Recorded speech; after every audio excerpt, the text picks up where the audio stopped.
You're watching Call for Two, broadcasting live from Champaign, Illinois, February 8th, 2022 at around 11 p.m. If someone could let me know in the chat if they can hear everything okay. In fact, I see I forgot to turn on the chat monitor, so I'll be right back. I'll be right back. Let's see, where's my thing here?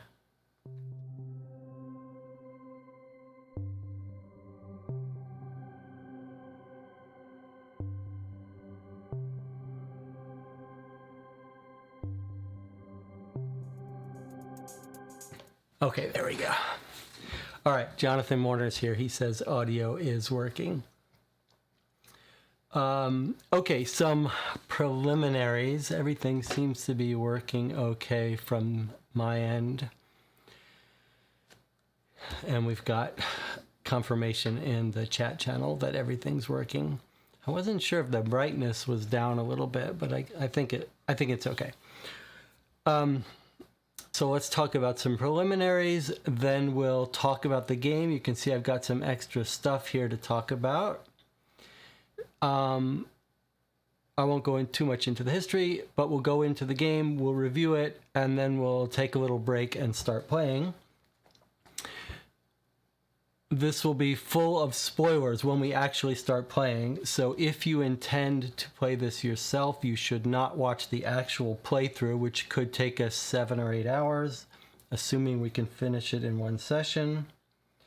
You can pick this game up on eBay, Who Killed Robert Prentice, for not too expensive. This is the 1979 reprint. You don't want the 80s reprint. 79 was reprinted with all the proper pieces of evidence in it, and the 85 reprints only have photos of everything. So, okay, but let's do some preliminary stuff first. I've just finished recording and editing my 5-hour how to make a board game YouTube channel micro studio course, and it'll be up on YouTube in a week or so. If you're interested in sort of behind the scenes setup, or you're interested in making your own board game YouTube channel, I'd love to hear your feedback on that. And okay, and when I release that, I'll release that when there's 1,000 subscribers, which is kind of fun, which should happen in a week or two. And then I'll do a live Q&A, a live stream Q&A at that point, late February, early March. And if anyone wants to talk about these games or anything, whatever, I'm happy to do it. All right. Now, last week, if you're interested in the history of these games, which we're calling crime dossiers now, last week we played this one. This was the original 1936 Dennis Wheatley, who was a famous fiction writer at the time, wrote sort of occult, not too much detective books, but occult and mystery books. This was the first one. You can see it was bound in this hard cardboard as if it was a real crime file full of actual evidence and photos and physical stuff. There's even a blood-stained piece of cloth. And this looks like one of the first games of its type, certainly the first game this substantial, this involved in terms of presenting documents and evidence, and it spawned games that continue to this day of documents. And it took us 8 hours to play. This is the original American version from 1936. Dennis Wheatley and J.G. Lynx, who was another writer but less accomplished and a friend of his. Anyway, it was his idea to do this. They made 4 of these. I'm not going to go into as much history as I did last week. So if you're interested in the history of these games and looking at all of them, watch last week's 8-hour stream. The beginning of it, I go over all this. But to make a long story short, they made 4, and then an American company licensed it and used this one as their first, and then had 3 others.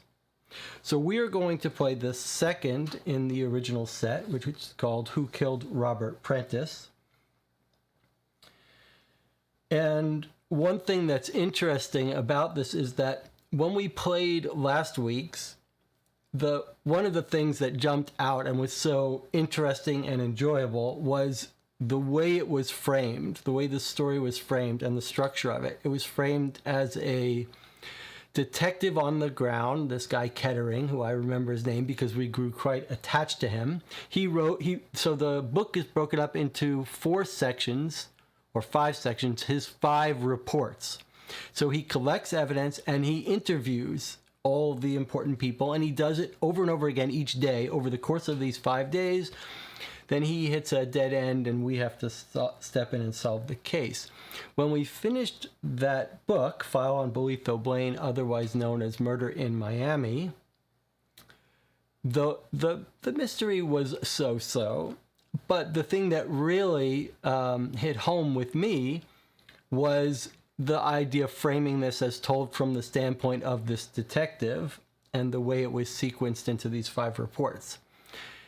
That was the part that I really loved. Okay, so we get to book 2, and it's completely different. They threw out that one thing that I loved. Jonathan loved it too.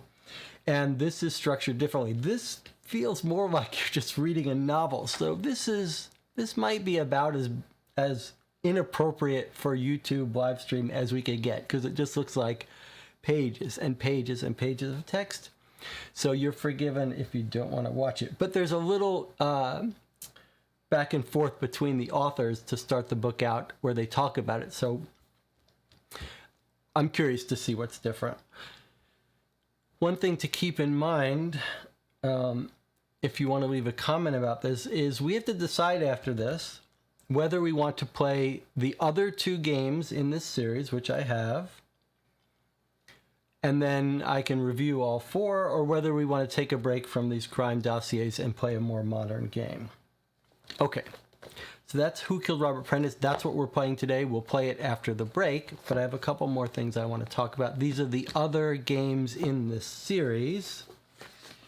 And what I didn't talk about this time, which I talked about last time, is that the American people licensed the first one and then made their own, their 3 of their own.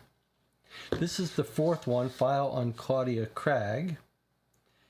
And I just ordered from eBay the second or third one, which was done by Helen Riley, a different author. So the one I'm missing is Fenton Farr. There is a copy on eBay, but it's far too expensive.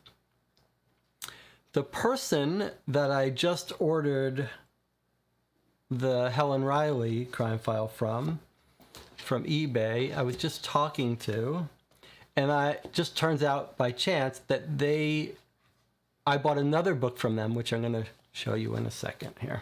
So we're putting these aside. We'll come back to them. Jonathan, how are you doing, by the way? Jonathan says Rufus Ray was the second one. Okay, so we can play the second American one, which is the British series and the American series both use Dennis Wheatley's Murder Off Miami as their first, and then they diverge. All right, after we did the live stream of Murder Off Miami, File on Bolitho Blaine, last week, one of the commenters, whose name was Upsilon, posted a list of other similar games that he would recommend. And Jonathan actually has been really digging into this kind of game for a while, and he had found some of those already and recommended them to me. And so one I ordered on Jonathan's recommendation that Epsilon also recommended, and Epsilon also recommended a few others, which I got. So I'm going to show you those, the ones that have arrived now. All right, so the first, there's two here. These look okay to me. Now, they don't thrill me. They're interactive mystery novels, and they're written, it looks like they're all numbered, the paragraphs. So I don't know if you're supposed to read it sequentially. Okay, how to read it. Let's just look at this. Pages contain a listing of all the When you finish reading the introduction, decide who you want to call first and consult the list. The 2-digit number shown is both the room and phone number. You make the call by looking up that 2-digit number in the upper corners of the pages. Okay, so it's a little bit like you look up who you want to call or visit and talk to, and then you flip to that and you read that page.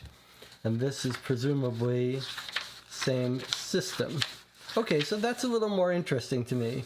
So you can talk to these people, call them or visit them, and then you read their paragraph. All right, so there's two here. These are by Alan Robbins, and I think he has a couple more in this same type. These are all bought off eBay very cheap, like $4, $5. All right, so there are those. Now this one looks quite interesting to me. CSI, Crime Scene Investigation, The Interactive Mystery by Sam Stahl. This was one of the ones Upsilon recommended. So it doesn't look all that promising when you start. But look, it's got some photo. I don't want to spoil it, but it actually has evidence. This looks like it was really inspired by Dennis Wheatley stuff. It's got evidence pages you pull out. So this looks like actually quite a serious production, and looks absolutely inspired by the Dennis Wheatley stuff. Let's see, they don't give any credit to Dennis Wheatley. 2009. All right, so that looks real. That looks serious. Then we've got this book again. Here's Alan Robbins again, the same person who did these. Let's turn this on. This one looks like the same kind of system as Alan's other books. Do not read from cover to cover. Each chapter is 161 chapters. You will find choices to make at the end of every chapter. So you read it, and then you've got choices. It's sort of like a choose-your-own-adventure branching path, except instead of things happening to you, you read and learn more. At key points throughout the text, the reader can choose between different storylines. The reader can decide whether to spend 4 shillings and take the coach to London, or to save money and check out a rumor in Crim's Castle. Okay. Jonathan says, let's see if we can go to this.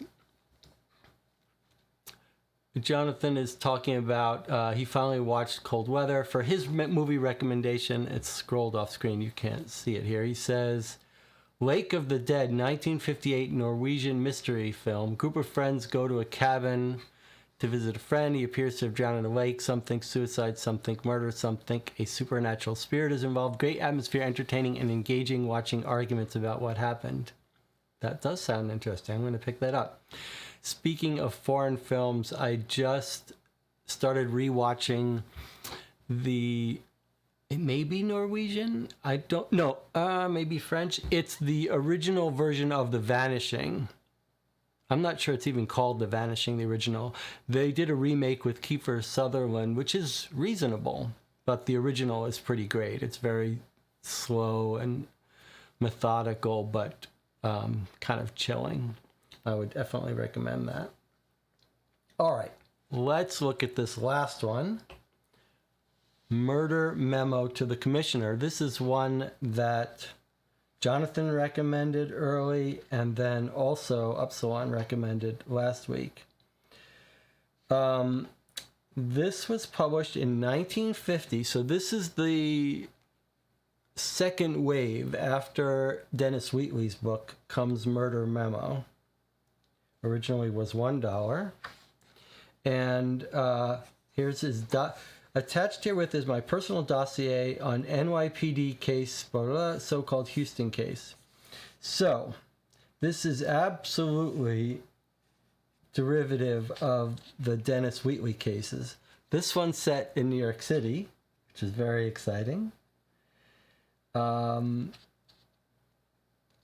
Since I grew up in New York City, I'm quite interested in doing this. And this one is full of, there aren't pieces of evidence that pull out. Everything is photocopied pieces of evidence and stuff. But boy, does it look like there's a lot in here, like a lot of made up documents. Here's the list, in fact, of the documents included with this book.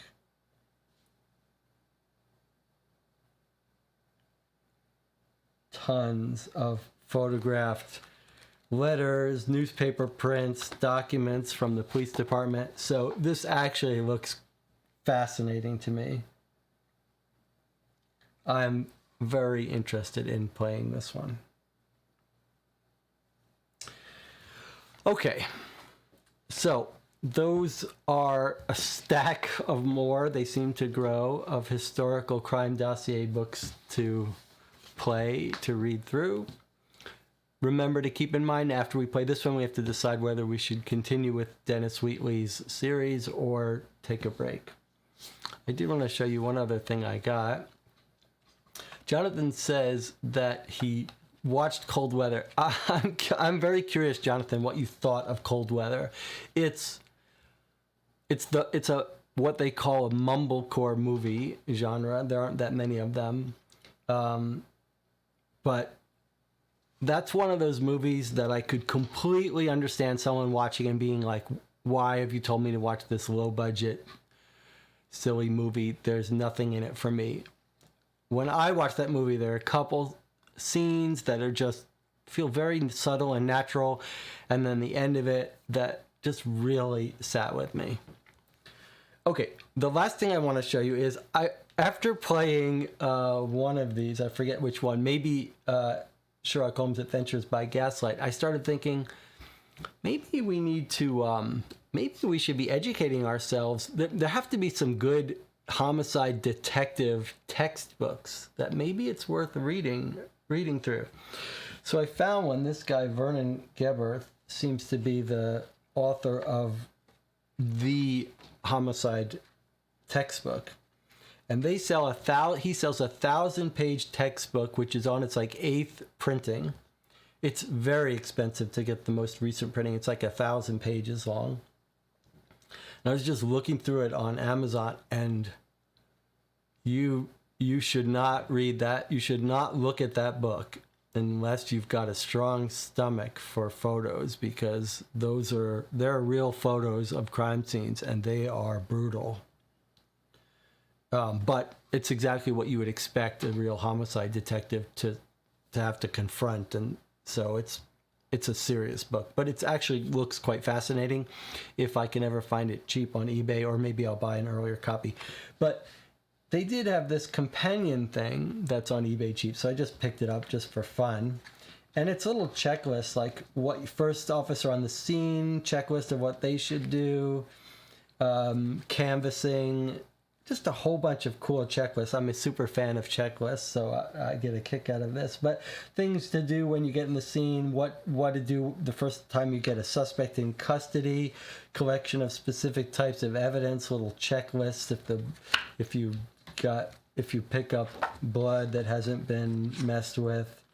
Just little field guides for what you should do first, what you should make sure you don't forget to do, procedures for collection of evidence, marked distinctively by the searching officer, packaged in a separate, clean, whatever. Most of the stuff you would know, but occasionally there's something interesting here. Like it was saying, when you go back to canvas a scene, go back at the same time of day on future days, same day of week, same time of day, so that you could catch you get the same people who are around the scene. Just some cool stuff. Jonathan says, cold weather felt like it had two separate acts for me. They did not come together. Yeah, I can understand that completely. All right. Any other preliminary stuff we want to talk about before we take a little break and get ready to play? Anything else to talk about? I guess not. All right. We will take a 5-minute break because we've only been streaming for a half hour. Subsequent breaks will be 10 minutes. We'll take a 5-minute break. We'll come back and we'll begin our spoiler included playthrough of Who Killed Robert Prentice. So I'll see you in 5 minutes.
Okay, we're back. You're watching Co-op for Two, and we are about to start playing Who Killed Robert Prentice. So let's see. I think for most of the time, I will keep this view on camera, so you can see it with me. All right, let's take a look at this book. So here's the original cover. This is what it would have looked like if you picked it up in 1937.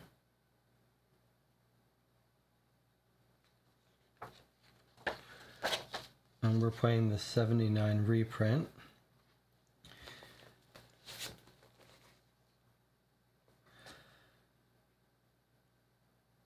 Dennis Wheatley's crime dossiers were runaway bestsellers when first published before the war. It's only recently that modern production techniques have made republication at a realistic price possible.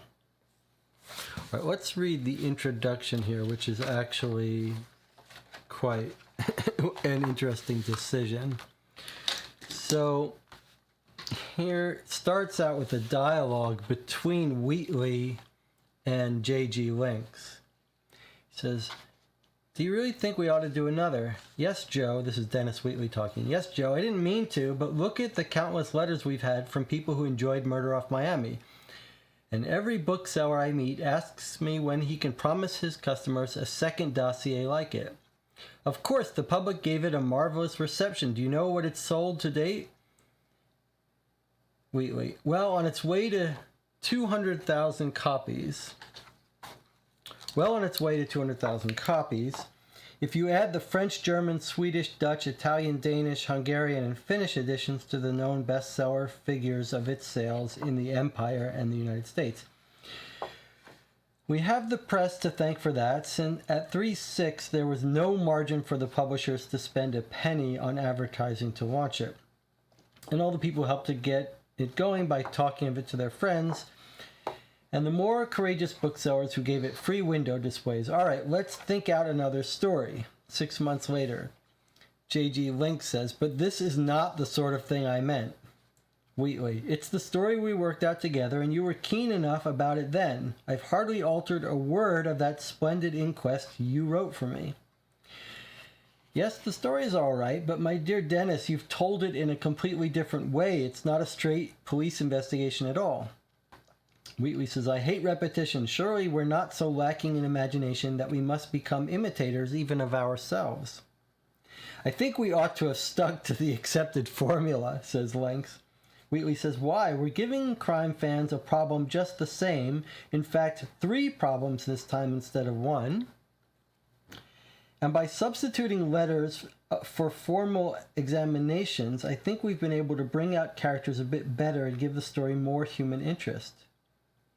J.G. Lynx says, "You may be right, I hope you are, but I'm going to set to work on a 3rd dossier for people who like straight, unadulterated detection."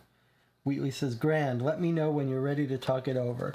So this is a weird little introduction. It's almost as if they're covering their bases, like, guys, if you don't like this one, we're going back to the original formula after this, so don't write us off. And it seemed like he said that it was going to be told in the form of letters rather than police reports. Interesting. Okay, here's a cutting from the Gazette, Saturday, December 12th, 1936. American police chiefs in London. On behalf of the Commissioner of Metropolitan Police, Superintendent Marrowsat, I guess I need my glasses for this. Marrowfat. One of New Scotland Yard's Big Five, welcome today at Waterloo Station the party of 7 distinguished officers of the United States Police who have just arrived in England. The visitors are to remain here some weeks as the guests of the Metropolitan Police, during which time they will be given every facility to study the latest methods of crime detection which have been adopted in Great Britain. It is understood that a party of British officers will shortly be paying a return visit to the United States as the guests of the New York State Police for a similar purpose. The American contingent is under the leadership of Captain Piers B. Flood. Another member of the party is Lieutenant John Milton Schwab, recently transferred from the Florida Police, whose brilliant feat of detection in the Murder Off Miami case concerning the well-known British financier Bolito Blaine brought him considerable distinction last year. Okay, so it's a little tie back to our first case. All right, so we're starting out hard, right into some cursive writing, although this one looks easier to read. So here's a letter from Cecily Prentice, who lives in Regent's Park in London, December 15th, 1936. Dear Lieutenant Schwab, having seen from a paragraph in the newspaper that you are now in England, I'm writing to ask your assistance. My husband died nearly 14 weeks ago, and the coroner's something, doesn't say report, but are the growers something? What does that say? Not coroners. And the something brought in a verdict of death by poisoning, there being not sufficient evidence to show by whom administered. The British police seem to have made up their minds that there is no evidence upon which they can bring a charge of murder, and the case appears to have been shelved as far as they are concerned. I am not content, however, to allow my husband's death to be left as an unsolved mystery, and I am convinced that if an officer of your ability would only devote a little time to go through the evidence, the perpetrator of this hideous crime can be brought to book. I have typed out for you as many particulars as possible about my husband's life and circumstances, and as you are over here as the guest of Scotland Yard, I have no doubt that the police would give you access to any private information they may have. I beg you, in the interests of justice, to give me your help in solving this terrible mystery. I am very sincerely yours, Cecily Prentice. Okay, so this is the detective that ran the previous case in the previous book. He's gotten a letter from this woman saying, I hear you're going to be in London. Can you help me solve this crime? So here's an interesting thing already. When we're thinking about the history of these games, this formula of a sort of cold case and a letter from someone who knows the victim asking a PI or a detective to reopen the case, we've seen this used in the modern games. Hunt a Killer standalone games use this system of someone knowing the victim, writing and asking for help reopening it and saying, I'm going to send you all the documents I have, etc. So it's a formula for framing the case that gives it some emotional weight. It's not a bad idea. All right, let's see what she's included here. Photograph of Mr. and Mrs. Robert Prentice at the date of their marriage in 1924. Okay. The wife has sent that around. Okay, now she's going to write out, and this is a lot of text she's written. This is like a mini little novel. I'm just checking how many pages this is. It's a lot. So settle in. I hope you've got your tea and coffee, and let's read this. Particulars of the lives of Robert and Cecily Prentice, typed by Cecily Prentice, December 14th, 1936. Let's see if I really do need my glasses for this. I do not wish to bore you with masses of irrelevant detail, but I think I should give you the salient facts about myself and my late husband in order that you can form some picture of our life together. Let me pause for a second. Is this as readable as it can be for you guys, comparable to last week? I'm using a different older camera that's a spare, but I hope it's about as good. I can't really zoom in if I want to show you the full page, although if you're having trouble reading the text, Jonathan, let me know. I could zoom in and just move the book as I read. Maybe that would be better. I don't know. Let me know if it needs to be zoomed in more to read. Although I know Jonathan has a copy of this particular book. If anyone else is in the channel, feel feel free to speak up. You might as well. We're living in an age where this is how things work. You're in the chat. You can say hello. You can talk about movies, talk amongst yourselves. You let me know if you would rather me, rather than showing a full page of height, if you'd rather me double the size of this font, this text, and only show half a page at a time. This is probably easiest for me if it's all the same to you. Okay, Robert Prentice was not my first husband. I'm 38 now, and so you see, one of the generation of young people who were caught up in the Great War. I was an only child, World War I they're talking about. I was an only child and my father was a doctor. We lived at Epsom, which is not very far from London. Directly I left school at the age of 17, I became a VAD in the hospital where my father was then working. VAD, we don't know what that means. Someone wants to look that up. After I had been there a few weeks, a heavy rush of casualties necessitated some of the less seriously wounded being billeted out because the hospitals could not accommodate them all. Captain Seagrave, who had the top of his little finger shot away, came to live with us until his wound was sufficiently healed for him to go to one of the convalescent depots. Perhaps I was overdeveloped for my age, but in those days nearly every girl was acting and thinking like a grown woman within a few months of leaving school. Anyhow, I had all the feelings which, I suppose, don't come to the average young woman living in a normal state until a few years later. I fell for Nigel Seagrave at once, and he for me. You can guess what happened without my going into details, and I never blamed Nigel in the least. It was as much my fault as his. Everybody was living under such a strain then that all the old standards of conduct had been swept away for people like ourselves who might be dead within the next few months, or have to read a telegram telling them of the death of those we loved. I wasn't the only one who snatched at a few wonderful hours of happiness while I could get them. Anne Maria Kovacs is joining us. I don't recognize the name, so welcome to your first, the first, maybe last visit. And Anna Maria says it's readable. Okay. So she's gotten married here, grasping onto a little bit of life because she doesn't know when the world's going to end.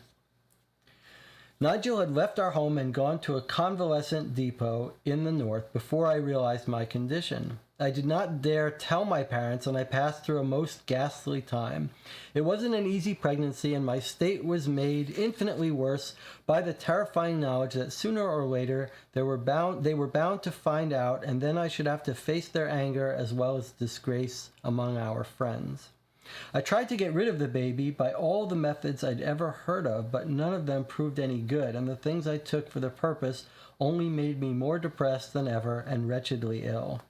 This is 1936, don't forget. Of course, I had been writing to Nigel regularly and receiving letters from him, but I kept on hoping from week to week that I was mistaken about myself, and later that somehow I'd be able to put things right.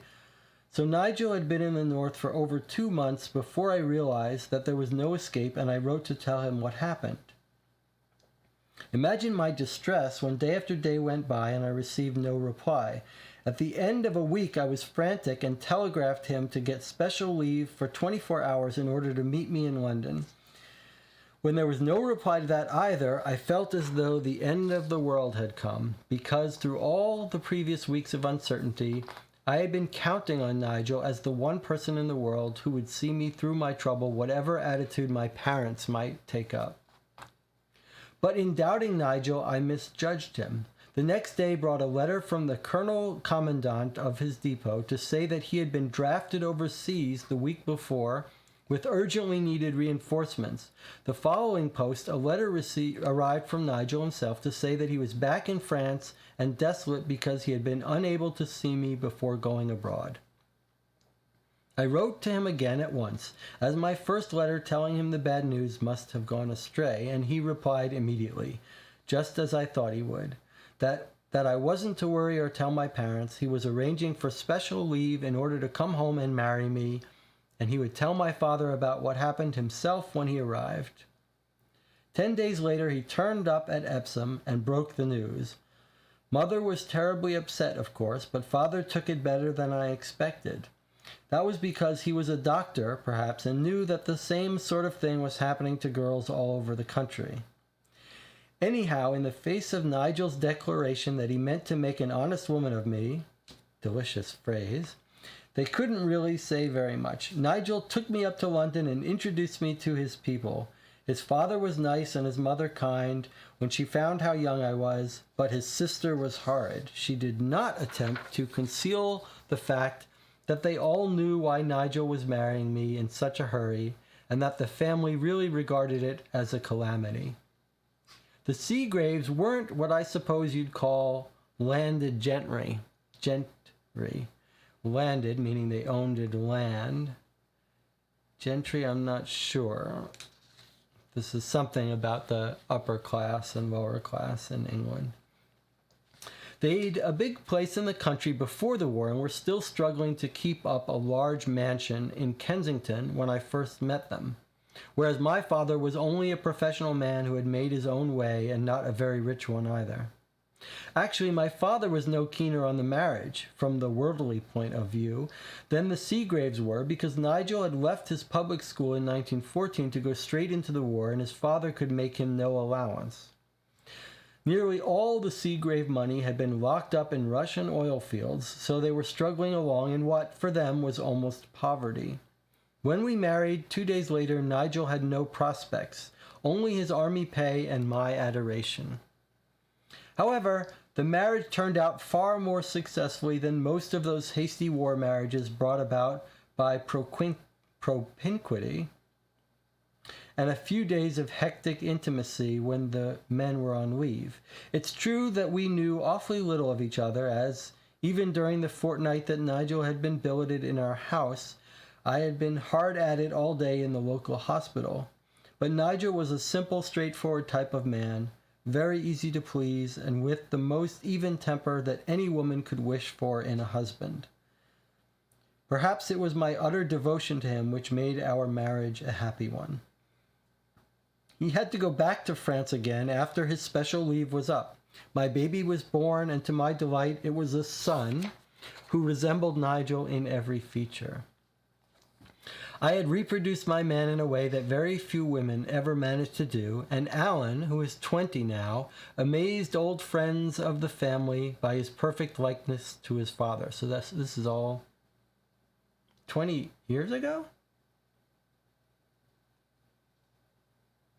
20, she's talking about something that happened 20 years ago. Okay. So 1916, all this happened. I've seen an old acquaintance quite upset on meeting Alan after a lapse of years, because it is almost as though the ghost of Nigel, as he was 20 years ago, walks into the room when Alan joins us. In the Cambrai battle, Nigel was wounded again, this time in the head, but they managed to patch him up sufficiently to serve through the rest of the war, after he left the hospital as an instructor in trench warfare. Getting a little bit of a history here about the war. The Cambrai battle, don't know anything about that. The after-war years were a little difficult because Nigel had no job and no money except for his gratuity on leaving the service. It was a bad time for the heroes who had gone out to make the world safe for democracy. None of the profiteers wanted army men in their businesses, and we should have been in a bad way if my father hadn't helped us out, as all the Seagrave money had gone down the drain in the Russian catastrophe. In 1920, Nigel succeeded in getting a post with the Imperial Tobacco Company through the special recommendation of one of his uncles. The salary wasn't a big one, but with what my father allowed me, we were able to manage fairly comfortably from that time on. But our happiness was all too brief. In the summer of 1922, we went for a holiday to a little place in Brittany called Saint-Jacques-de-la-Mer. Saint-Jacques-on-the-Sea. It's a lovely spot for a quiet holiday, and the food at the Hôtel des Dunes was wonderful value for the very modest price they charged. But the tides round those long promontories in Brittany are treacherous, and Nigel was never a very strong swimmer. There's an island off the point separated by about a mile of sand from the mainland at high tide, to which you can walk over when the sea is out. One lovely sunny day, Nigel and I took a picnic basket and went out there for lunch, but we stayed too long paddling and fooling about among the deep rocky pools.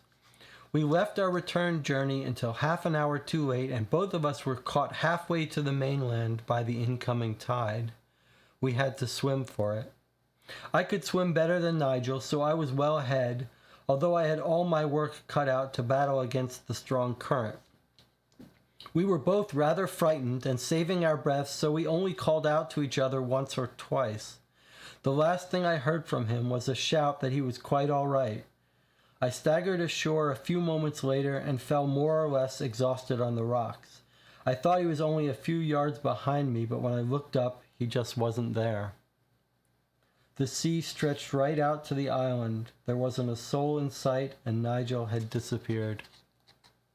I almost went mad, I think, shouting and shouting frantically, but not a sign of a splash broke that long stretch of rippling water. Then I ran barefoot over the rocks, half naked and utterly distraught, along the shore to the tiny bay where there were a couple of dozen bathing huts for help. It wasn't any use. His body was washed up a couple of miles down the coast 24 hours later, and I went back to England in a state of collapse. My whole world had broken and gone to pieces in a single day.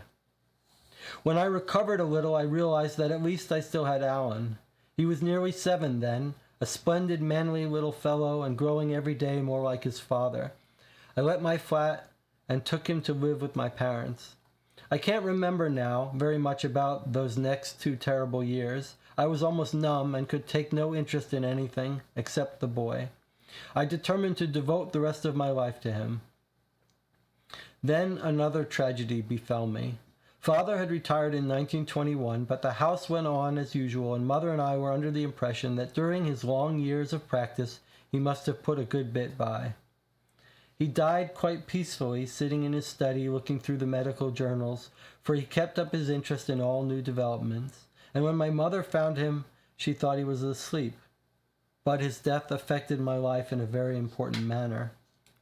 When we went into his affairs, we found he had really saved very little, and that since his retirement he had been living on capital.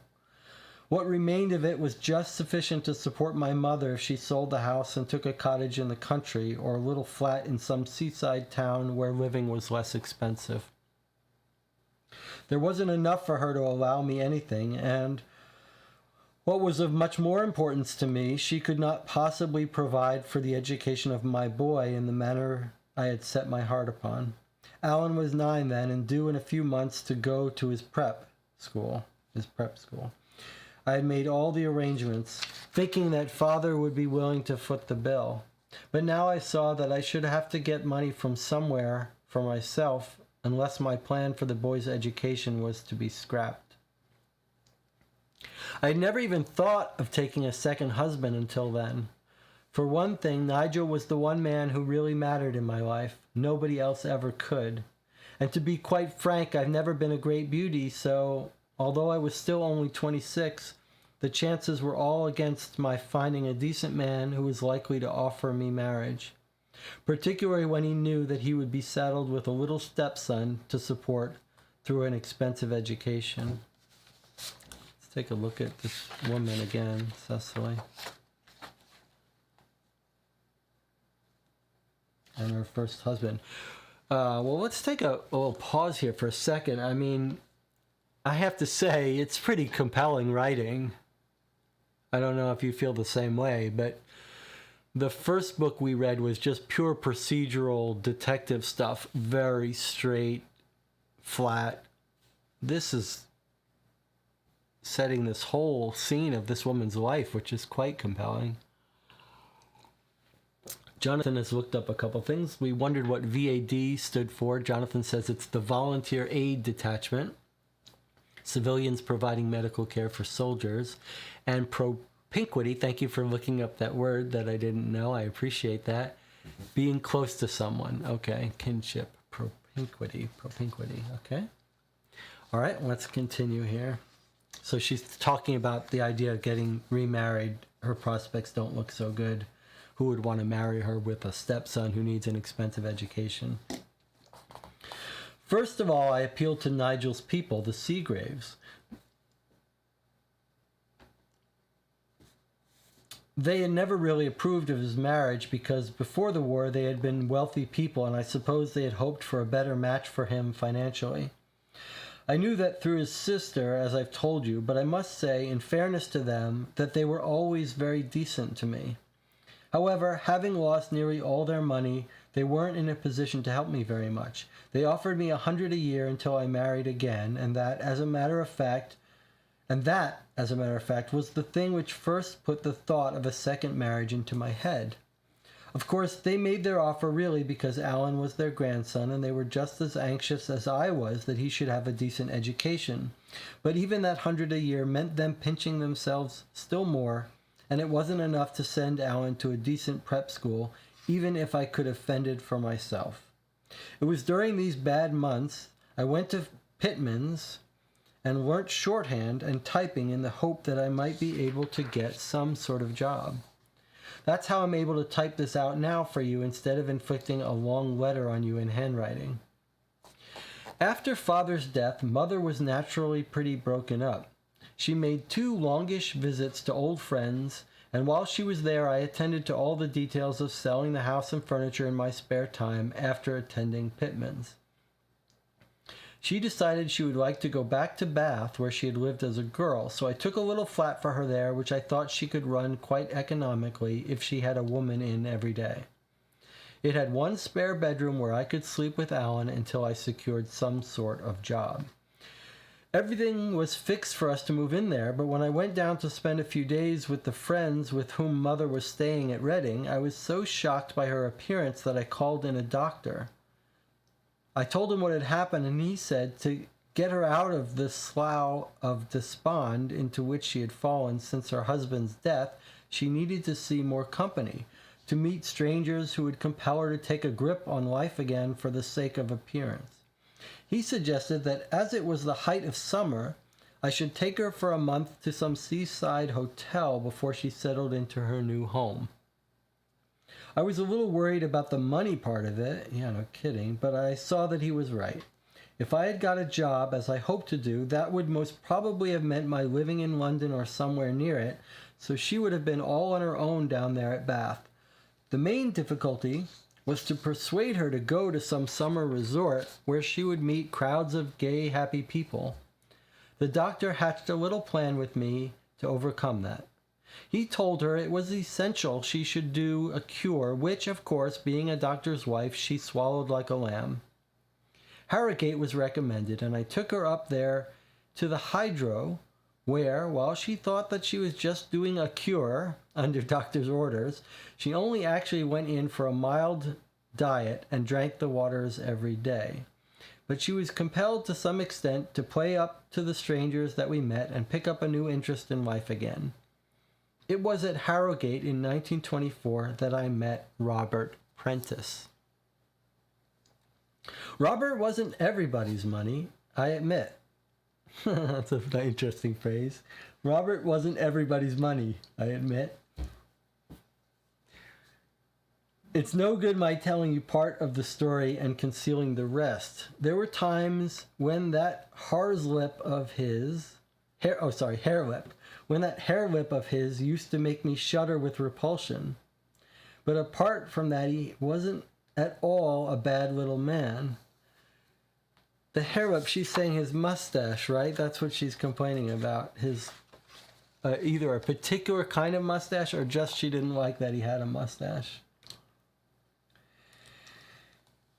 He was then a bachelor of 43, one of those rather gray, nondescript people who don't seem to have any particular family or class, and even to me he was always rather silent about his early days. He was born in Cardiff, that much I know, and had gone into a shipping office there as a clerk in his teens. He was a careful man and had, I suppose, saved a bit. Anyhow, the boom in shipping, which resulted from the submarine campaign during the war, gave him his big opportunity. The boom in shipping, which resulted from the submarine campaign. Why would that be? Why would the submarine campaign result in a boom in shipping? A boom in shipping. The submarines were sinking boats. Maybe they needed more people doing shipping? I don't know. That's weird. Where he got the capital from, I don't quite know, but he managed to form a company of his own early in the war, and during those years, when better men were fighting, he made a packet. I confess there were times when, thinking of Nigel, I loathed him for that. But it takes all sorts to make a world, and Robert Prentice, I suppose, did his bit, as he saw it, in patching up old ships and chartering them to the government at fantastic prices to run the submarine blockade. I see. So submarine blockades, they need bigger ships and more of them to run in packs rather than one-offs. Okay. He feathered his nest all right, and there he was at Harrogate all on his own in 1924. He didn't seem to have any friends. Not only there, I mean, but later when I married him, I found it was the same. He had a number of business acquaintances, all rather drab, uninteresting people who thought of nothing but money and spending it rather vulgarly when they made it. I suppose that was because he was such a shy little man. When I met him, he had a strong inferiority complex, and I believe that all his life he had been afraid to utter. We soon learned that in spite of the fact that he was really wealthy, he still lived in one of the better South Kensington boarding houses where his few wants were provided for automatically, and from which he just came and went to his office day after day. At first I thought him an appalling bore. He was 17 years older than I, and uninteresting at that. But I had induced Mother to start playing bridge again, and Robert Prentice, somehow, dropped into making a four with us every evening when we raked in one of the other strays who were drinking those beastly waters on account of some complaint. So they're getting the cure somewhere, and they're having to drink something at this cure for a diet that's supposed to be healthy for them. I don't know what they're drinking. I soon found he was almost pathetically grateful to us, even for making use of him in that way, and indeed to anybody who took the trouble to throw a kind word to him. I think Mother must have let out something about how badly we had been left financially, and that this was the last holiday of its kind we were likely to see until goodness knew when. Mother is one of those open, garrulous people who, having nothing to hide, has always had the habit of telling her most intimate affairs to the first stranger who happens to show sympathy, and the doctor's cure for her was certainly doing its work. She had bucked up quite a lot in the first week of our stay, and Robert laid himself out to be nice to her in his diffident kind of way from the very first evening that I persuaded her to play bridge again. Anyway, he came to me one morning and said he had hired a car for the afternoon to drive over to Fountains Abbey, and wouldn't Mother and I do him the kindness to accompany him? I can't remember now exactly what he said, but there was something in the way he put it which told me that, although he didn't intend me to see his motive, Mother had been talking, and he knew we couldn't afford to hire motor cars, but that he thought some drives would be good for her, so he had hired a car purely on that account. After we were married, of course, we each had a car of our own because Robert could perfectly well afford that. It seemed to me funny that he hadn't had his own car years before. When I asked him about it, he said he had formed the habit of going to business from South Kensington in the Tube every day, and he would never have known what to do with a car if he had had one, which, of course, was typical of the man. All through his youth, he had fought and struggled with nobody behind him, very little money, and the disability of his awkward, retiring manner, which was a big bar to his making much social progress. He had had to concentrate entirely on his work, and, for him, there were no shortcuts to making useful social acquaintances and friends who would help him by wagging the old-school tie or dancing attendance upon the woman-folk of powerful businessmen. He had had to work alone and almost secretly. Out of office hours, he never seemed to have gone anywhere very much. An occasional cinema, perhaps, on Saturday afternoon, or a race meeting somewhere near London, at which he always limited himself to 3 bets, always placed on outsiders, and generally at very long odds. He didn't make much that way, but on the other hand, he told me that at the end of a season's racing he was generally a bit in hand, as, although he only won once in perhaps 20 times, when he did win, it was always a packet. He used to say that gave him far more fun than winning or losing a few pounds at each meeting. On Sundays, he used to go for a walk in Kensington Gardens in the morning, sleep in the afternoon, and spend the evening preparing a careful analysis of the business he intended to transact, as far as he could plan it, for the following week. His big trouble, I think, was that living such a friendless life, he never realized, before he met me, that the money he had made enabled him to break into a better class of society any time that he wished to do so. He had a natural, gentle politeness, but no sort of knowledge at all of social customs.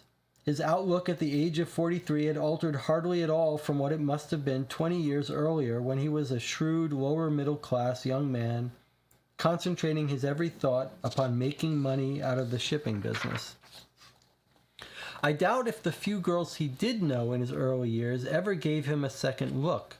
I don't suppose they regarded him really as a man at all, since he was far too diffident to make the least advance to them. He had never had a love affair of any kind until he met me.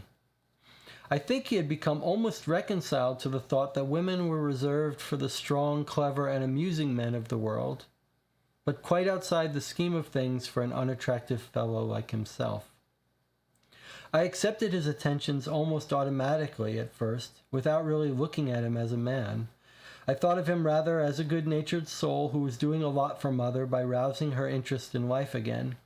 It never even occurred to me that he had been wooing me in his own peculiar manner until, one evening, when Mother had gone up to bed, he asked me if I would like to walk round the grounds of the hotel with him before turning in.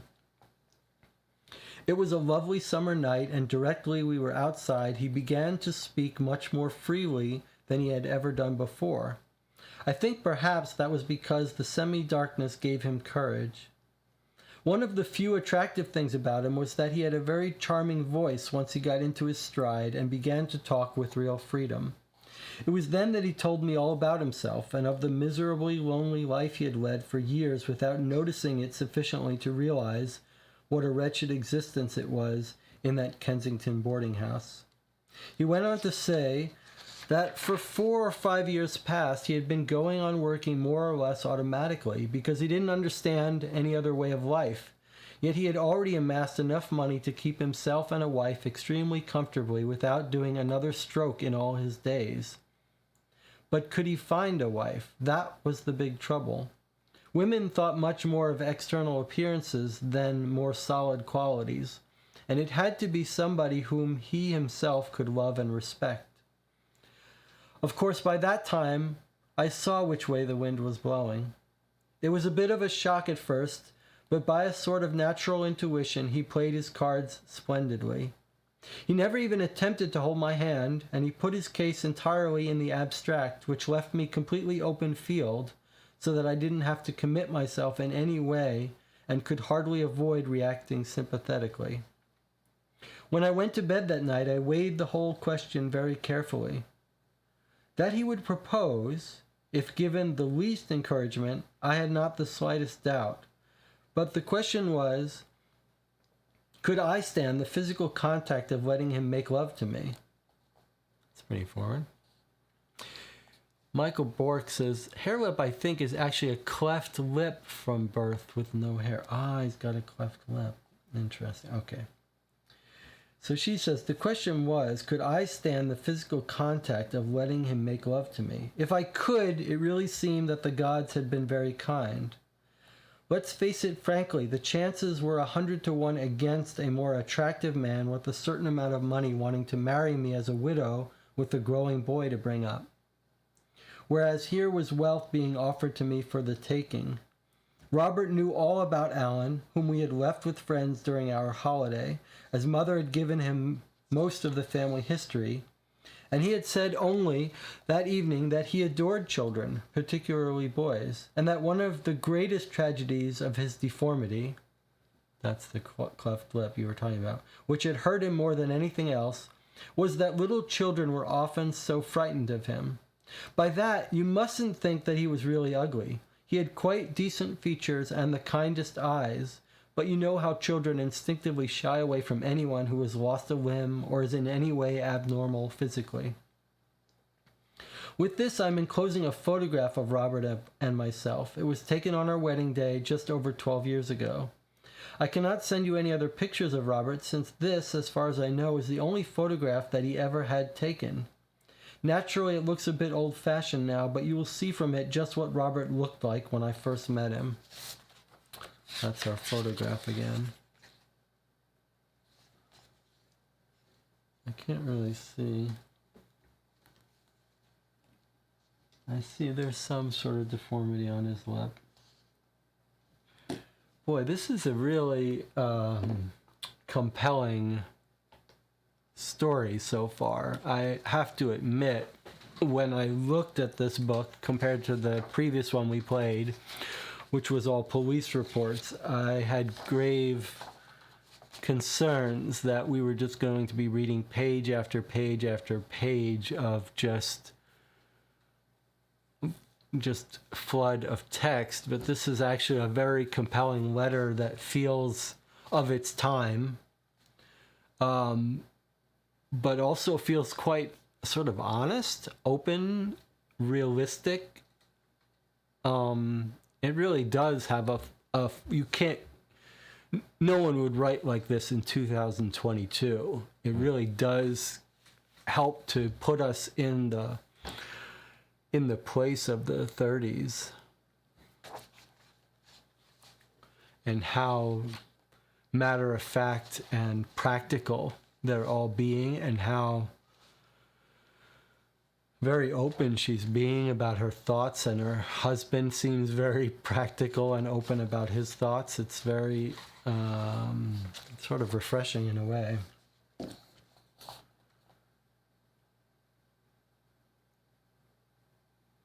Okay, so you mustn't think that he was ugly. He had decent features. She's saying she's giving us the photo when they first met. Naturally, it looks a bit old-fashioned now, but you will see from it just what Robert looked like when I first met him. To return to my story, if I married Robert, it was quite clear he would do everything for Alan. The boy could go to his preparatory school, as had been arranged before father died, and then a really good public school to be followed by the university.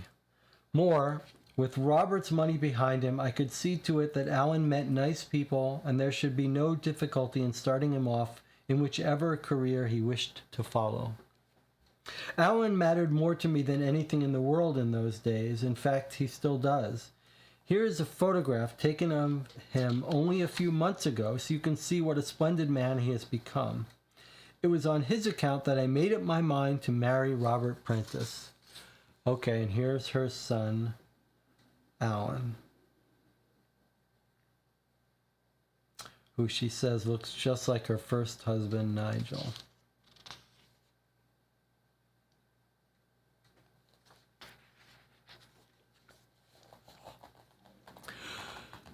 Robert did not actually propose until the last night of our stay in Harrogate, after he'd made pretty certain that I wouldn't turn him down. And he did it after dinner when we were out in the garden again. I love the writing where she's talking about how he had the courage to speak nicely when it was dark out, and that sort of the sort of sense you get that doesn't happen nowadays, but back in the older days when people would marry for practical reasons rather than love and sexual attraction, this pattern of growing to appreciate someone, you know, she's saying at first she was physically repulsed by him, basically. And then she's recounting how over time there were parts of him that she grew quite attached to and fond of his voice and his kind nature. It's nice to have that developed in this form. You can see why the choice to write this big, long letter might have been daunting for this game, this book, but it's really that it's taking its time is letting us see how this relationship developed in a believable way. Okay, Robert didn't propose until the last night. He did it after dinner when we were out in the garden again.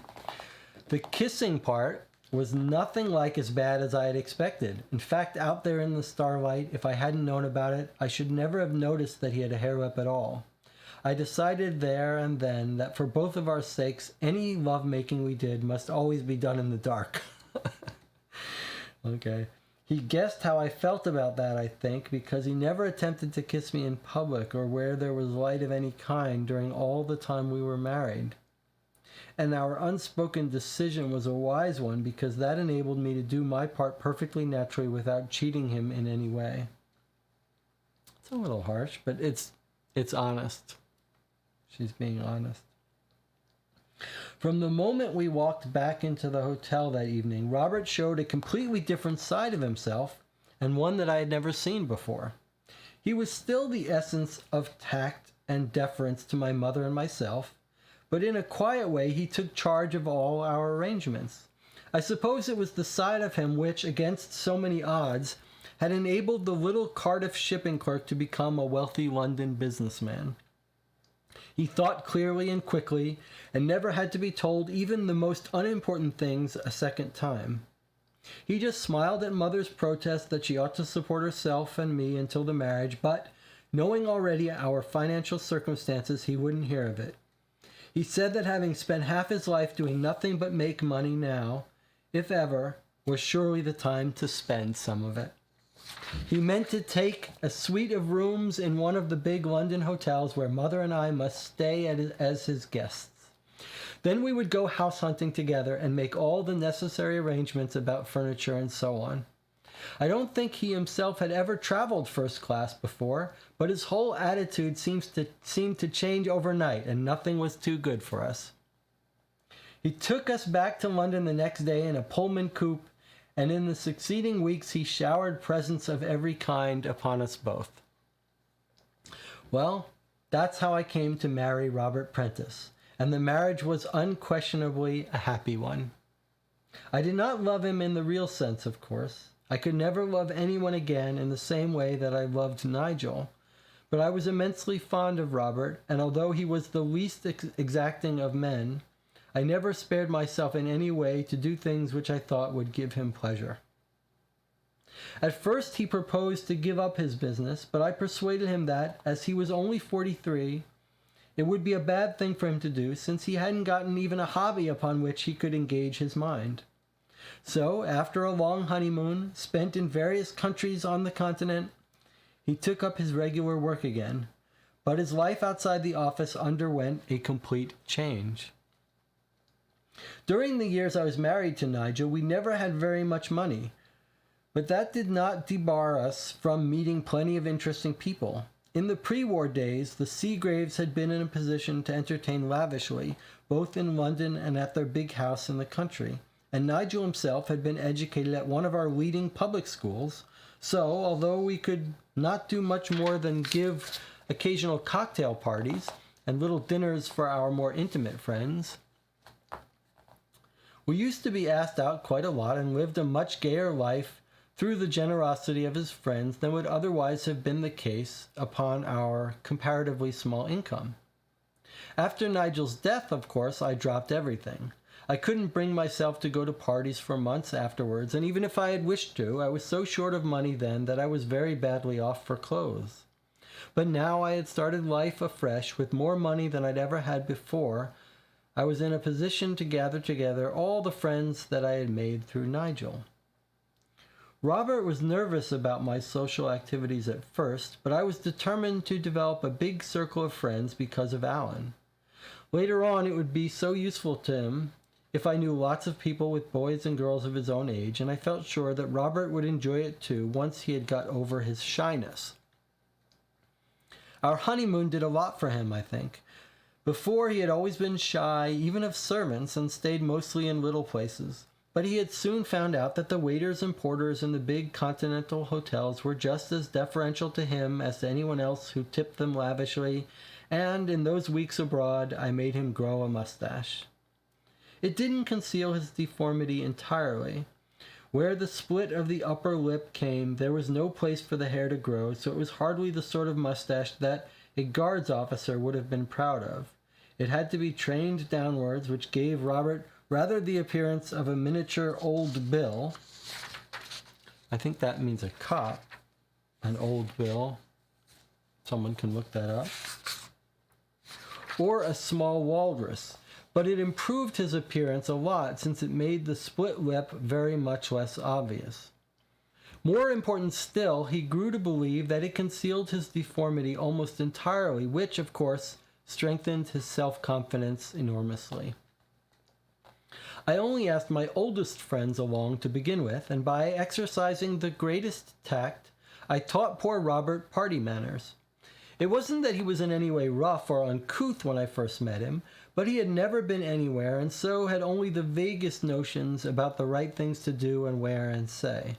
He didn't really need much teaching because, although he never said anything about it, it was quite obvious that he had been keen to learn, and when he grasped one of these silly little points about social behavior, he never forgot it again. And Maria says, this is harsh, but maybe it tells us she is telling the truth no matter what, and we can believe her. Yeah, I agree. It feels a little harsh, but it feels really just honest. It feels almost like you couldn't say that. You would never say that about someone now. And there's something refreshing about her being honest, and I feel like both of them were sort of practical people. And these were the days where you might get married for practical reasons and let love grow into however it's going to grow. Okay, so he would never forget the social behavior lesson, etc. Within a year of our marriage, Robert was a changed man. Of course, he had not that careless ease of manner which characterizes the old Etonian. Someone could look that up, old Etonian. But he never would have passed anywhere as having been educated at one of our lesser public schools.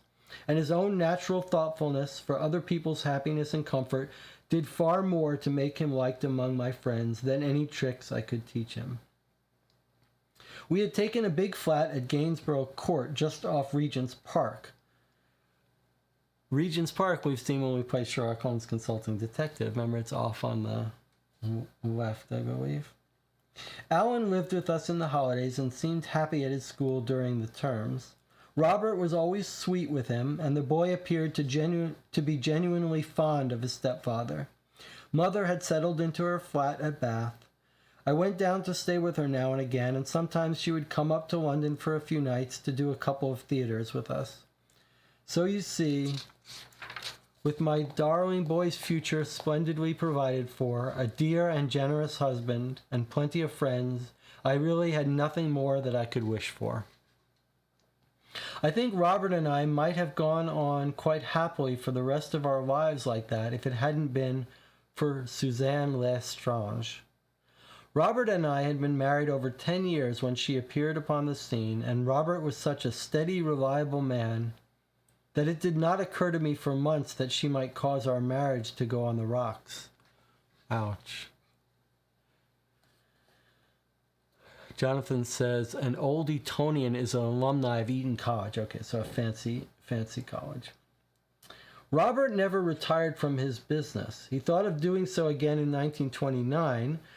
Just as he was starting to make his arrangements, things took a turn for the worse. He decided to stay on until times were better and he could leave the company's affairs in apple pie order. But 1929 proved to be the beginning of the slump, and you know how terribly that affected the shipping business. Remember, 1929's Great Depression and the crash of Wall Street, etc. It never really threatened us personally because Robert, being a far-seeing man, had placed most of his money in all sorts of other industries that he drew the bulk of his income from preference shares. There's such a thing called preferred shares in stock market finance stuff, and I believe preferred shares get paid off first. I believe that's true. Preferred shares, they call them now. So you can buy preferred shares in a stock. I think they get paid first. I'm not entirely sure what other benefits there are of them, but I think that's one of them. We never had to cut down seriously or were in danger of his losing all his money, but the company had a terrible time during the years that followed, and Robert thought it his duty to stick by his co-directors while things were so bad. They got better, of course, but he still remained on the board and went to his office, as far as I know, right up to the time of his death. Not so frequently as in the old days, though, only 2 or 3 times a week, and on other days he used to make his private secretary come to the flat so that he could do his letters there. I want to just remind you, if you joined us before we started, that the entire book is not like this. It's not all reading. It goes on quite a few more pages where she gives us her history. It looks like it goes to here. This is the letter she's written to us. Maybe another 10 pages like this. And then it's going to start switching to evidence and stuff. Okay. Just so you know what to expect. He started that about 3 years ago, when he's coming in only a couple times a week, when he was laid up for some weeks in the winter with acute bronchitis. It happened to be a busy period for him, and he fretted so much about not being in touch with things during his convalescence that when I wouldn't allow him to go outside the house. It was my own suggestion in the first place that he should get his secretary to come up from the city every morning until he was fully recovered instead of going down there. He found he could do his business just as well that way and in greater comfort, so even when he was quite fit again, he continued the practice and after that only went down to the city 2 or 3 times a week. In those days, his secretary was a Miss Hogben, an absolute ghoul of a woman, but remarkably efficient, so Robert said.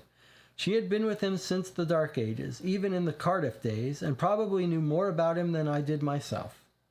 The only time I ever saw Robert really upset was when Miss Hogben gave notice.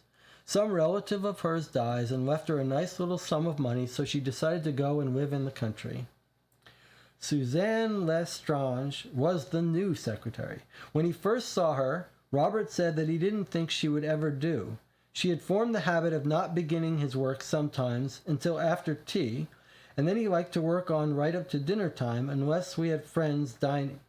He had formed the habit of not beginning his work sometime until after tea, and then he liked to work on right up to dinner time unless we had friends dining or were going out. And he naturally wanted someone who did not mind putting in that extra time when he wanted them to provided they were paid for staying late. He told me, after he first saw her, that although Miss Lestrange said she was willing to do so, he didn't believe it would work, because such an attractive young woman must certainly have a number of boyfriends, and she would be wanting to get off on the tick of six to keep appointments with them.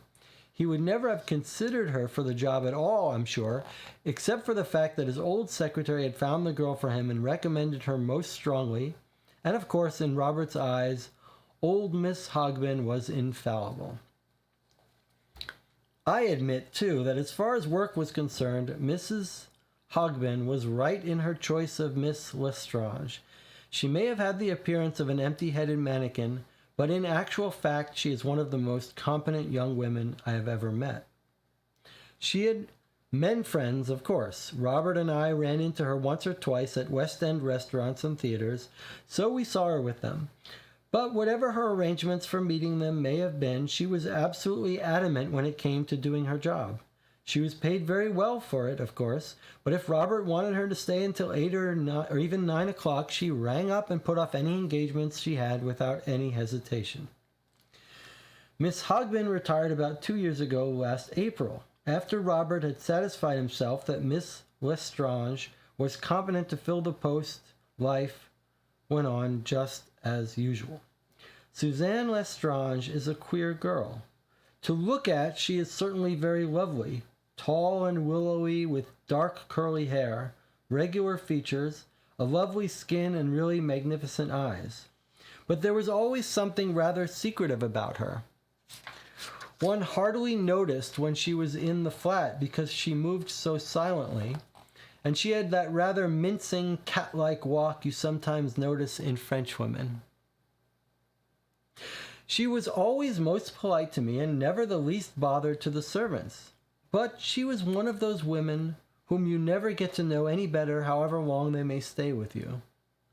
I don't remember ever hearing her speak to me or Robert except when she was spoken to first, unless it was something to do with arrangements for us which were part of her job. She was always beautifully dressed and soignée, don't know what that word is, Soignee. Beautifully dressed and soignée, the French blood in her coming out, I suppose. And although she received an unusually high salary for a girl in her position, owing to the confidential nature of her work and the unusual hours that she was called upon to stay and do it, I often wondered how she could possibly afford so many new clothes. However, her private life was not our affair, and she may have had additional money of her own. The only facts I really knew about her were that she was an orphan and lived at Richmond. It was last winter I first began to suspect everything was not quite as it should be. Robert dined out alone very seldom, but during the 12 years of our marriage he had made many friends, and some of them occasionally asked him to city dinners or trade banquets, and I noticed that these invitations increased with unaccountable suddenness. In January he dined out alone 5 times, whereas before his usual average was not more than 1 in 6 weeks. Then, early in February, he told me one Saturday morning that he had promised for a long time to go down and see Miss Old Hogbin at Whitedown in the cottage to which she had retired. He knew, of course, that I was already booked up for the afternoon before he made his announcement. I suggested that, as I was using our chauffeur, it would be better for him to put off his visit until another day, and then he could be driven down, but he said that he would take my small car and drive himself. I don't know what made me suspect him. Perhaps it was just a woman's intuition, but I felt somehow that he was not telling the truth. This is kind of sad. It worried me all that afternoon and evening, so much so that I did a thing I'd never done before, and of which I was horribly ashamed at the time. After he'd undressed that night and gone to bed, I made an excuse of getting some aspirin from the bathroom to go into his dressing room and search the pockets of the clothes he had just taken off. I suppose the chances were 100 to 1 against my finding anything, even if he had been deceiving me, but as it happened, I found a car park ticket issued in Richmond in his waistcoat pocket. Suzanne Lestrange lived in Richmond, so then, you see, I knew. It was a terrible shock to me because I'd always considered Robert quite incapable of deceiving me with another woman.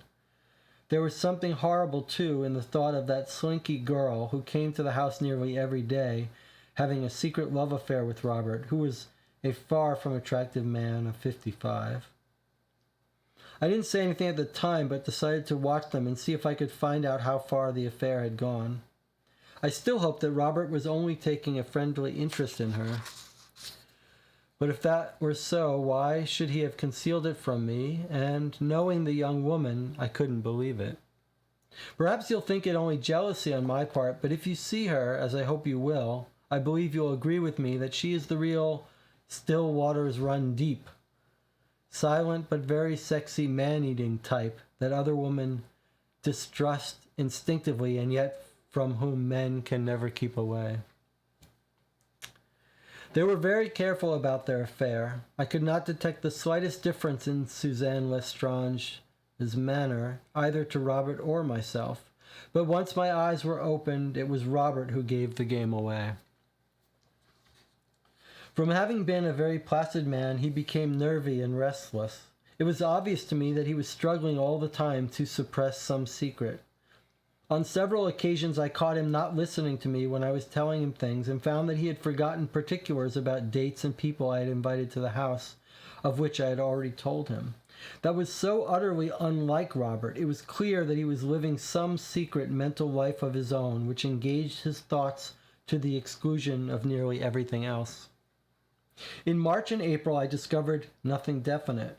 Robert's evenings out continued to be more frequent than they had been in the past, but he did not overdo it, and on the occasion that I was able to check up on an invitation, I found that he really had been to a city dinner, although where he went afterwards it was impossible to say, as he did not get in until about 1 o'clock.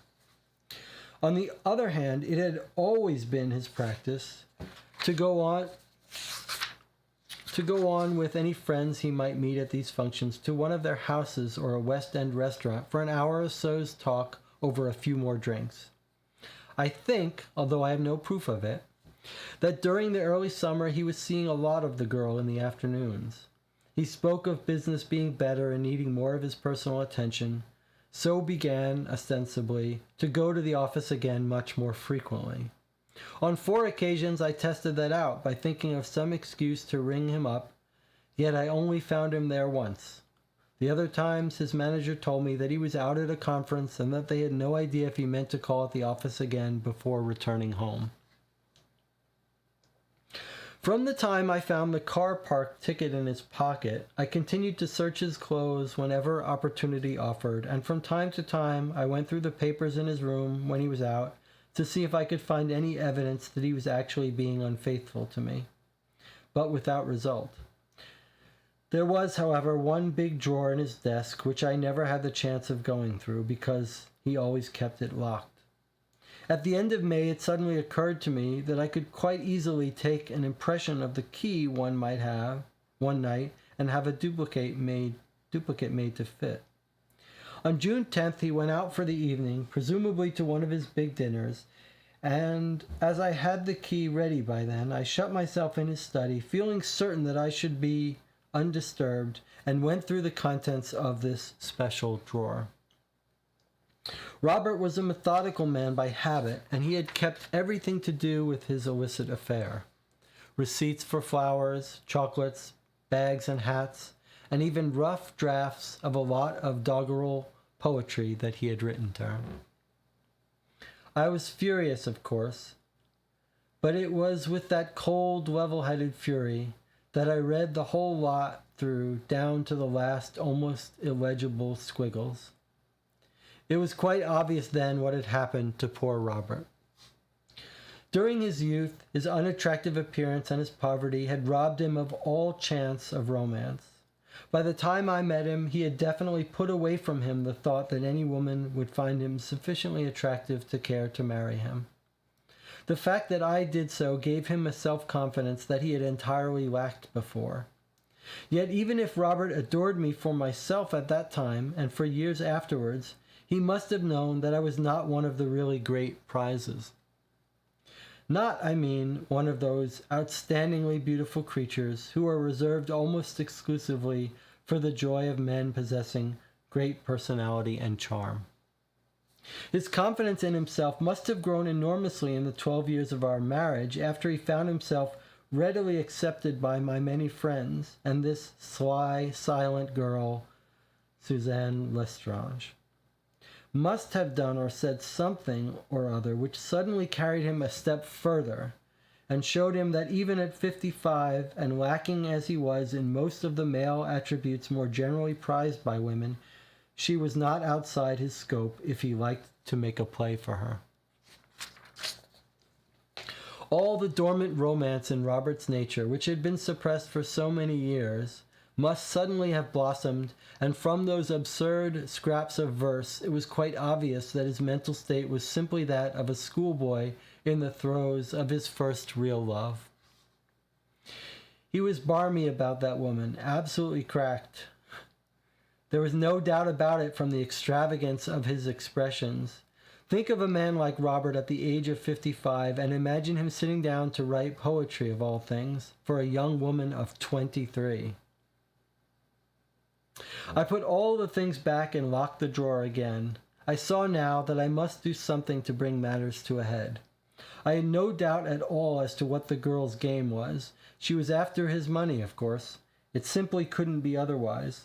She meant to lead him up the garden path until he lost his head completely and either ran away with her or asked me to divorce him so that she could marry him herself.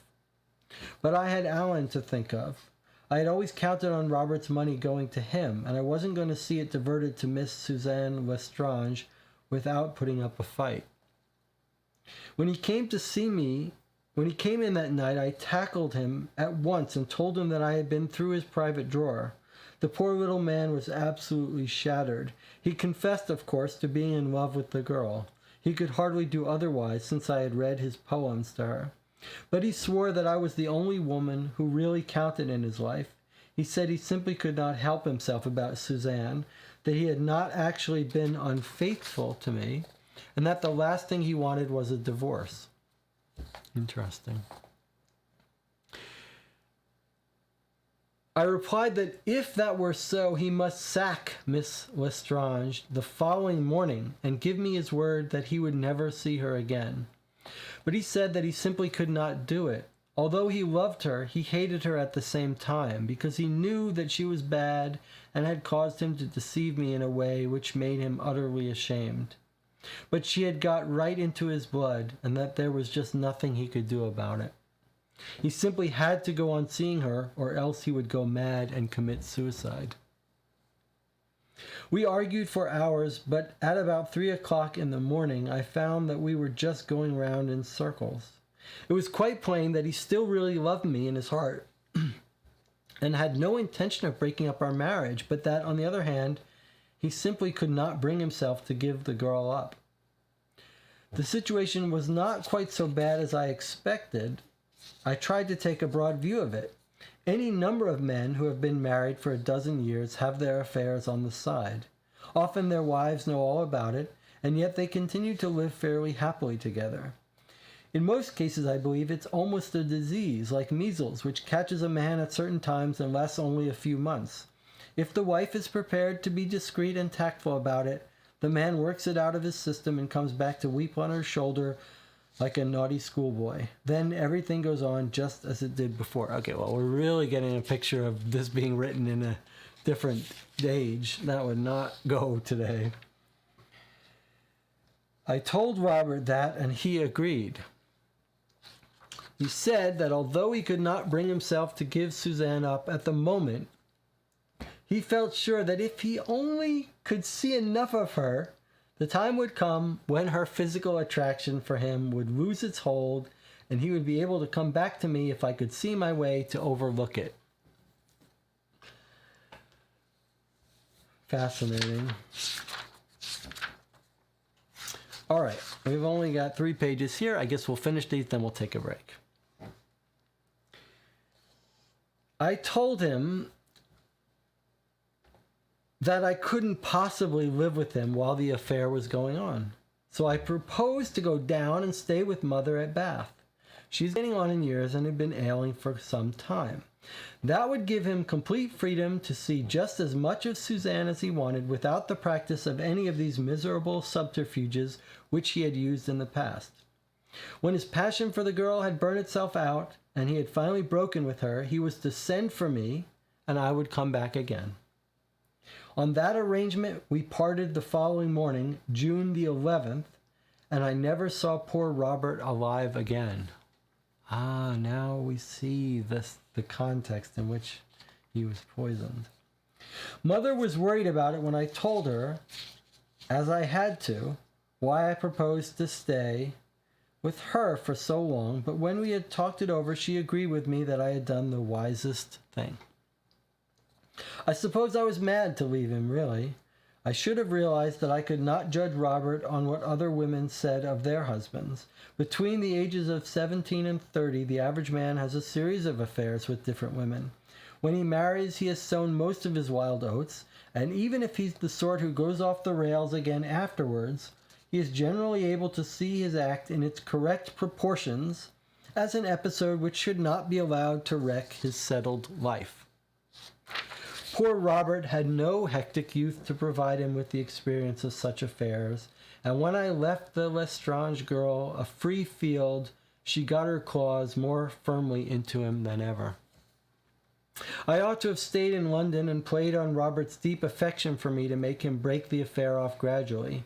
It could have been done with tact and patience, I don't doubt, but by leaving him, I thought I was acting for the best. You see, Alan was already 20 and up at Oxford, and as always, his future was my gravest concern. I knew that if I could keep my marriage with Robert going, he would provide the money to start the boy in a career. If, on the other hand, I rode the high horse, I felt that might force me into divorcing Robert to obtain alimony, as he had never settled anything upon me, and although the alimony would have been fairly large, it would not have been so easy to provide for Alan out of it. And in addition, he would lose all the benefit of a London home where I could entertain his friends and Robert could introduce him to all sorts of useless people. They're both kind of practical about it. She's using him for his money. He's having an affair. They both care for each other, clearly. But it's a little more practical. I decided to write to Alan and tell him his grandmother was ill, so that it was necessary for me to be constantly with her, and I might have to stay in Bath for some months. Meanwhile, when he came down for the long vacation, he was to use the flat which had always been his home as usual. Robert had this craziness so strongly that I doubted if he would be able to get it out of his system under 6 months. But I thought that if Alan lived there part of the summer with him, the boy's presence would act as such a strong reminder of myself that if Robert had passed the height of his affair, the fact of him seeing Alan every day might bring it to a premature conclusion. So the son is going to live with the father with the stepfather while he's having an affair. I don't know about that. That seems a little problematic. Then, on September the 12th, Alan telephoned me at Bath to tell me that Robert had had an accident. He had taken something that didn't agree with him, so I was to come up to London at once. That was my darling boy's way of breaking the news, which he gave me when I arrived in London, that Robert was dead. That is now nearly 14 weeks ago, yet the police have failed to bring a charge against anyone. I do not wish to prejudice your judgment by giving you any particulars myself as to where and how Robert met his death. It is far better that you should learn the facts from official sources, and if you will undertake a fresh investigation, I am sure the police will give an officer of your standing their full cooperation. You will be able to read the report of the inquest, at which, of course, I was unable to give any useful information. I did not think it necessary in my evidence to say I knew of Robert's affair, as I naturally did not wish to appear as a complacent wife. Please give me your help in bringing my husband's murderer to justice. Cicely Prentice. Okay, and then we've got evidence starting. Well, a long, very real feeling letter. I mean, honest, practical, of its time, but very compelling. I care about this woman, about her husband. I'm afraid the son may have done it, or was it the woman? Very engaging. Let's take a 10-minute break. We'll come back. I'll get your thoughts on it, and then we'll start looking at the next phase of this book, which looks like it's going to be evidence and shorter reports. That was the super big long thing we read. Now it's going to be a more piecemeal. So 10-minute break. We'll come back and we'll talk.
Okay, we're back. You're watching Co-op for 2. We are continuing our playthrough, read-through of the second crime dossier book from Dennis Wheatley and J.G. Links called Who Killed Robert Prentice. We've just spent an hour, 45 minutes reading the sort of introduction to the case, which just consisted of a letter from Cecily Prentice talking about, well, basically her history from her first marriage to the death of her first husband to when she met her second husband, Robert Prentice, and their marriage of some sort of accommodation, security, comfort, convenience. Her son, who's now 20 years old, and now her discovery of Robert's affair with Suzanne Lestrange, who's 20, he's 50, and then she's left her husband in the arms of her secretary who's having an affair with, so to hope he'll get it out of his system. And her son has been living there with him as well. Son called her, said Robert's dead, he was poisoned. Police haven't arrested anyone. That's the end of her letter to us. Let's talk in the chat a little bit here. Michael is talking about what we should call this marriage. Is it a marriage of convenience? Maybe security? Yeah, it's of its time, and there's something kind of sweet about it.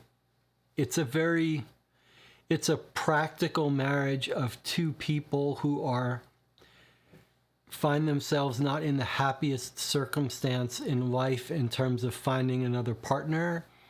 The man is a good businessman and rich, but he's got a little bit of a physical deformity, a cleft palate or abnormality of his disfigurement of his lip, which has made him not really attractive to women. She marries him mostly out of concern for providing money to pay for her son's education and career. He marries her. It doesn't seem like he's marrying her because he's completely head over heels in love with her. He's just feels very fondly to her, has love for her, and is ready to move on to a different stage of his life. They find an accommodation that works. She develops some love for him, some caring for him. He's a good man, a kind man. He hires on a secretary who he becomes completely infatuated with. The way Cecily explains it, she comes to a very practical explanation, a very, what would you call it? Sort of an insightful explanation of his psychology. Here's a man who never got his youthful dalliances out of the way, never had a single romance his whole life, and was just completely captivated by this woman showing him attention, this young, beautiful woman. She describes herself as a rather homely woman, and so she describes her husband being completely just enthralled by this young beauty who she has described as very efficient but after his money. She seems very matter of fact about the situation. She's not, none of them are overly emotional about anything. She took it in a very practical sense. She still wants her son provided for her, wants her son to inherit the money, but it's not in a scheming way. It's a much more trying to accept each other for the way they are and the circumstances they're in. I think, Michael, convenience, security is maybe a better word. They were both providing to each other some security. Jonathan says, I really enjoyed this. I think modern mystery games could benefit from a setup like this one, maybe a little shorter. You could picture them giving it as a free PDF on a website. Could also read the PDF before showing up to play. I do, you're talking about like in the more modern games. Yeah, this is not the style of a modern game to give you so much to read. But, and I was skeptical about it, but it really did bring us fully into being emotionally invested in this case. And I do, it does seem like you could have something like this that could be read digitally to sort of set the background if you wanted a more involved background story. But you could also see how a group would not want to sit down and read that together. So it was kind of it's an interesting choice to put that in. If you're selling these as novels that are sort of games, then you can see people will be like, oh, I got to read for a novel? Of course, it's a novel, it's a book I'm expecting to be reading. If you're going out buying a mystery game, the people who buy that will not want to be doing so much reading, so you could see how that would be a harder sell. Any other comments on this? I mean, that worked for me. That whole long introduction, the fact that we could see photos. We saw a photo of the sun. And there's Cecily and Robert. It felt very believable. This letter we read felt very real. Like a long... A writer wrote this. You could see Dennis Wheatley's writing. This is, I'm not saying it's like the best writing ever, but I mean, it's completely believable and compelling and feels like it's from a singular voice. Michael says, I'm sure of its time marriage is maybe wishful thinking. Sure, it still happens. Did I hear correctly that the son didn't tell her that he had died? He told her to come home and then told her. Yes, that's right. She describes the son, said that Alan telephoned me to say that Robert had an accident. He had taken something that didn't agree with him, so I was to come up to London at once. That was my darling boy's way of breaking the news, which he gave me when I arrived in London, that Robert was dead. So, yeah. Well, Michael, you're right, of course. This kind of stuff does go on still. It seems to happen much more with the ultra-rich and famous. You get some tech billionaire who never had any money and never had any affection from girls suddenly having women throw themselves at him. You can see marriages become marriages of convenience, and even people who aren't rich. There's a romantic, pure version of marriage and love, and then there's what happens to people in real life as they get older and you realize that things are not as simple.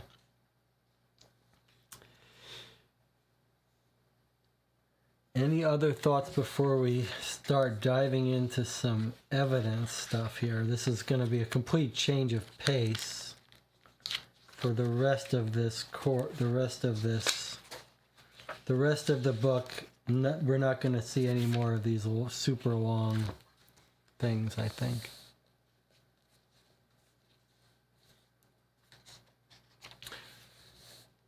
Jonathan, any final comments before we jump back into it?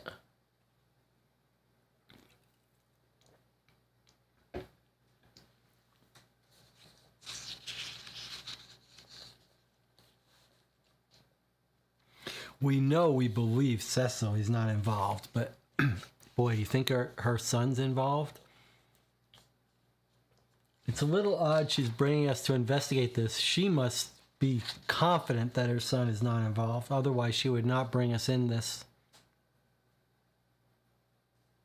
She must think it's the secretary. Although the secretary has no motive for doing this if he didn't change his will. Right?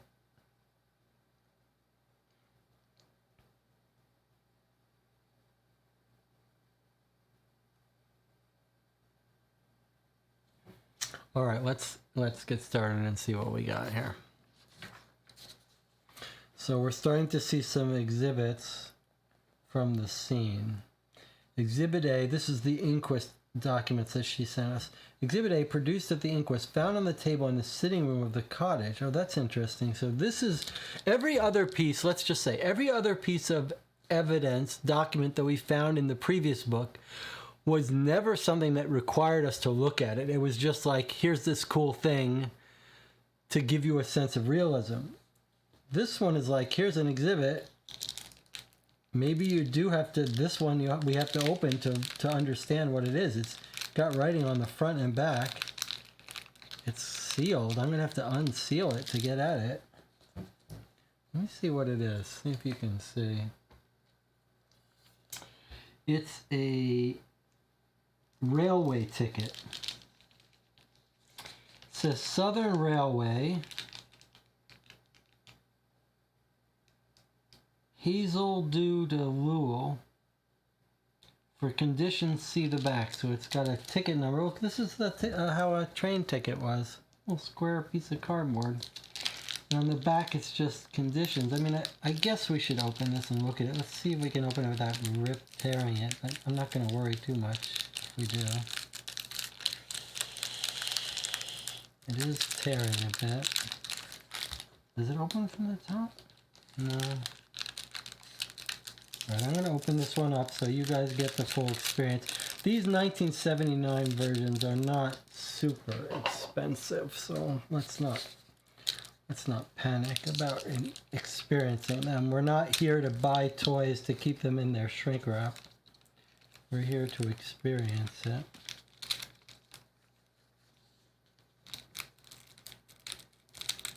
Although I could use a sharper knife.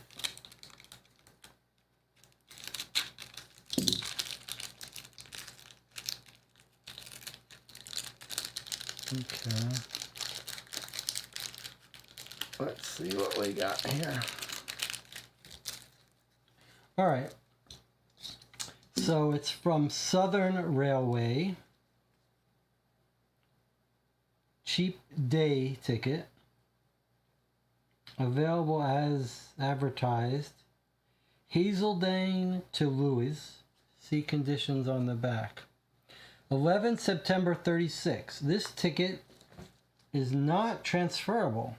The passenger and his or her property are conveyed at his or her own risk in case of injury, damage, loss, or delay, however caused, and subject to the company's bylaws and the conditions in their timetables and notices. Okay.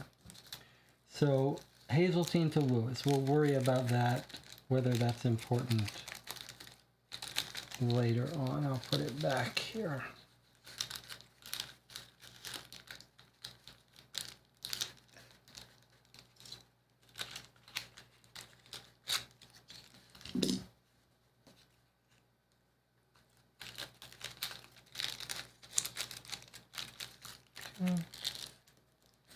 All right, Exhibit B. So this one was found on the table in the sitting room.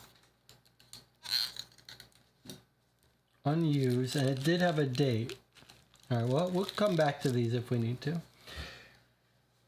Found in the hall of the cottage. It's a stamp.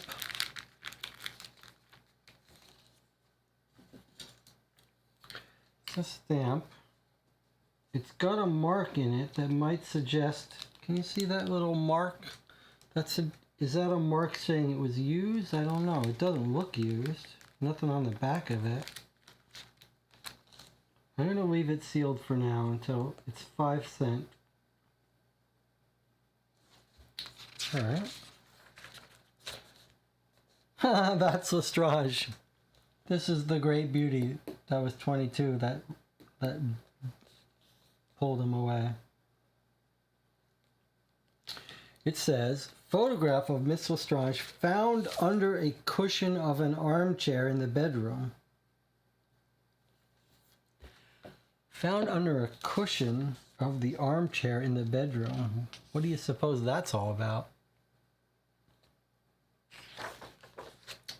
Okay, well, we got some interesting stuff here.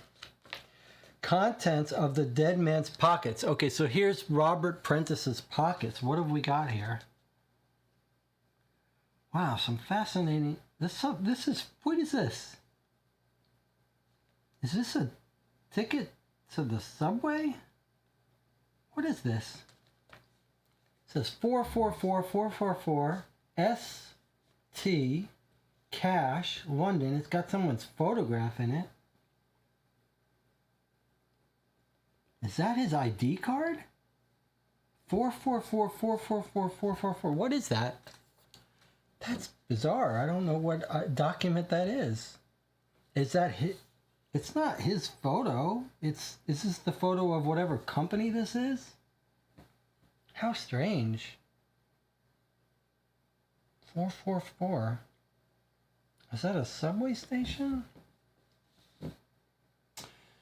Robert, here's his business card. Robert Prentice, Gainsborough Court, London. He's got dyspepsia tablets. Bismuth dyspepsia. 1 or 2 tablets after meals. He's got a nice pen. Some burned matches that he keeps in his pockets. Some coins, some English coins. A sheet with a little code word on it, FGS3V9. And then a box of safety matches, which these presumably came from. London Cash 444. I'd love for someone to tell me what they think that is. 5-cent stamp is the question. Yes, that seems like an expensive stamp for 1934, but that's what it says. 5C. I mean, okay, let's open it up. If we're gonna open up one, we might as well open up the rest of them, I guess. Should have a sharper knife if I'm doing this kind of thing, I guess. I think what's the best way to do this? Maybe some small scissors would have been better.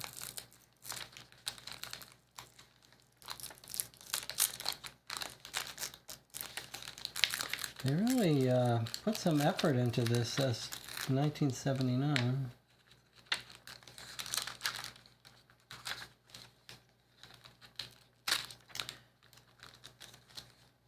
Well, scissors might have been a better way to do this.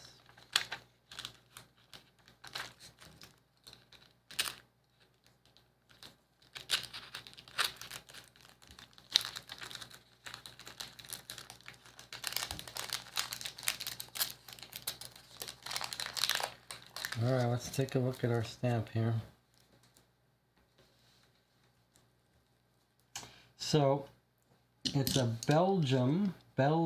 Belgique stamp, 5 cent, 5 whatever cent. It's obviously not American cent, but it's got a little mark here. I'm not sure what that's supposed to tell us. It looks actually like it's got glue on the back.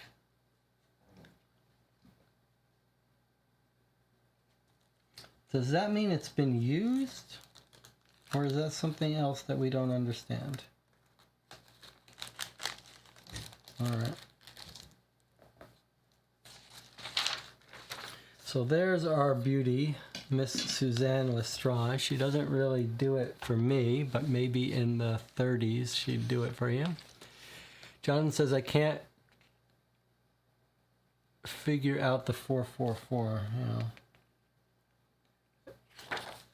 Okay, and then there's that. So we've got some secret numbers or something, and then this crazy 444. It says London Cash. 444, 444, and then 444.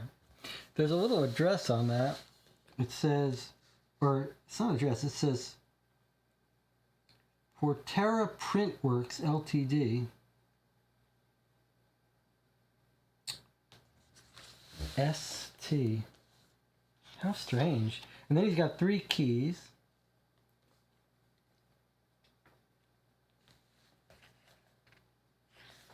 All right. Whoa, look at that.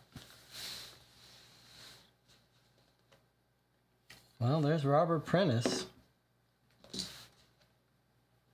Photograph of the body of the deceased that's found by the police in the kitchen of White Down Cottage.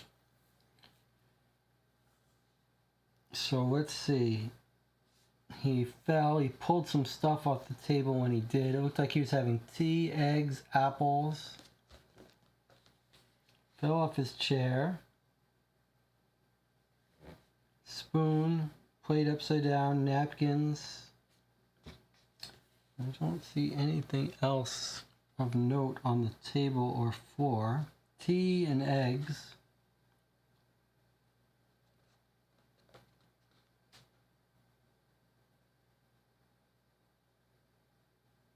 But he must have died pretty suddenly if he pulled that stuff down off the table and fell over. It's not like he went to bed and died. Okay, here's another photo. Let's get a look at this little cottage. So there's the table again. There's the egg, salt and pepper. There's the tea kettle.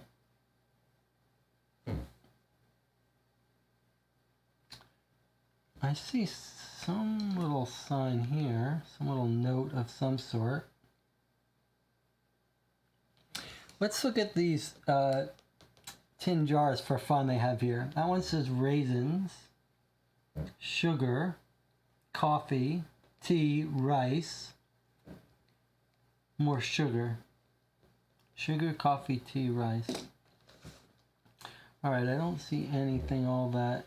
He's got a piece of, looks like maybe bread or cheese or something. A sign here that says something, Mary, something. I don't know what that's about. Don't know what this thing would be.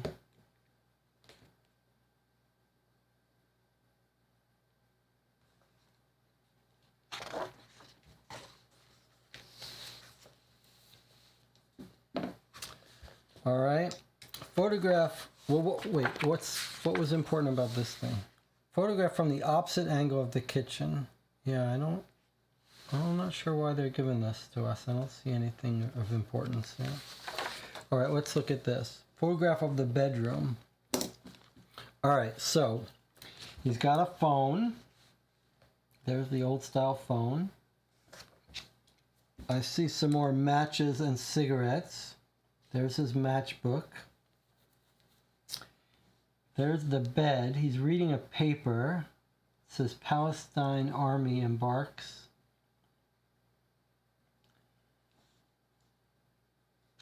I see another dresser here. I can't make out anything important on it. Window looks closed.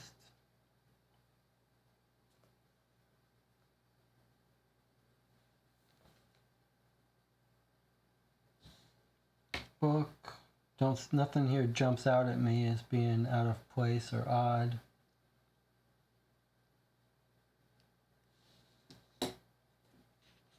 Bed was slept in and not made up.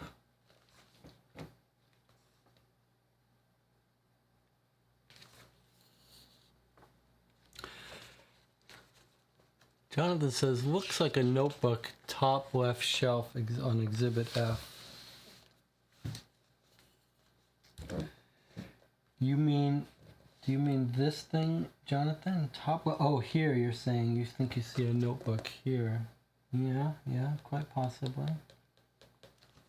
That was a good way to do it, Jonathan, since there's delays. When you want to point something out, tell me exactly what exhibit and where. Yes, notebook and a book here that we can't identify. I'm not sure what this thing is that I'm looking at. It seems to be attached to the lamp. All right, what else have we got here? This is interesting. Exhibit H, produced at the inquest, found in the hall of the cottage. It's a letter to Miss Lestrange from Sussex, 11 September.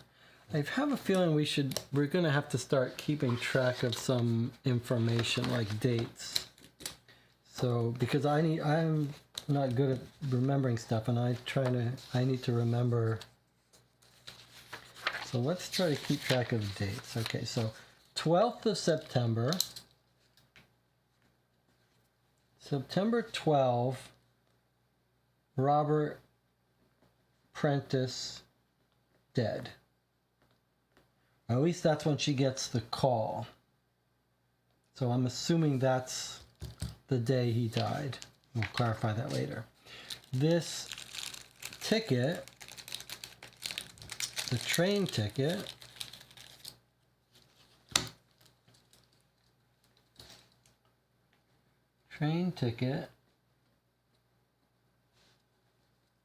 Hazeldine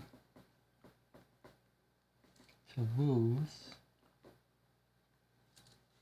348 3. This has a date on it. 11, September 11. So the day before he was found dead is this ticket. We know he died at the table, so it's not like he died in his bed and wasn't noticed dead. Although it's possible, I suppose, that he was found a day after his actual death. I guess we'll get some information about that later.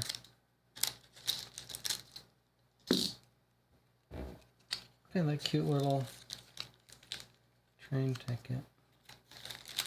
All right, continuing with our dates and stuff.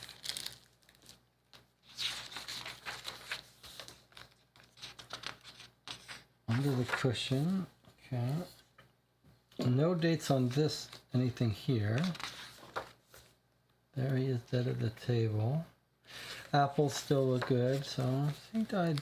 They found him quite recently. Can we make out the date on this newspaper? No, we can't. But we may have that newspaper here. Michael says, does the 444 say ST or STD? The 444 says ST, unless you read this circular thing as an O. ST London Cash. And it's like 444 as part of the logo. It doesn't look like, if that's him, if it's an ID card, it's a very young picture of him, so it seems unlikely. We're probably going to get told in the book what this is, so let's continue on. All right, so her letter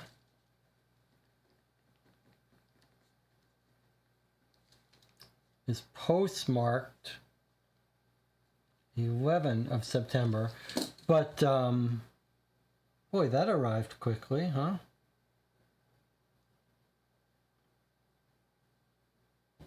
Postmarked at 6:45 p.m. from Sussex, from Furley, Sussex.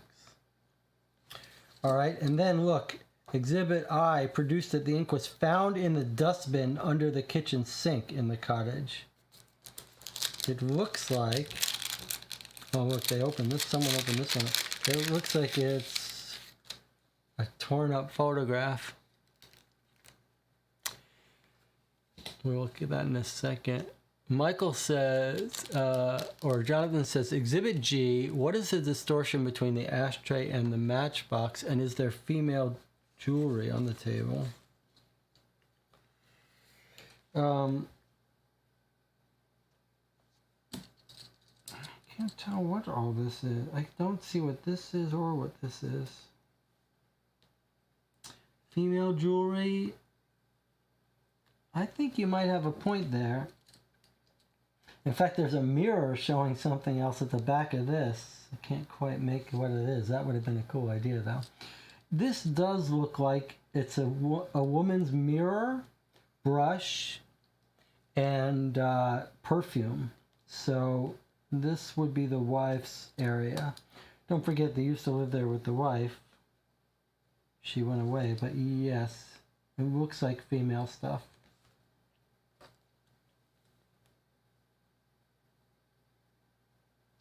Can't quite make out what this stuff is. What is the distortion between the ashtray and the matchbox? You know, I can't tell. I can't tell what this is. Am I close up?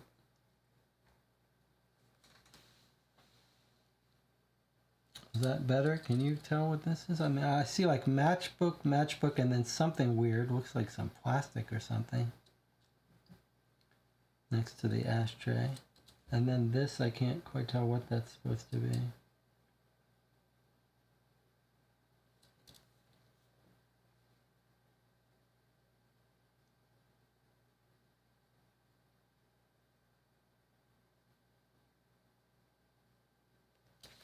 All right, let's continue on.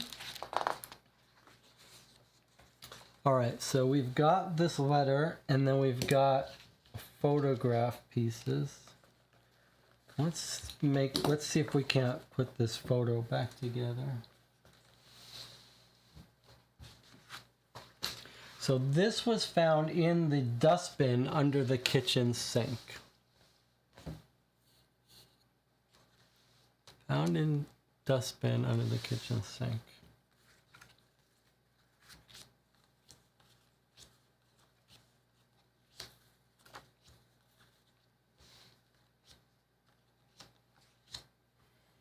Doesn't look like much of anything. Oh, it's double-sided. That's interesting.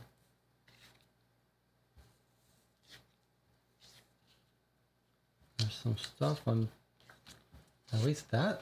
It's double-sided on one of them. Yeah, double-sided on some of them. That's weird.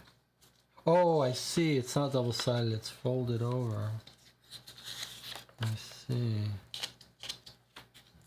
Okay.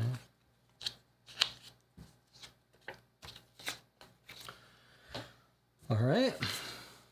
That looks like a top. That looks like a woman's leg. There's the phone. Is this a picture in their room? This looks like a side. This looks like more top. Okay, there's that. Okay, that's our upper left. That looks like, no, that's going to be bottom. Here's going to be another top. Okay, so there's the extent of our photo. This is going to be bottom.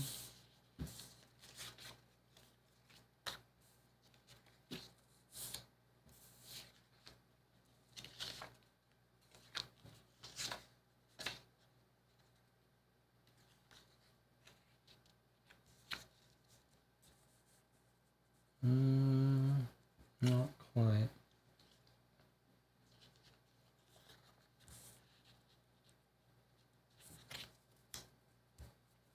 Okay. No, that's not quite either.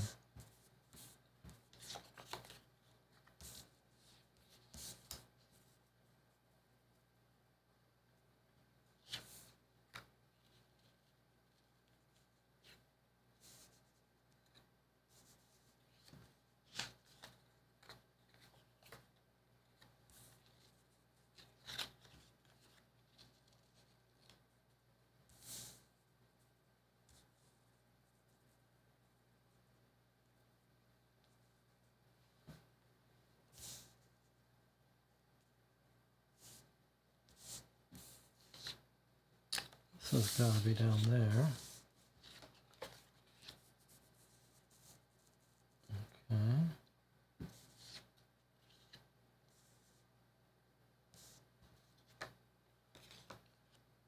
Okay. I wonder what's up with these double-sided ones.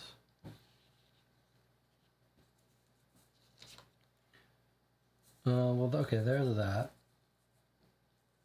Okay. Is that there? Yes, that's there. It doesn't quite look like it matches, but that does match, so that's got to be it. I think.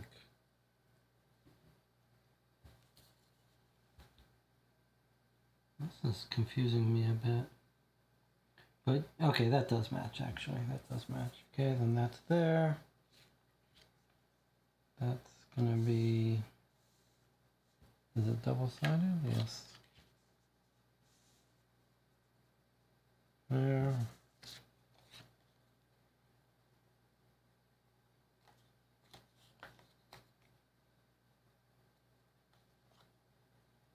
Oh, this has got to be up here somewhere. Okay, so we're missing some pieces, but there it is. What are we looking at here? So, woman with bare legs. I can't tell if she's totally naked. Maybe she's wearing a bra. There's a man. She's got her hand on his shoulder. Now, is this his room? There's the phone and the light. Can we say definitively that it's this same room? What about the picture here. Where is that picture? I don't see it.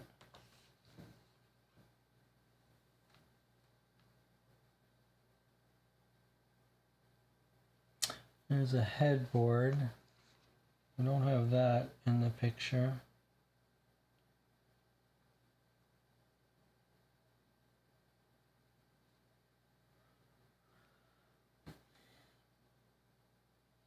It's on the side facing us, so it would have been taken from here. So the headboard would be, oh, there, is that the headboard? No, that's a chair. So the headboard is out of our view, we can't see it. But then this painting, we don't see, right? I mean, if this is our phone and light,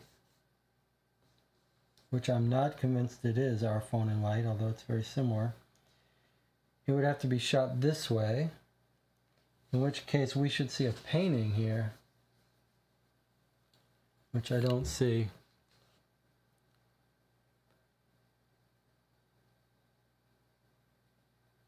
Now, do you think we should be flipping this over to see like what? Do we care about what's on the other side? I'm gonna flip this over. Let's see.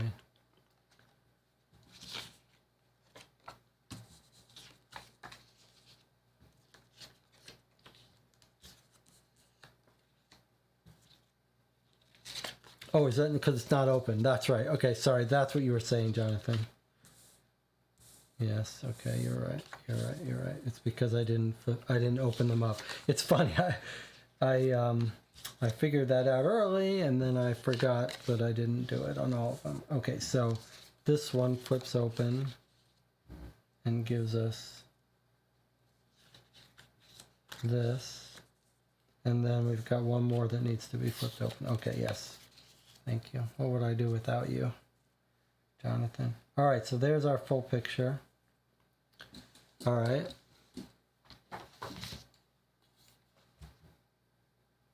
Is she naked? She could be fully naked. I can't quite make out. They did a good job of blurring. Although she's got her shoes on. It matches the look of Lestrange with the hair. But now, what do you make of this room?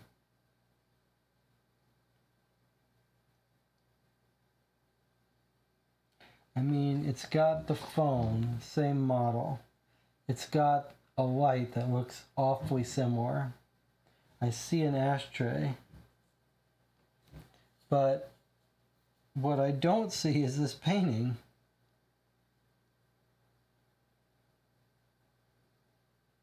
And that's confusing me a bit. Any thoughts about whether this is the room? Does it look like Robert's face for sure? It's not clear. It's not clear at all. Remember, we have his photo on his wedding day, so it's not clear. It's not clear it's in their room. And if, you know, I can't tell. Are these the pillows here, or is this just the end of the bed? Like the headrest on this one is off our screen. It's possible that this dresser would be over here. That we're angled this way, and so that we're not seeing the dresser, but we're seeing a painting. But boy, I would think we would see the painting. All right, so we're just going to move this up here, out of the way for now. We're going to not worry about figuring out if it's that room or not yet. Dustbin under the kitchen sink. Okay, now let's look at this letter and see if this letter says, hey, check out this photo.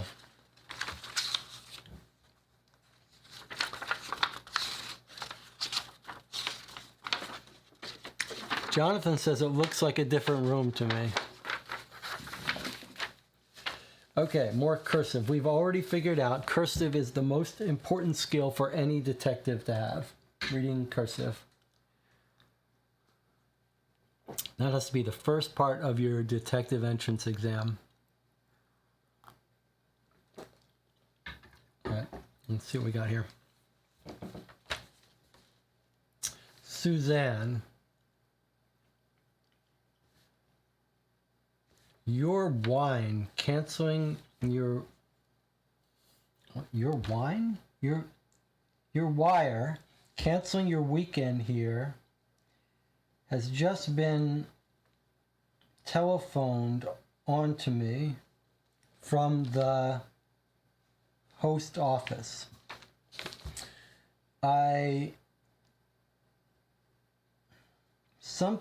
The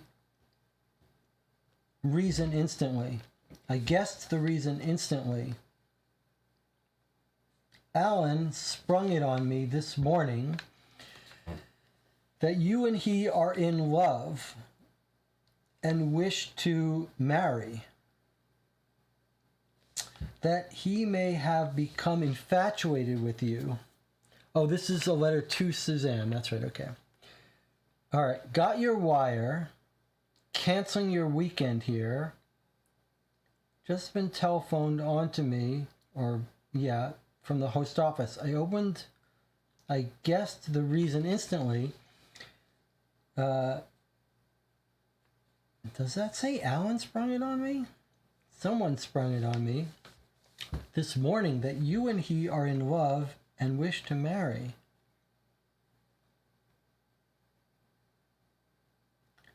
Are they talking about Alan getting married to Suzanne?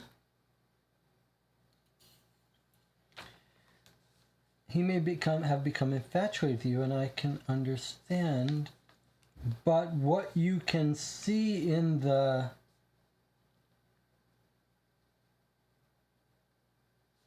this something boy has any comprehension.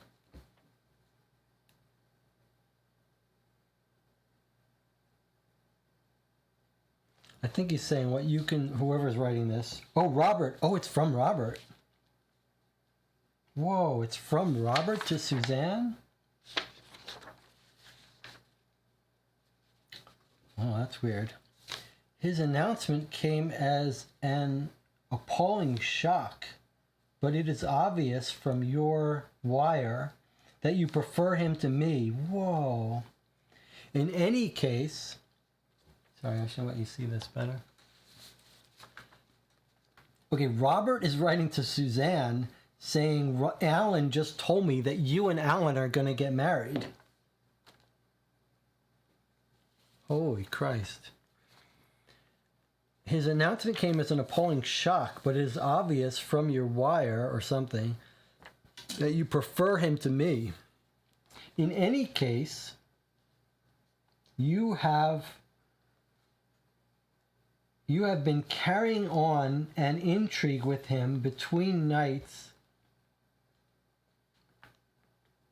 spent with me in such abandon as I thought, underlined, only love could justify. The living of such a something lie is utterly horrifying, and I cannot find words to express the degree of my humiliation. Perhaps it will take the edge of any enjoyment you may derive from your something bedfellows when I tell you that Alan's financial status, or just something, is entirely in my hands.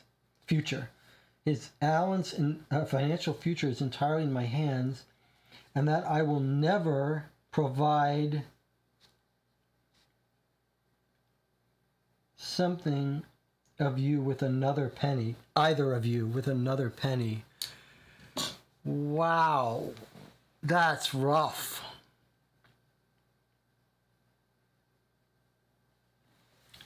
Wow, that's rough. So this got postmarked. Where was it found, though? Found in the hall of the cottage. It's a little confusing here. He's sending it to Richmond. Is this where Riverside? We should find out where she lives, but Okay, so he's written this letter on the 9th. It's postmarked 11th of September, but written on September 9. Wow, okay, so Alan has told him, Alan, his stepson, who's living in the place, has told him that they're having an affair and they're going to get married. He's infatuated with you, which I can understand, he says. He's become infatuated with you, which I can understand. But what you can see in this something boy, senseless boy,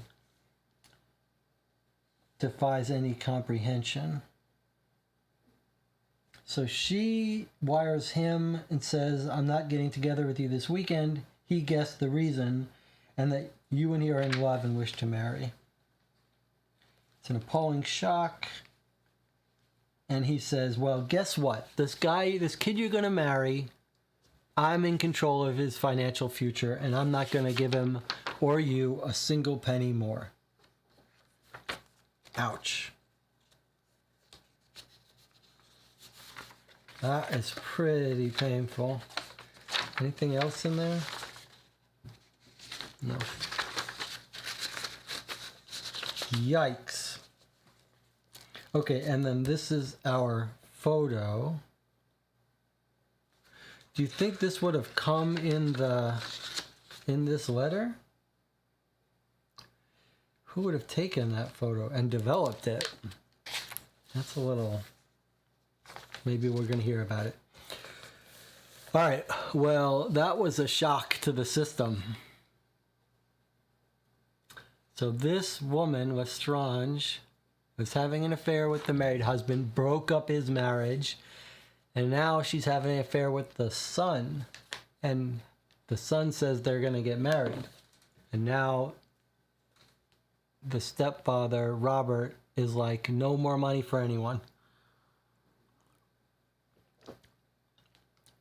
That's pretty rough. All right, let's see what we got here.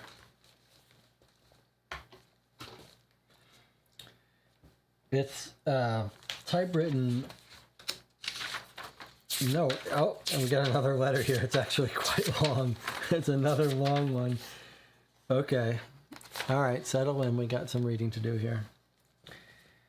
The Birches, Wallingham, Lewes, and Sussex. Okay, so Lewes is where Lewes was our train ticket. Our train ticket was to Lewes. Okay. December 19th. Okay, so this is quite a while ago, right? Because everything here is happening in September. Oh, now this is after his death. 14 weeks ago, I guess. October, November, December. Yeah, okay. The Chief Constable of Sussex has asked me to deal with a letter from you dated the 16th instant. Oh, there's that inst. Remember when we played Sherlock Holmes? There's an abbreviation inst. There's the quiz. Quiz for you. Don't look it up. Don't look it up. Okay. In Sherlock Holmes, in the newspaper, we frequently see INST dot. It's an abbreviation for something, and we always forget what it means. Does anyone remember? I think I remember what it means.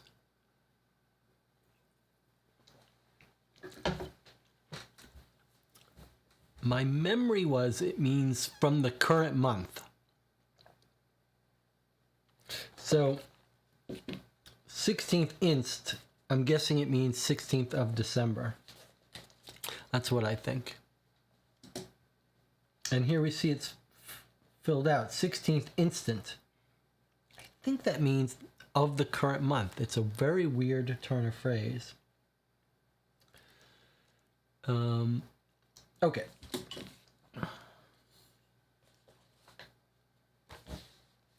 The letter dated the 16th inst, which has been passed in by the Commissioner of Metropolitan Police, New Scotland Yard. In it, you state that you wish to investigate the Prentice case and ask that the police of this country should give you special facilities to do so. If the deceased had been a citizen of the United States, had associations there, or for any similar reason you had received formal instructions from your own department to take the matter up while over here, we should welcome your cooperation. You make it quite clear, however, that no such instructions have been given to you and that you are only in the country on a holiday.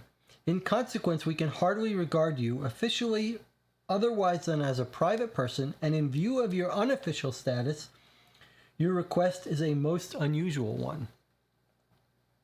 To accede to it fully would be quite contrary to precedent, and might possibly cause considerable ill feeling among our own people who have been in charge of the investigation to date. It is for that reason I am replying to your letter from my private address, and must ask you to regard the contents of this as confidential. Although averse to breaking an established rule, the Chief Constable feels that, since you are a distinguished officer in the United States Police, an exception should be made in your favor. More particularly, as the case has baffled us completely, and, in the interests of justice, we are naturally most anxious to take action against any person or persons concerned in this crime, while I cannot therefore give you introductions to the officers who have been investigating the case, I shall be pleased to supply you with all details known to us myself. As you state that Miss Prentice has given you a great deal of information about the life and habits of the deceased, but no particulars of the actual crime at all, it would be as well for me to mention, before going further, that Robert Prentice met his death at Whitedown Cottage, Furley, N.R., Hazeldean. I don't know what this NR means, but members of the Sussex Constabulary were called to the cottage by telephone on the afternoon of Saturday, September the 12th. That's when he died. And the deceased body was found by them lying on the kitchen floor. Medical examination showed that he had then been dead some hours. Okay, so Saturday, September 12th in the afternoon, he was found dead some hours. It sounds like he just died at breakfast to me. He was eating eggs. That's his breakfast. So he died eating breakfast, found later that afternoon. Okay. Met with death at Whitedown Cottage, Furley in Hazeldean. Okay, so that's where they are. The cottage is in Hazeldean.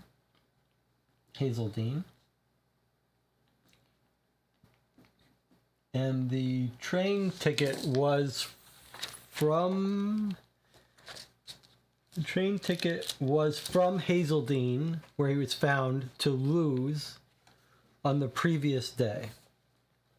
Okay. Train ticket was for the day before he was found, and it was to go from his cottage to Lewes. Okay. Medical examination showed that he had been dead for some hours.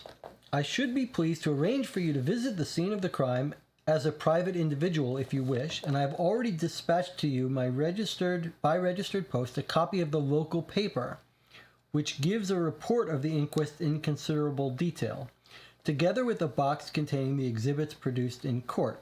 I shall be glad if you would acknowledge the receipt of these by return. There follow, hereunder, particulars of the lines of investigation which each exhibit, later displayed in court, led us to follow, these resulting in our subpoenaing certain witnesses at the inquest. Exhibit A, the unused half of a returned ticket between Lewes and Hazeldean, issued by Southern Railway on September 11th. The unused return between Lewes and Hazeldean. Okay, so it's a ticket that went from Lewes to Hazeldean and then would have taken someone back from Hazeldean to Lewes, but was unused. I wonder how we would have known that that was half of a return ticket. We're going to find out what that 444 is now. This was found in the upstairs sitting room of the cottage on a small table near two empty tumblers, which had been used for whiskey and soda, 2 tumblers. The remaining contents of both were analyzed and found to be completely free from any trace of poison. No poison in the tumblers of whiskey. In Exhibit D, which is a photograph of the contents of the dead man's pockets, you observe a bookmaker's ticket. That 444 is a bookmaker's ticket. Oh, it's a betting ticket. Bookmaker, betting ticket. Issued by Sam Tooney. These 2 items led us to suppose that the deceased might have been present at Lou's races on Friday the 11th, but there seemed to be no valid reason why he should have taken a return ticket from Lou's to Hazeldean instead of a single. And in view of the 2 used glasses beside which the unused return half was found, it seemed possible that somebody had accompanied him back from the race meeting. All right, let's understand that. There was a race in Lou's. Why he should have taken a return ticket from Lou's to Hazeltine? Right. They're just saying he either would have gone to Lou's and then come back and used both halves of a ticket, or maybe he took a single there and then would take a single back. But why would he buy a return while he was at the races to get home? That would make no sense. So they think, logically, someone else may have come with him back from the races, who lived in Lou's and planned to go back to Lou's. Our inquiries produced evidence that Prentice was, in fact, present at Lou's races on Friday the 11th, and that he caught the 5:20 train from Lou's to Hazeldean. He would, therefore, have reached his cottage at about 5:45. 2 officers, Friday the 11th, the night before, okay. 2 officers then interviewed Tunney to inquire if the deceased had a companion with him when he made his bet, and they asked to inspect Tunney's books in order to ascertain the nature of the bet made by the deceased with him. The result of this inquiry is apparent in the report of the inquest. Investigation showed that Tunney's position financially was not a strong one, but we have nothing against him on our own records, and as far as we know, he has always met his obligations. So it's a betting ticket issued by a man? Like a single man was taking bets. And that's what that card was. And it's got the picture of the guy who's taking the bets. It's a very specific thing to go make a bet with a specific person and get a card that they've got printed for that purpose. Exhibit H consists of an envelope and a letter addressed by the deceased to Miss Suzanne Lestrange. It was posted in Furley at 6:45 on Friday, the 11th, and delivered to Miss Lestrange at her flat in Richmond by the first post on the morning of Saturday the 12th. How is that for a post service? 6:45 p.m. on Friday, it arrives the next morning. I always just assumed that the postal service is getting faster and faster. I had no idea that it's getting slower and slower. Okay, so that's where she lives. She lives in Richmond. So he sent it to her flat. So then how does it end up in our house? It doesn't. It doesn't end up in our house. Found in the... Wait, it does say it's found in the hall of the cottage. So somehow it made its way back to the cottage.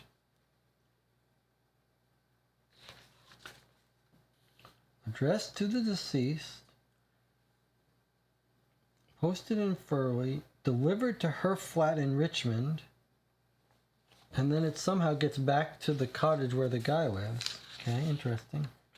So someone confronted him with that letter, maybe.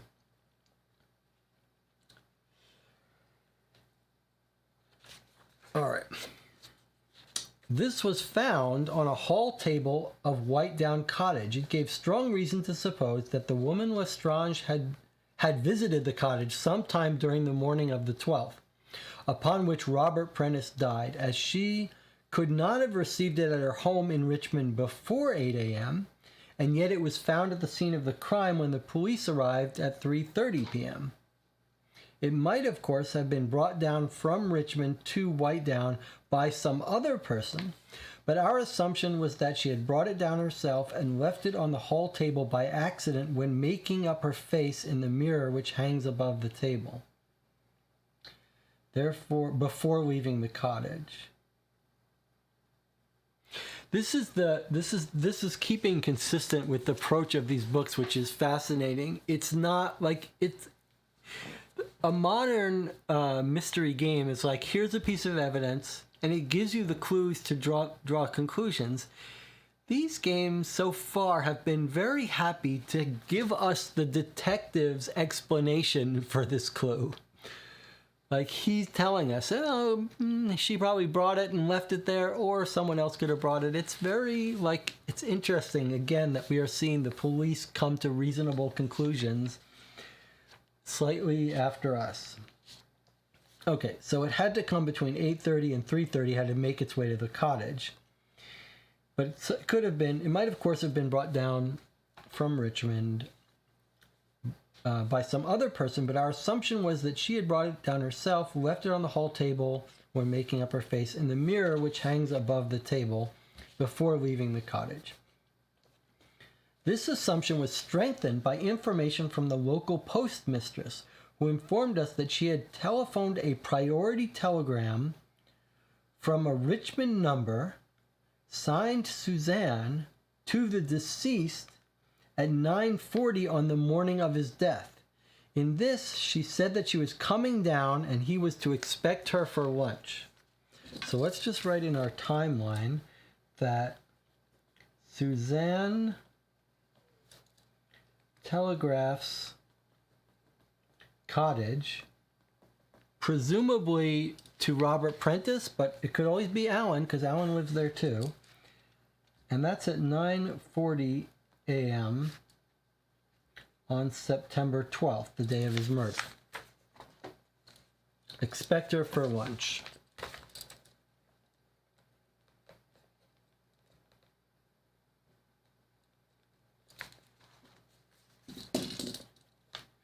Okay. 2 officers interviewed the woman Lestrange, and although at first she stoutly denied ever having left London on the morning of the 12th, when the letter was shown to her, she broke down and confessed that she had driven from Richmond to Whitedown and back in her car that day. Exhibit C is a photograph of the woman Lestrange. This was found hidden under the cushion of an armchair in the bedroom of the cottage, which suggested to us that someone had thrust it there with a view to concealing it in a hurry.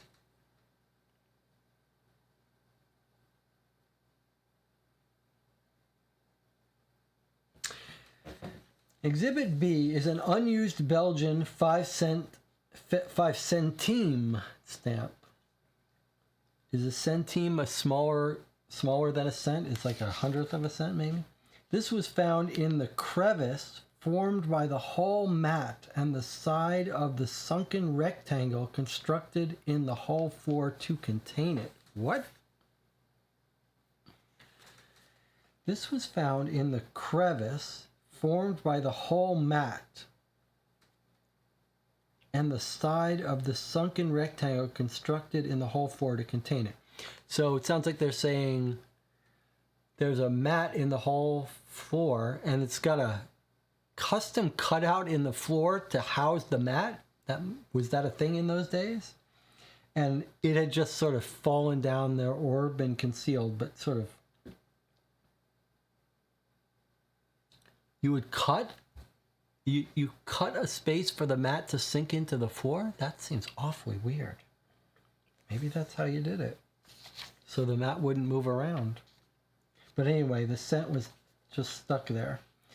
He says, as it was a somewhat unusual object to find in an English country cottage, we naturally gave it careful consideration, and enquiries were immediately instituted for any foreigners who might be standing staying in the neighborhood. These brought to light the fact that a man named Nathaniel Smears had been living for the 10 days previous to September the 12th at a neighboring inn called the Green Bough. This man was not a foreigner, but rumor is that he had recently arrived from Belgium, where he had lived for a considerable portion of his life. Investigation disclosed that Smears was a stepbrother of Miss Hogbin, who owned Whitedown Cottage and rented it to the deceased, and that he had represented Robert Prentice's shipping company in Brussels for some 18 years until his dismissal from the firm a few weeks previously. All right, so we've got a disgruntled employee who's related to Miss Hogbin, who was the perfect secretary until she left. His recent dismissal after such a long period of service suggested to us that he might have a grudge against the deceased. 2 officers armed with a search warrant accordingly interviewed Smears in his room at the Green Bough. At first, Smears denied having visited Whitedown Cottage on the evening preceding or day of the crime, but a search of his effects disclosed certain photographic apparatus, including a Leica camera with a quick exposure lens, together with a negative and prints of a photograph presumably taken by him through the bedroom window at the back of the cottage at night. Okay, so now we know who took this photo that we've reconstructed here. This guy's got it. And now we understand how it was developed, such a risque photo. It's that he's got his own setup here.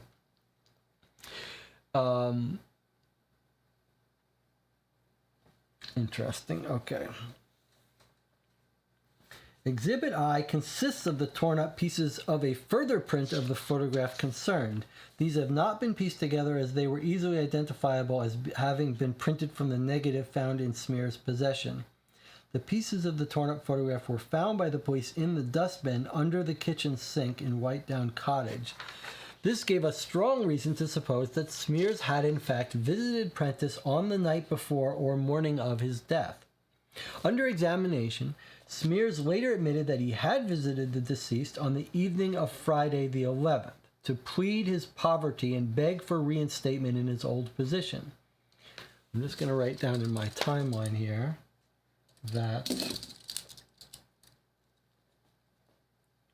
Smears says he visited Robert on night Friday, September 11th.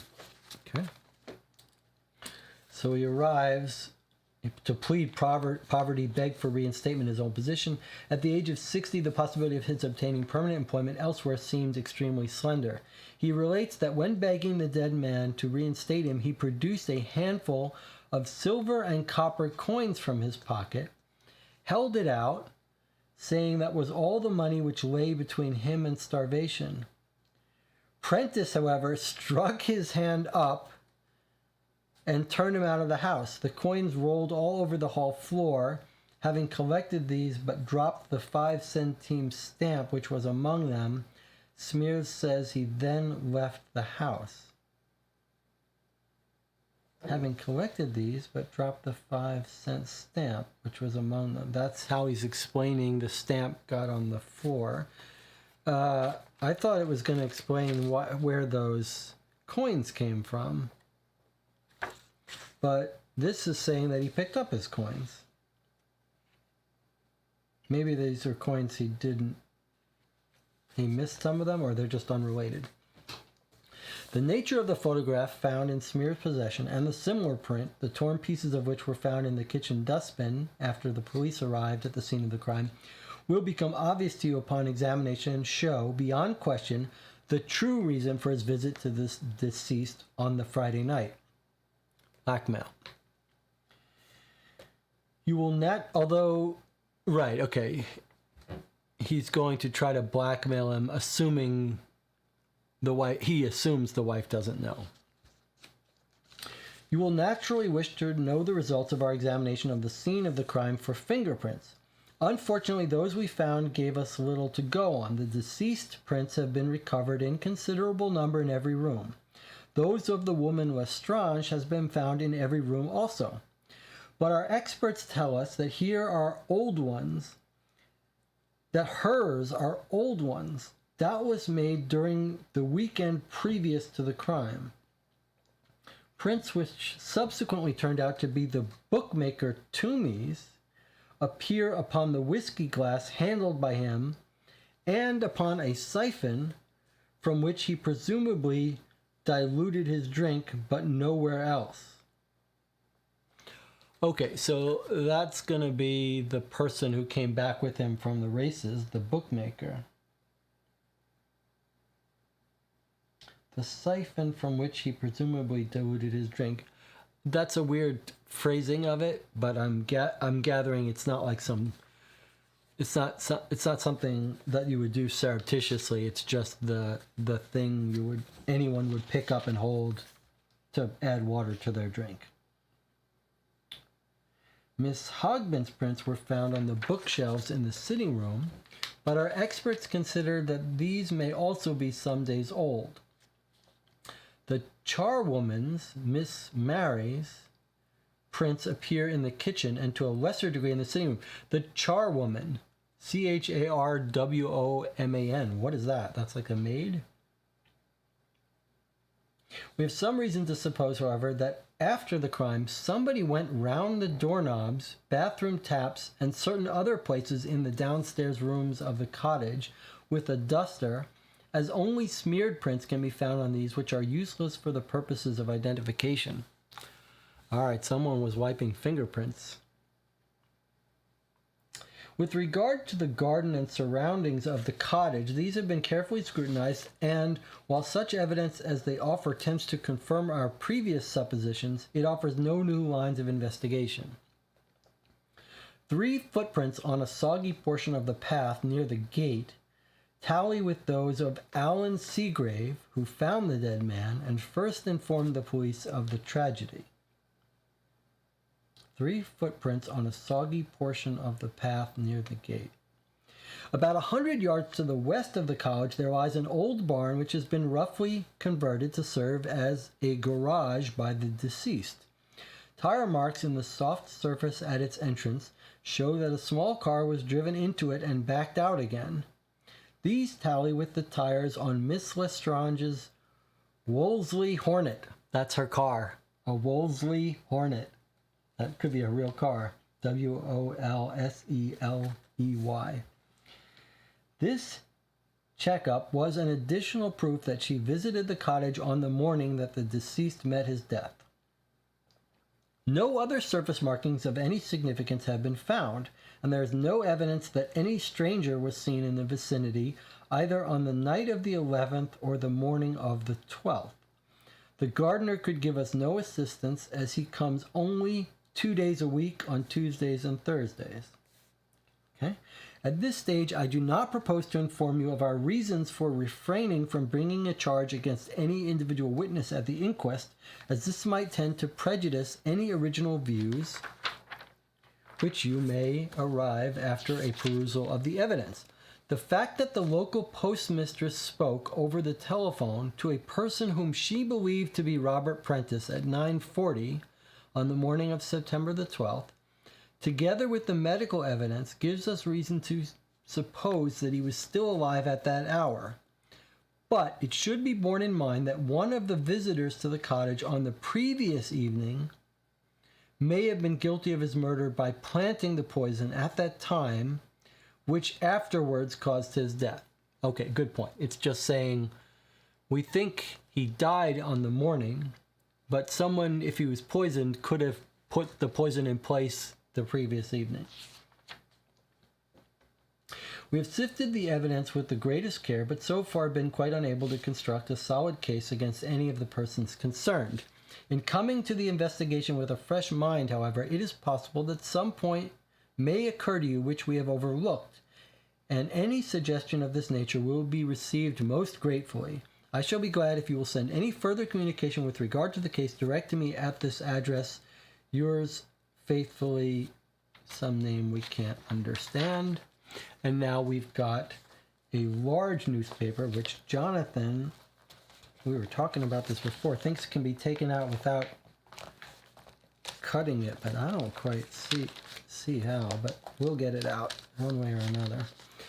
All right, well, we've been an hour and 15 on this session, mostly reading this long police report. Let's take our 10-minute break again. We'll come back and we'll talk about what we've read, and we'll get into the newspaper. Think about your thoughts, what you want to say about this game so far, how you're finding it, how it's different than the previous one. I'll see you in 10 minutes.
Okay, we're back. You're watching Co-op for Two. We are 3.5 hours into our read through of Who Killed Robert Prentice, the second Dennis Wheatley and J.G. Link's crime dossier.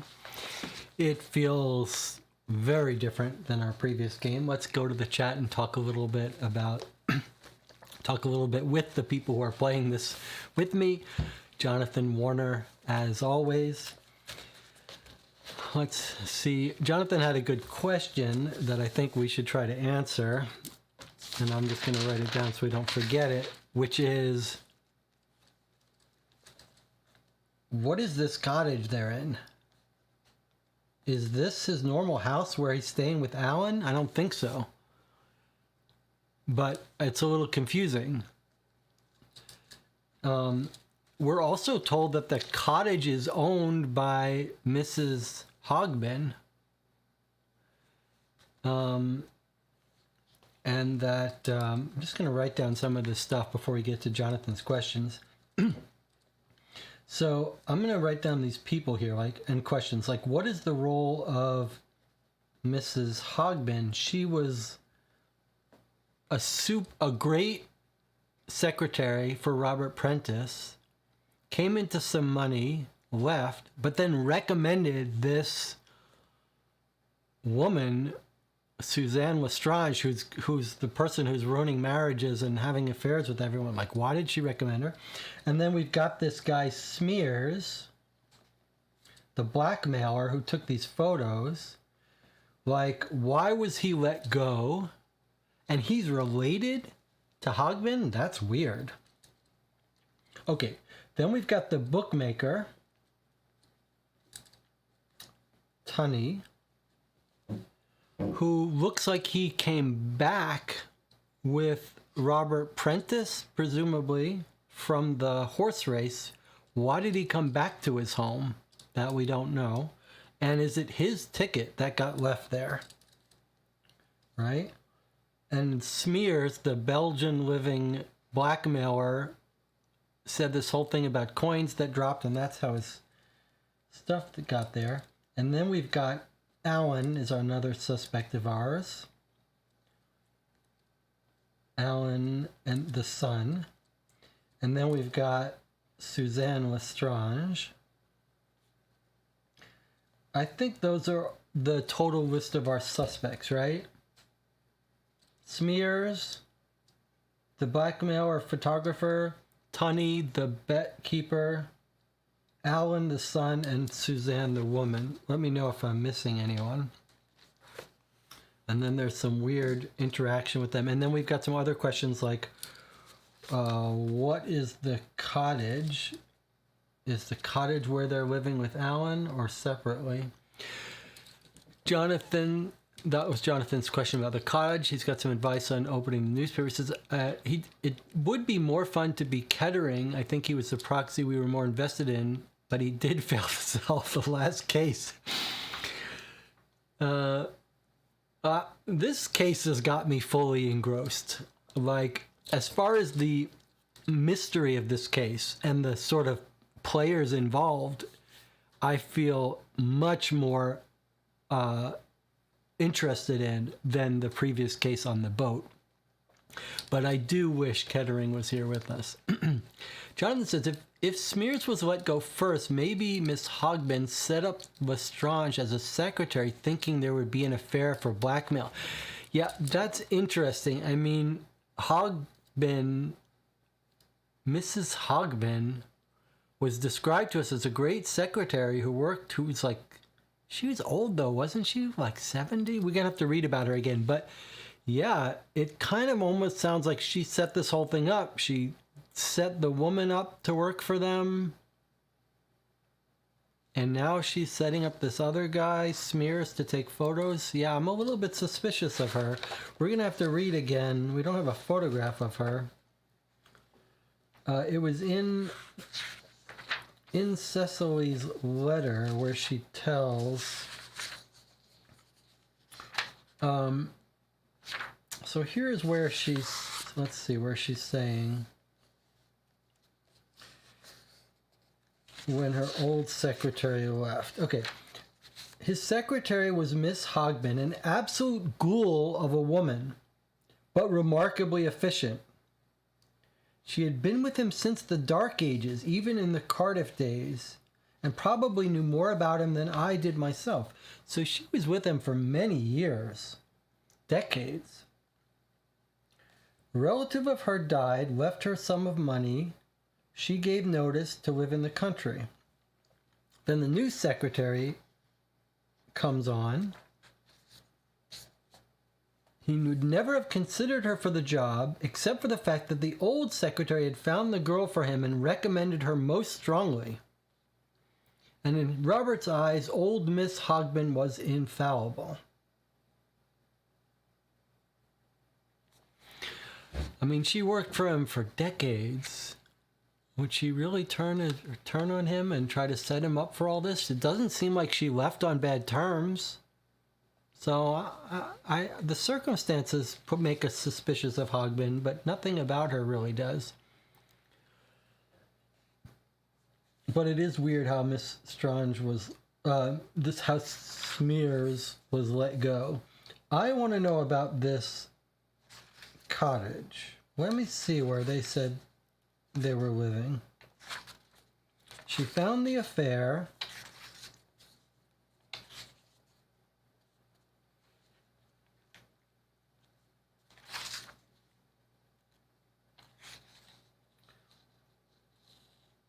I want to see where she says Alan's going to live with them, etc.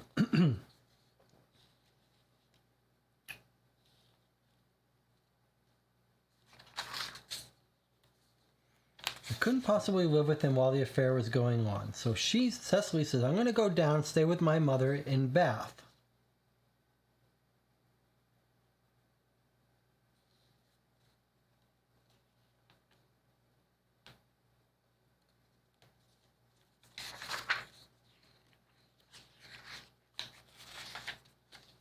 I should have stayed in London, but Alan was already 20 up at Oxford. She writes Alan. She tells Alan that the grandmother is ill. when he came down for the long vacation, he was to use the flat, which had always been his home, as usual.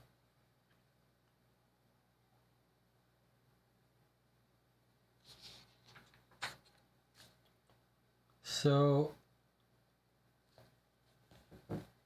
this is not the flat that they're in. They're in some cottage that we don't really understand how they got to this cottage. This was like a vacation affair. Did we... Yeah.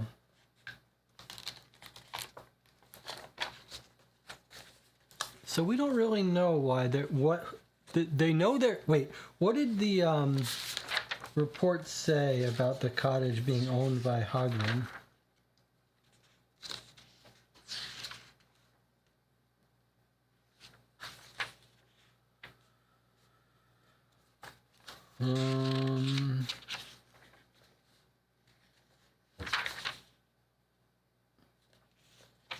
Smears denies visiting White Down Cottage.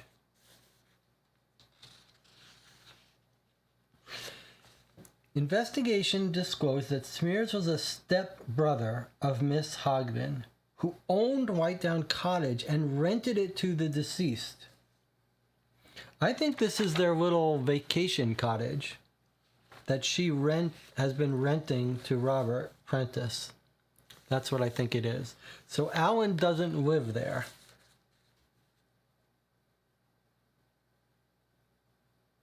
Alan doesn't live there. This is Robert's vacation home, which he's using it to have affairs outside of the home. Okay.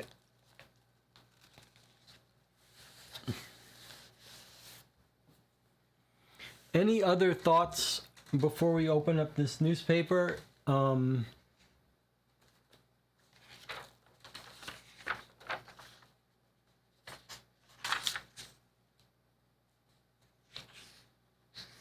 Wolseley Hornet. I'd love to see a photo of that Wolseley Hornet. Maybe during one of the next breaks, I'll go get a photo of it to put on the tablet. A Wolseley Hornet car.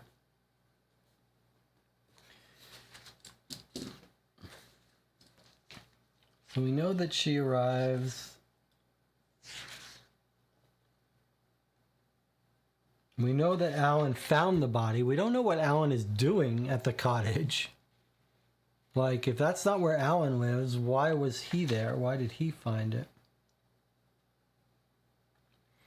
We think someone wiped fingerprints around the doorknobs.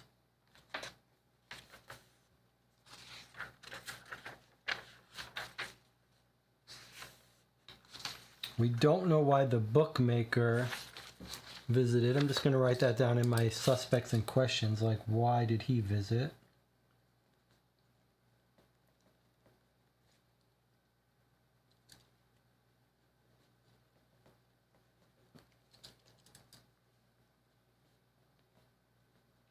So for Alan, we don't know why he's in the cottage on the Saturday morning, the 12th. And for Suzanne, we're told by the telegraph operator, we know Robert writes her a letter on Friday. She gets it Saturday morning, and he's like, you're not getting any money from me ever. And then she's like, she telegraphs him right up. She's like, I'm coming down to visit you. We're going to talk this over for lunch. And then he's dead soon after. All right, so are you ready to go to the newspaper, or shall we talk anything more you want to say about this? Jonathan's missing Kettering, our detective. I am missing Kettering a little bit, but I'm liking this case a lot.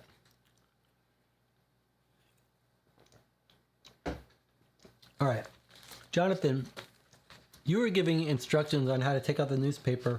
Is your copy from 1979, had it already been played?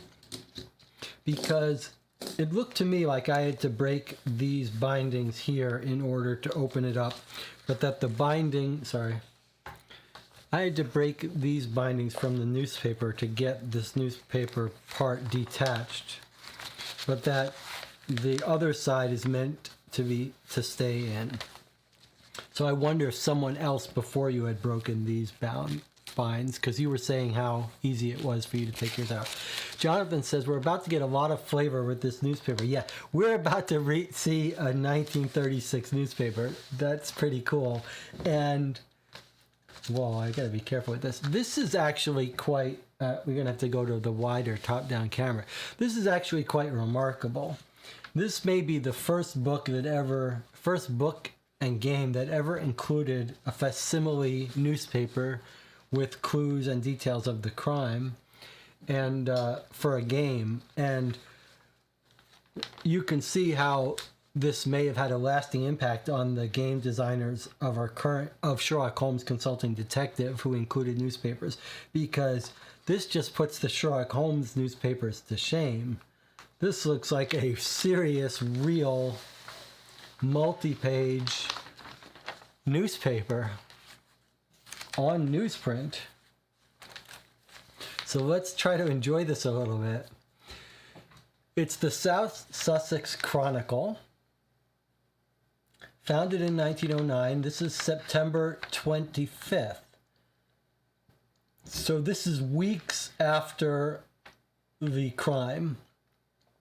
The detective told us to check this out for details of the investigation. And let's appreciate this newspaper. So it's got an advertisement in the upper right for Yeastvite brand tonic tablets. For there you can buy tablets for nerve pains, headaches, lassitude, depression, nerves, indigestion, exhaustion, insomnia, rheumatism, and constipation. And this says how long it will take them to cure these different things. So what's lassitude? Seems like I've heard that word, but I don't know what it means. Lassitude. And nerves is the one in quote. And how much heroin is in this? Yeastvite tonic tablets. Okay. All right, and now look, in the upper left is another advertisement for Yeastvite, but it says the first clue to the successful detection of crime is an alert brain to seize on the slightest thread of evidence and a physically fit body to follow up the trail untiringly, however hard and long it may be. Good health and clear-headedness is also an essential in everyday life. They can both be quickly attained by taking Yeastvite, the lightning pick-me-up, rapid pain reliever, and lasting health builder. So it's some mix of, no doubt, cocaine and codeine. All right, so now I think I remember reading something about the newspaper. Before we look at it, I just want to read it. I thought something was telling us don't bother looking for clues. It's just the part that's related to your case. But let's look it up. Okay, so I see the main story is all about our case. Well-known Londoner's death in lonely Sussex cottage. Mrs. Robert Prentice, the widow, and Alan Seagrave, her son, by a former marriage, leaving court. All right, so this whole article is about it.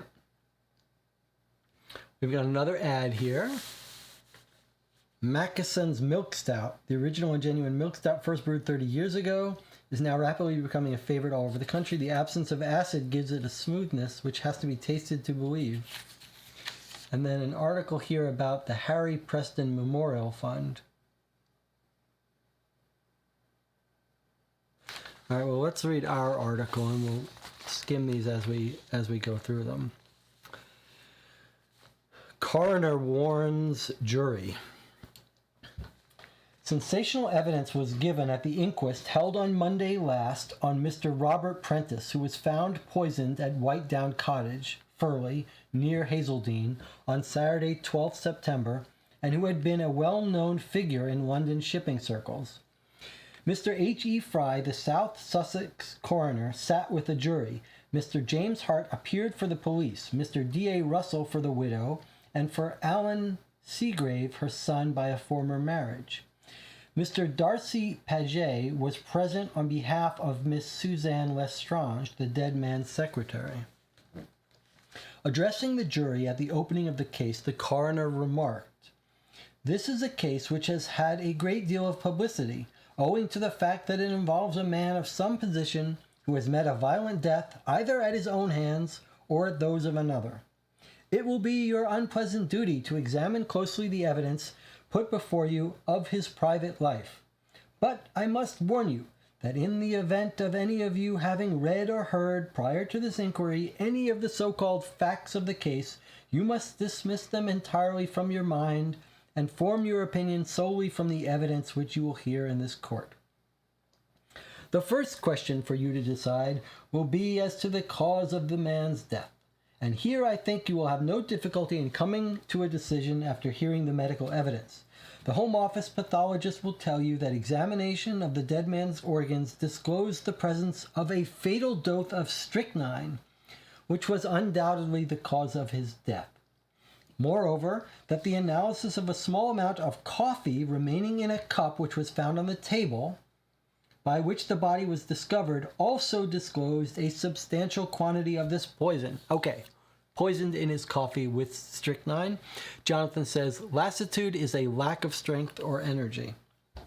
Okay. All right, so he's poisoned in his coffee.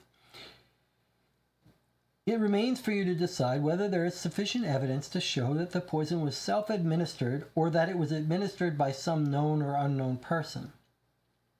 It is also open for you to decide that there is not sufficient evidence before you to come to any conclusion as to whom the poison was administered by, and in this case I should like to make it clear that by coming to such a conclusion you do not preclude the possibility of further inquiry. It will still remain the duty of the police to investigate the case until they are satisfied that nothing will be gained by any further investigation. And should they come into the possession of further evidence, to question or detain any person with a view to preparing a criminal charge later. Finally, let me warn the public who have seen fit to come here in such large numbers that this is an inquiry which may lead to the gravest charge known to the law. Unless, therefore, they are able to conduct themselves with the utmost discretion, they had better leave the court now. I will tolerate no repetition of the disgraceful scenes which I understand took place outside this court before it opened. Let us now consider this case without prejudice of any kind. The first witness was Alan Seagrave, 20, a student at Oxford University and the son of the dead man's widow by her first marriage. He lived at number 29 Gainsborough Court, Regent's Park, London. This is the flat where Robert lived also, with his mother and stepfather, except when at Oxford, where he also had rooms of his own. He was on excellent terms with both his mother and his stepfather, and his relations with the latter had always been most cordial. Questioned as to his whereabouts in recent weeks, Mr. Seagrave replied, "When I came down for the long vacation, my plans were a little unsettled, as arrangements which I had previously made to do a walking tour in Germany had fallen through, owing to illness, ruling out the friend with whom I was going. After I had been at home in London for some 10 days, however, my stepfather told me that the son of one of his friends, Mr. Ronald Broughton, whom I knew slightly, was about to visit the Middle European capitals with 2 other men. It sounded an expensive trip, but my stepfather was always generous, and he said that if I cared to go, he was quite willing to pay for me. Get the kid out of the house so he can have his affair. Quite willing to pay for me, as they had already said they would be pleased to have me with them. My mother was not living at home at that time, but with my grandmother in Bath. After having been down to Bath for one night to see my mother and grandmother, I accepted my stepfather's offer and went abroad with Broughton and his friends." Interesting. "I got back to London on the 2nd of September and lived in the flat with my stepfather until the date of the tragedy. I did not see a great deal of him, having been abroad for so long. I wanted to see something of my London friends before going up to Oxford again. I last saw my stepfather alive on the morning of Friday the 11th when I had a talk with him after breakfast. Maybe that's the talk where he told Robert that he's going to marry Lestrange. So the coroner asks, he appears to have rented the cottage where he died 3 months before. Were you aware of that? Witness, no. When did you know he was occupying it? He wasn't exactly occupying it. He just used it for weekends and so on.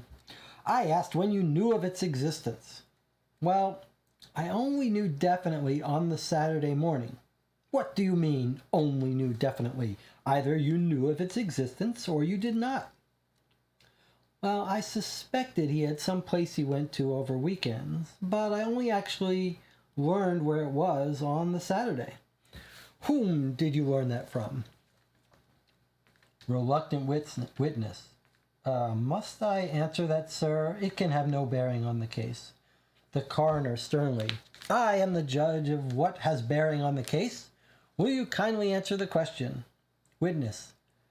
I learned it through Miss Lestrange. She was my stepfather's secretary. I see. And immediately you had this information from Lestrange, you left for the cottage? No, not immediately. I left nearly 4 hours afterwards by the 12:56 train from Waterloo. You learned about this cottage through Miss Lestrange, then at about 9 o'clock in the morning? Yes. What made it so necessary for you to see your stepfather? It wasn't so much to see my stepfather that I went. When I parted with Miss Lestrange, I got the impression that she might be going down. We had had a disagreement, and I wanted to apologize to her. What were your stepfather's relations to this lady? Just those of secretary and her employer? No, I'm afraid they weren't. And yours, what were they?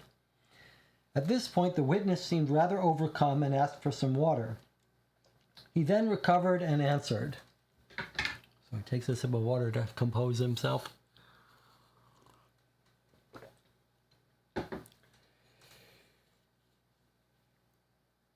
He then recovered and answered, well, we were to have been married. At least I hoped we were. The coroner says, very well. Now tell us what you found when you arrived at the cottage. The witness then described how he had arrived there at about 2:30.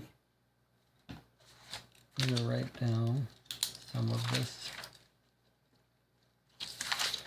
So Alan says he arrived cottage 2:30, and he says he took the 12. Where does it say what train he gets on? I want to make it so we can check it out. 12:56 from Waterloo. And he says he talked to Lestrange at 9 o'clock on Saturday. Okay. The witness then described how he had arrived there about 2:30. He obtained no reply to his ring, so went round to the back door, which was shut but not locked. On entering, he was horrified to find his stepfather lying in a stiff and unnatural attitude on the kitchen floor, obviously dead. It seemed that the deceased had fallen off and overturned his chair. The remains of breakfast were still upon the kitchen table. After finding that he was without a doubt dead, he visited the other rooms in the house to see if there was anyone else in the building. Finding the place empty, he telephoned the police. And then it continues. Look at this giant paper. Look at this craziness. That's pretty impressive. All right, so it's continuing here. We're going to finish this article and then we'll... Oh, it keeps going. All right, let's continue this.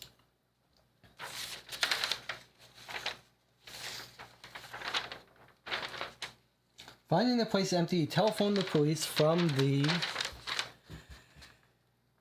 instrument downstairs in the bedroom. I'm reading here. While awaiting their arrival, he telephoned his mother in Bath to ask her to return to London immediately because his stepfather had met with an accident, feeling that was the best way of breaking the terrible news to her. Phone calls questioned. Mr. James Hart appearing for the police. You tell us that you telephoned the police and your mother, Mr. Seagrave. The exchange report that 5 calls were passed about that time. Who else did you ring up? Witness. I don't really remember. The shock was so terrible. I hardly know what I did until the police arrived. Mr. Hart. You've remembered all the other details of what occurred very succinctly. May I suggest that you try once more to remember whom else you telephoned at that time? I think I telephoned Miss Lestrange's flat in Richmond. And where else? She wasn't in, so I tried 1 or 2 other places where I hoped I might find her. The coroner asks, why were you so anxious to get in touch with Miss Lestrange? Mr. Hart, the other prosecutor, the police guy, says, I think the evidence of Miss Lestrange herself will enlighten us there, Your Honor.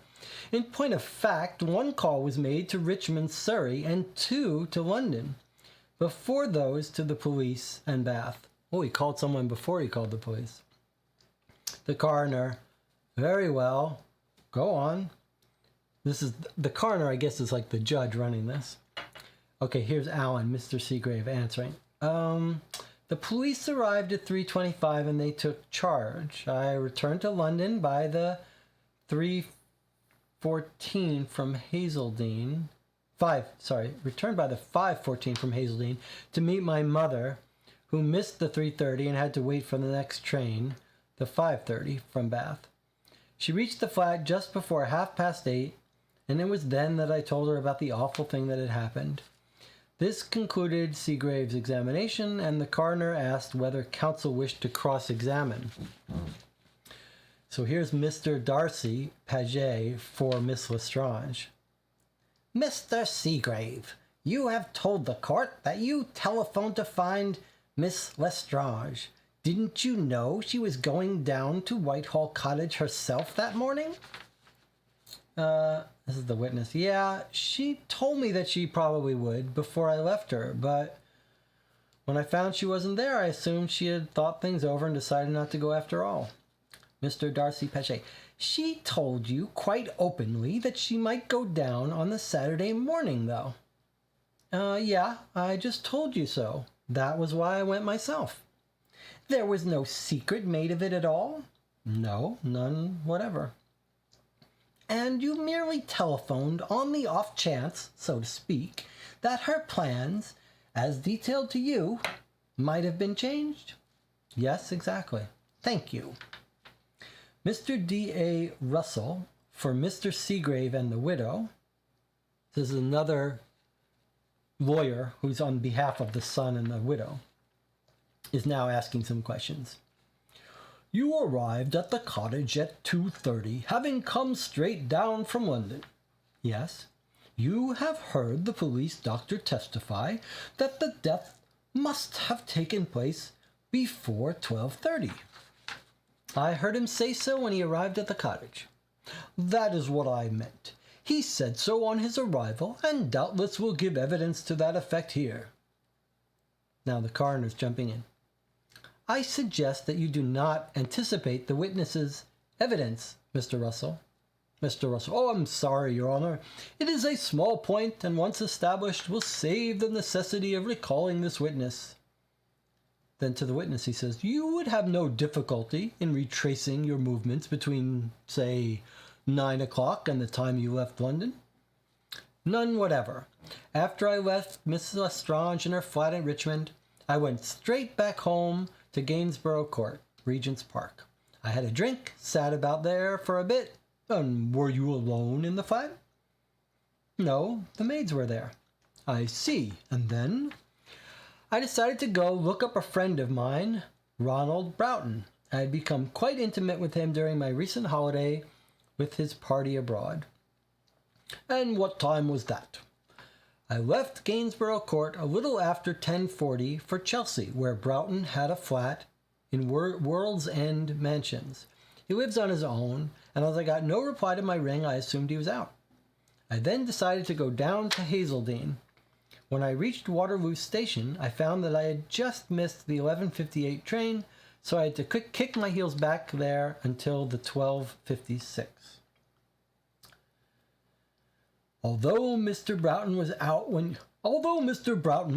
when you called on him at his flat in Chelsea, doubtless somebody saw you go in or come out of the block.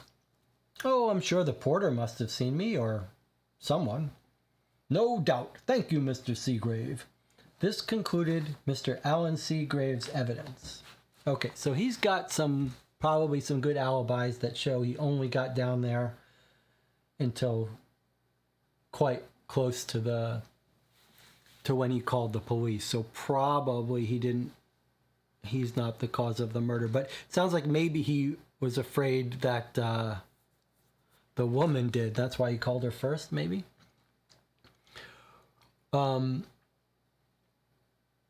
Okay. Police at the scene of the crime. The next witness was Sergeant Page of the Hazeldean Constabulary. He was called to Whitedown Cottage by telephone at 3:10 p.m. on the Saturday in question.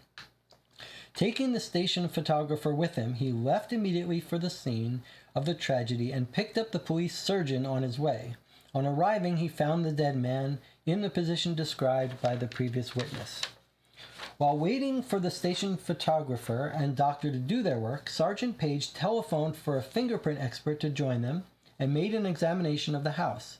On the hall table, below a mirror, he found an envelope addressed to Miss Lestrange at an address in Richmond, which, from the postmark, had been posted in Furley the night before. Do we need to write down that the Furley is where the letter was sent from?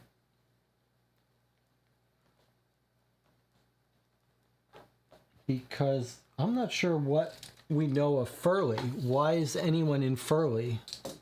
Why are any of them in Furley? Presumably it was sent by Robert Prentice. Why was he in Furley? What else is in Furley? I don't know. Upstairs, in the sitting room near two empty glasses on a sideboard, he discovered the return half of a Southern Railway ticket from Lewes to Hazeldean. In the dustbin of the kitchen, he found the torn fragments of a photograph, which he carefully collected. In the bedroom, hidden under a cushion, he found a portrait of Miss Lestrange. But further examination of the cottage revealed nothing, except that the bed had been slept in and the deceased toilet carried out, apparently as usual. The deceased's toilet was carried out. So you go to the bathroom in a toilet and bring it out in the morning? You don't go to the bathroom? It's a little odd, huh?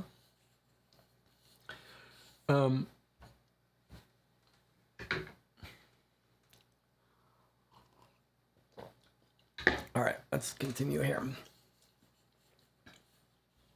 After the doctor's examination, Sergeant Page continued, he searched the dead man's pockets. Their contents consisted of money, visiting cards bearing a London address.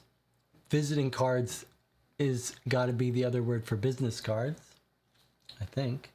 Fountain pen, a bookmaker's ticket, that's the 4444. A bottle of indigestion tablets, 2 Yale keys, and a mortise lock key. A sheet of paper torn from a memo pad bearing the lettering FGS 3U9. FGS 3U9. We saw that in our evidence, but I never wrote it down. 3U9. We don't know what that's about. Lots of mysteries in this game so far. Okay. He says the newspaper says, the detective tells us, he found a memo pad bearing the lettering FGS3U9, probably a lock combination. What kind of lock has that combination? That's some fancy lock. And a matchbox containing only 3 spent matches. A second and more thorough examination of the premises revealed nothing fresh except a Belgian 5 stamp, which had lodged in a crack by the mat in the hall. Sergeant Page then produced the photographs taken by the police photographer. Asked as to the results of his inquiries, the witness replied that it appeared that the deceased leased the cottage from Miss Hogben, who had, it seemed, at one time been an employee of his. He had taken it about 3 months previously and gone to considerable precautions to keep secret the fact of his occupation of it, bringing all necessary supplies down from London with him. He had rarely been seen in the village, but employed a local woman named Mary for housework, instructing her to call every morning for 1 hour and for 1 hour in the afternoon when he was not in residence. The coroner asks, "Is this house in an isolated position?" "Yes, sir, exceptionally so." "Nobody would be likely to see anyone enter or leave it?" "Well, sir, in fine weather you get quite a few hikers about." "What was the weather like on the day in question?" "It was lovely up to lunchtime, Your Honor, but a storm blew up soon after 1 o'clock." "And have you traced anyone who was in the vicinity during the morning?" "No, Your Honor, no one except those we are calling as witnesses." Continuing, witness said that the 5 stamp had led to the interrogation of Nathaniel Smears. He had also interrogated the bookmaker, Tooney, whose photograph appeared on the ticket found in the dead man's pocket, Miss Lestrange, to whom the envelope was addressed, and the woman Mary. Mr. Russell, for Alan Seagrave and the widow. "Have you any reason to suppose that Mr. Seagrave told you was anything but the exact truth?" "We haven't been able to check his movements before he left London, or the time of his leaving. No one seems to have seen him arrive at Hazeldean Station." "I didn't ask whether you had obtained confirmation. I asked whether you had any reason to suppose that he had not told you the truth."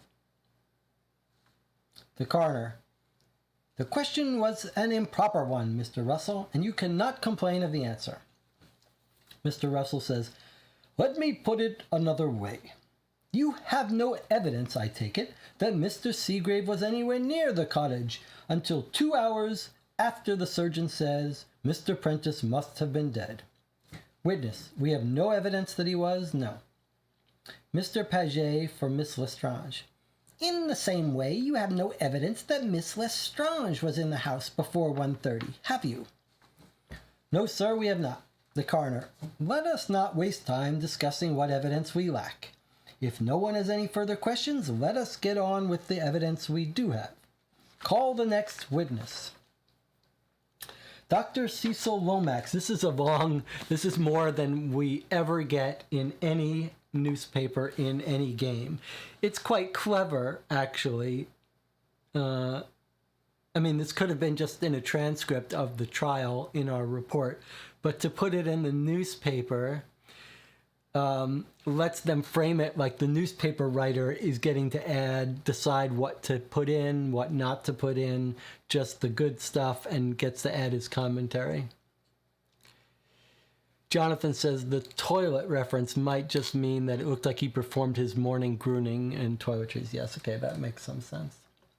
All right, here we go. Let's continue. Dr. Cecil Lomax, Divisional Police Surgeon, testified to examining the body immediately he arrived in company with the Sergeant Page. He formed the opinion that death had occurred not more than 5 hours or less than 3 hours prior to the time he arrived, which was 3:25. Okay, so let's write that down. So the surgeon says He died between, he says, he arrived at 3:25, not less than 3 hours. So that was noon, and not more than 5. So 10 a.m. to noon. 10:25 to noon 25, more precisely.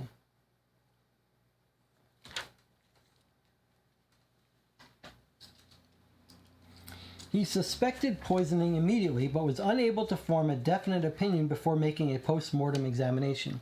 Pressed by counsel for Miss Lestrange, he reiterated that there was no possibility of death having occurred after 12:30. Interesting. Famous pathologist in court. Sir Martin Fraser, the famous pathologist, then gave evidence.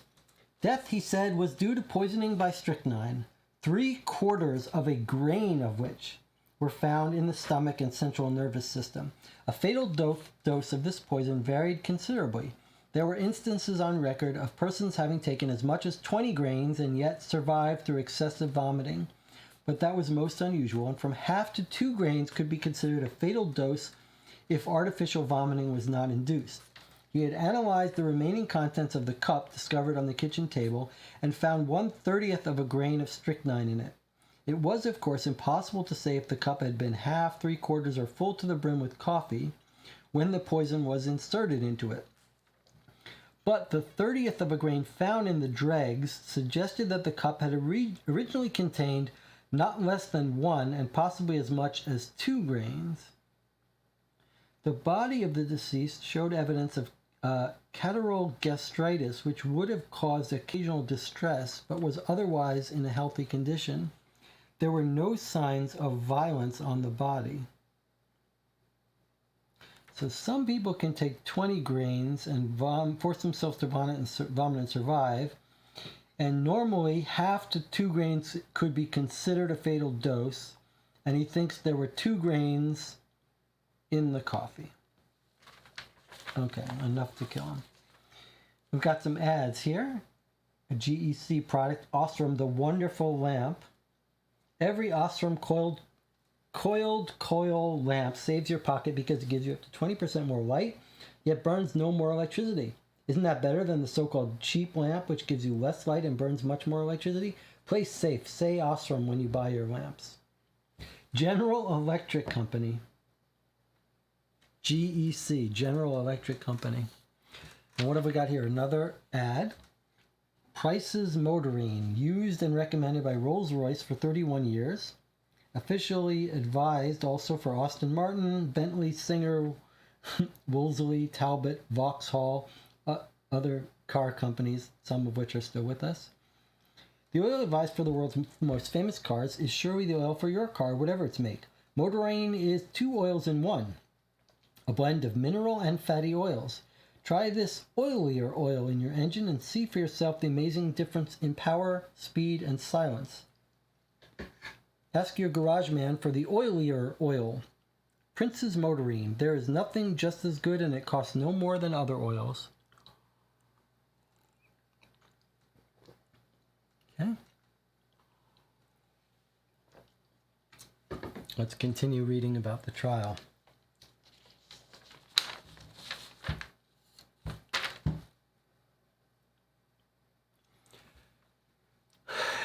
Duke of Zill says, I feel bad for Jesse's smallest print of all time. It's not the size of the print that's so much of the problem. It's that it's far away and then close up, and sometimes I need glasses for one and not the other. The coroner says, strychnine in small quantities is used occasionally, is it not, for stomach complaints? The witness says, yes. It also forms the basis of quite a number of patent tonics and digestives. This really sounds like the old days. It's strychnine. 2 grains will kill you fatally. Let's put it in the digestives and the tonics, the magic tonics. It's like heroin, cocaine, codeine. Throw some strychnine in there.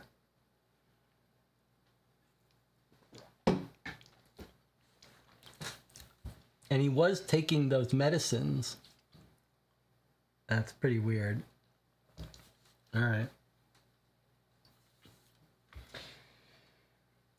Is it not likely then that the deceased would have used the drug in some form as a relief for the distress caused by his digestive troubles? It is possible, yes, but only in minute quantities. No amount of ordinary medical treatment could have produced the quantity found in the organs. I was thinking more of a mistake, supposing he had taken an overdose. A maximum of 1/16 of a gram would be the therapeutic dose.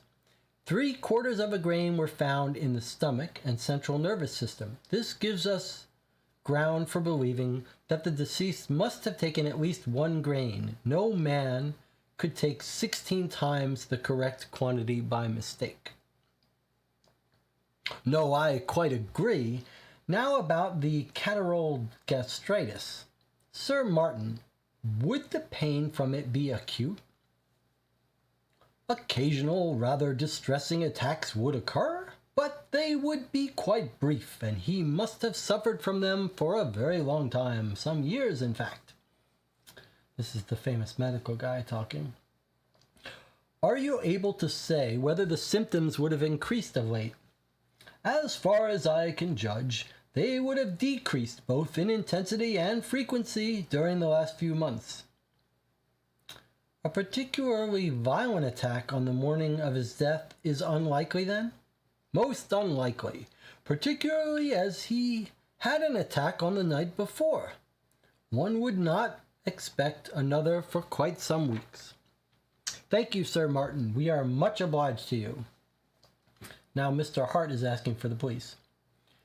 With your honor's agreement, I propose now to call the witness who entered the White Down cottage after the deceased in the order in which they did so. Very well. Samuel Tunney, bookmaker, was then called. On Friday, 11 September, he went to Lewes Racecourse by train from London. He had traveled up from Liverpool during the morning, where he had given evidence in a lawsuit the day before. Having overslept himself, he had not caught as early a train as he intended, so he did not arrive on Lewes Racecourse until after the first race had been run. He had not, therefore, had the usual opportunity to hear the racecourse gossip, and was a little flustered while setting up his pitch, which was in Tattersall's. He knew this deceased slightly, having had betting transactions with him at various times over a period of years, but never for very large amounts, and the deceased had never made more than one bet with him during any one afternoon's racing. He had not taken up his stand more than a minute when the deceased approached him and asked for a price on Mongoose, an outsider. The coroner says, "A what?" The witness says, "An outsider, Your Honor." "What do you mean an outsider? Wasn't it running in the race?" There's laughter in the court. "Oh yes, Your Honor, in fact, very much so. It won." There's laughter in the court. "But no one thought it was going to. My clerk, who was watching the tic-tac man," the coroner says, "Can't you talk English? What is a tic-tac man?" The witness explained that the market price of each horse was signaled from various points on the course by men employed for that purpose. His clerk reported that the price was 100 to 1. The deceased said, "All right, a tenner to a couple of monkeys," meaning that he would invest £10 on the horse in the hopes of winning 1,000. Soon after, the witness found that his clerks had made a mistake and that the other bookmakers were giving only 33 to 1. But he realized that it was too late to do anything about it. The full seriousness of his situation came home to him only after the horse had won. That's kind of funny. Mr. Hart for the police says, "What do you mean, seriousness of the situation?" The witness. Oh, now they're talking to the bookmaker. £1,000 was more than I could lay my hands on at the moment, and if Mr. Prentice had complained to Tattersall's, I should have been warned off. I thought he seemed a decent sort, so when he came up to me after the race, I said I'd like to have a talk with him. He says, there isn't anything to talk about. I'll expect a check on Monday. Well, I knew I could talk him round if only I could get at him, so I waited until the last race, keeping an eye on him all the time. Then I followed him to the railway station, got in the jam behind him at the booking office, and heard him say to the clerk, "First single Hazeldine." So I bought a third return for myself, because I meant to return to Lewes after I had seen him, and go on to Brighton for the weekend, you see. Then I hops in a third-class compartment at the back of the train and nips out of the station after him when he gets to the other end. He takes a taxi there, and I takes another, telling my man to follow his car. We went through all sorts of by-jams, by-lanes, and at last he pulls up outside a small cottage. So I stop my man on the bend of the road and pay him off. Then I waited 10 minutes or so to give the dead gentleman time to settle down inside. Then I walked up to the cottage door and rang the bell. He opened the door himself, and when he saw me, he nearly exploded. "What do you mean by following me here?" he asks, and he carries on no end. But I managed to talk to him all right and get inside. Then I told him he would get his money sure enough, and that I didn't deny the bet. All I wanted was a little time. I told him if he took the matter to Tattersall's, they might even say it was an honest mistake, and cut his odds down to 33 to 1. He asked me upstairs to talk it over, gave me a drink, and in the end he was as nice as pie about the whole thing. He said he'd give me a month, and if I had paid half by then, he'd give me another month to find the balance. Mr. Hart for the police asks, what happened then? Then, well, I left him, walked back to Hazeldine, and caught a train for Lewes on my way to Brighton. Had to buy another ticket, too, 'cause, like a fool, I was that nervous when I was talking to him, I dropped the return half, as the police found when they were going through his cottage. Sounds reasonable. We know he was having drinks with him, right? And they found his fingerprints and no poison on the whiskey, so seems plausible, right? All right, continues on page 3, column 3. And here we've got stuff that's not related to our case. The Harry Preston Memorial Fund, which is continuing from here. Harry Preston Memorial Fund.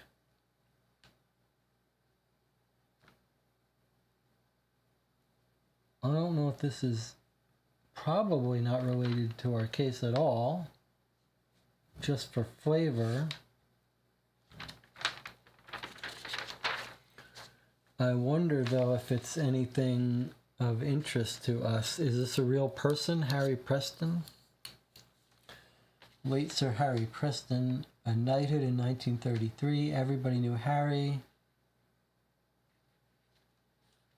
Not more than 5 foot tall for as long as more of us had known him. Always impeccably dressed. He was a teacher.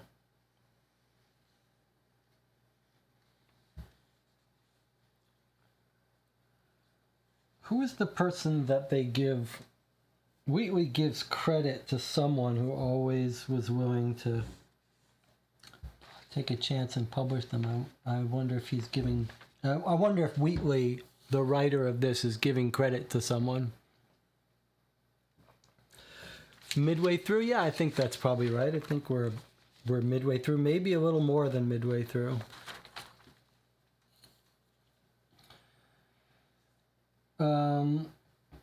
This just looks like flavor. I just wonder if Harry Preston wasn't someone that Dennis Wheatley knew, and that's why he's paying credit to him here. Okay, let's continue with our newspaper article about us. Here's Mr. Hart asking, do you swear that you left Mr. Prentice on good terms? Of course I do. Why, the poor gentleman's last words to me were, well, Toonie, I'm exceedingly grateful to you. What was he grateful to you for?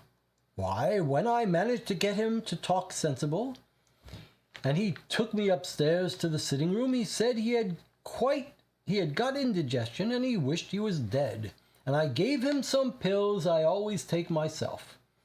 After we'd been talking 10 minutes, he said they'd done him no end of good, so we had a drink together, and when I left I said to him, well, here you are, you keep the pills. And I gave him the rest of the bottle. So he said, I'm exceedingly grateful to you. What were these pills? Just plain bismuth like you get from any chemist. Is this the bottle you gave him? A small bottle containing a number of pills was produced in court and handed to the coroner. Yes, that's it. We had a bit of a do up in Liverpool the night before, after my friend won his law case. That's why I overslept on the Friday morning and felt a little rummy. So I got the pills to take myself from a chemist just outside the station. And you swear there is nothing else in them? Of course I do. Leastways, nothing I'd put in them. No further questions were asked. Sir Martin Fraser was then recalled, and the coroner asked if he had analyzed the tablets remaining in the bottle, which the last witness had given to the deceased on the night before his death. Sir Martin replied that he had done so and that they were quite a harmless preparation of the nature described upon the label of the bottle. But of course he could not say anything of the tablets which the dead men had actually swallowed. These, placed on the top of the others, might have been similar in appearance, but of a completely different and very deadly nature. Nathaniel Smears, aged 60, was then called. He stated that he was of independent means and that he had worked for 20 years on the Brussels as the Brussels representative of the shipping company of which Mr. Prentice had been chairman. He had retired about a month before Mr. Prentice's death. Interesting, says he retired. At the time of the tragedy, he was living at the Green Bough Inn at Furley, which was the nearest village up to Whitedown Cottage. He had known Mr. Prentice and had possession of this through his half-sister, Miss Hogman, who had leased the cottage to Mr. Prentice. All right, so I just want to make a note. The letter was sent from Furley, and now we know why. Where's my notebook? Now we know why Furley is the nearest town. So perhaps not so surprising that the letter was mailed from there.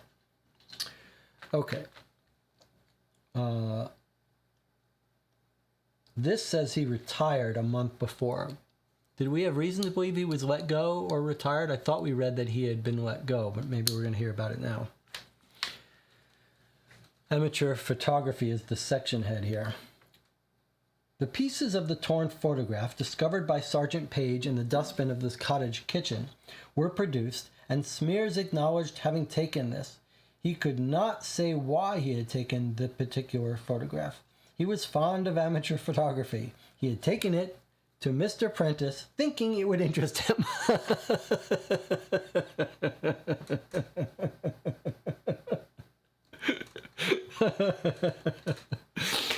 There's a picture of you sleeping with this woman. I thought you might be interested in it. That's pretty funny. Let's chat for a little bit. Duke of Zilla's going, and he says, at this stage, which of these two do you prefer? I realize this one has much to go. Jonathan says, I would go if this one has a more engaging beginning and presented you with more evidence before explaining it and allowing you to draw some conclusions.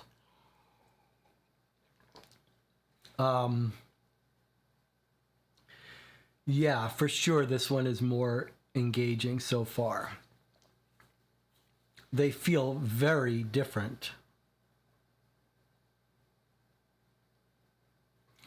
I feel like the first one, A File on Bolitho Blaine, otherwise known as Murder Off Miami, I feel like most of that we were reading interviews, and they were fun to read. but staged overtime interviews, which was cool. But this one seems much, well, as Jonathan said, it's much more. It feels more engaging as a situation, as a mystery with characters that we are genuinely curious about. But without hearing more of the questions so far, I mean, there's nothing really for us to figure out yet, and no big mystery clues. We got a couple things we don't understand, but nothing we're supposed to understand.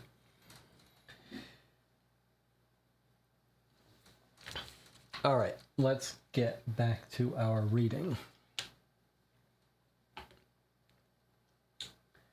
So he says he brought around the photograph because he thought Robert might be interested in this photograph of him sleeping with this naked woman. Like, hey, maybe you want a memento.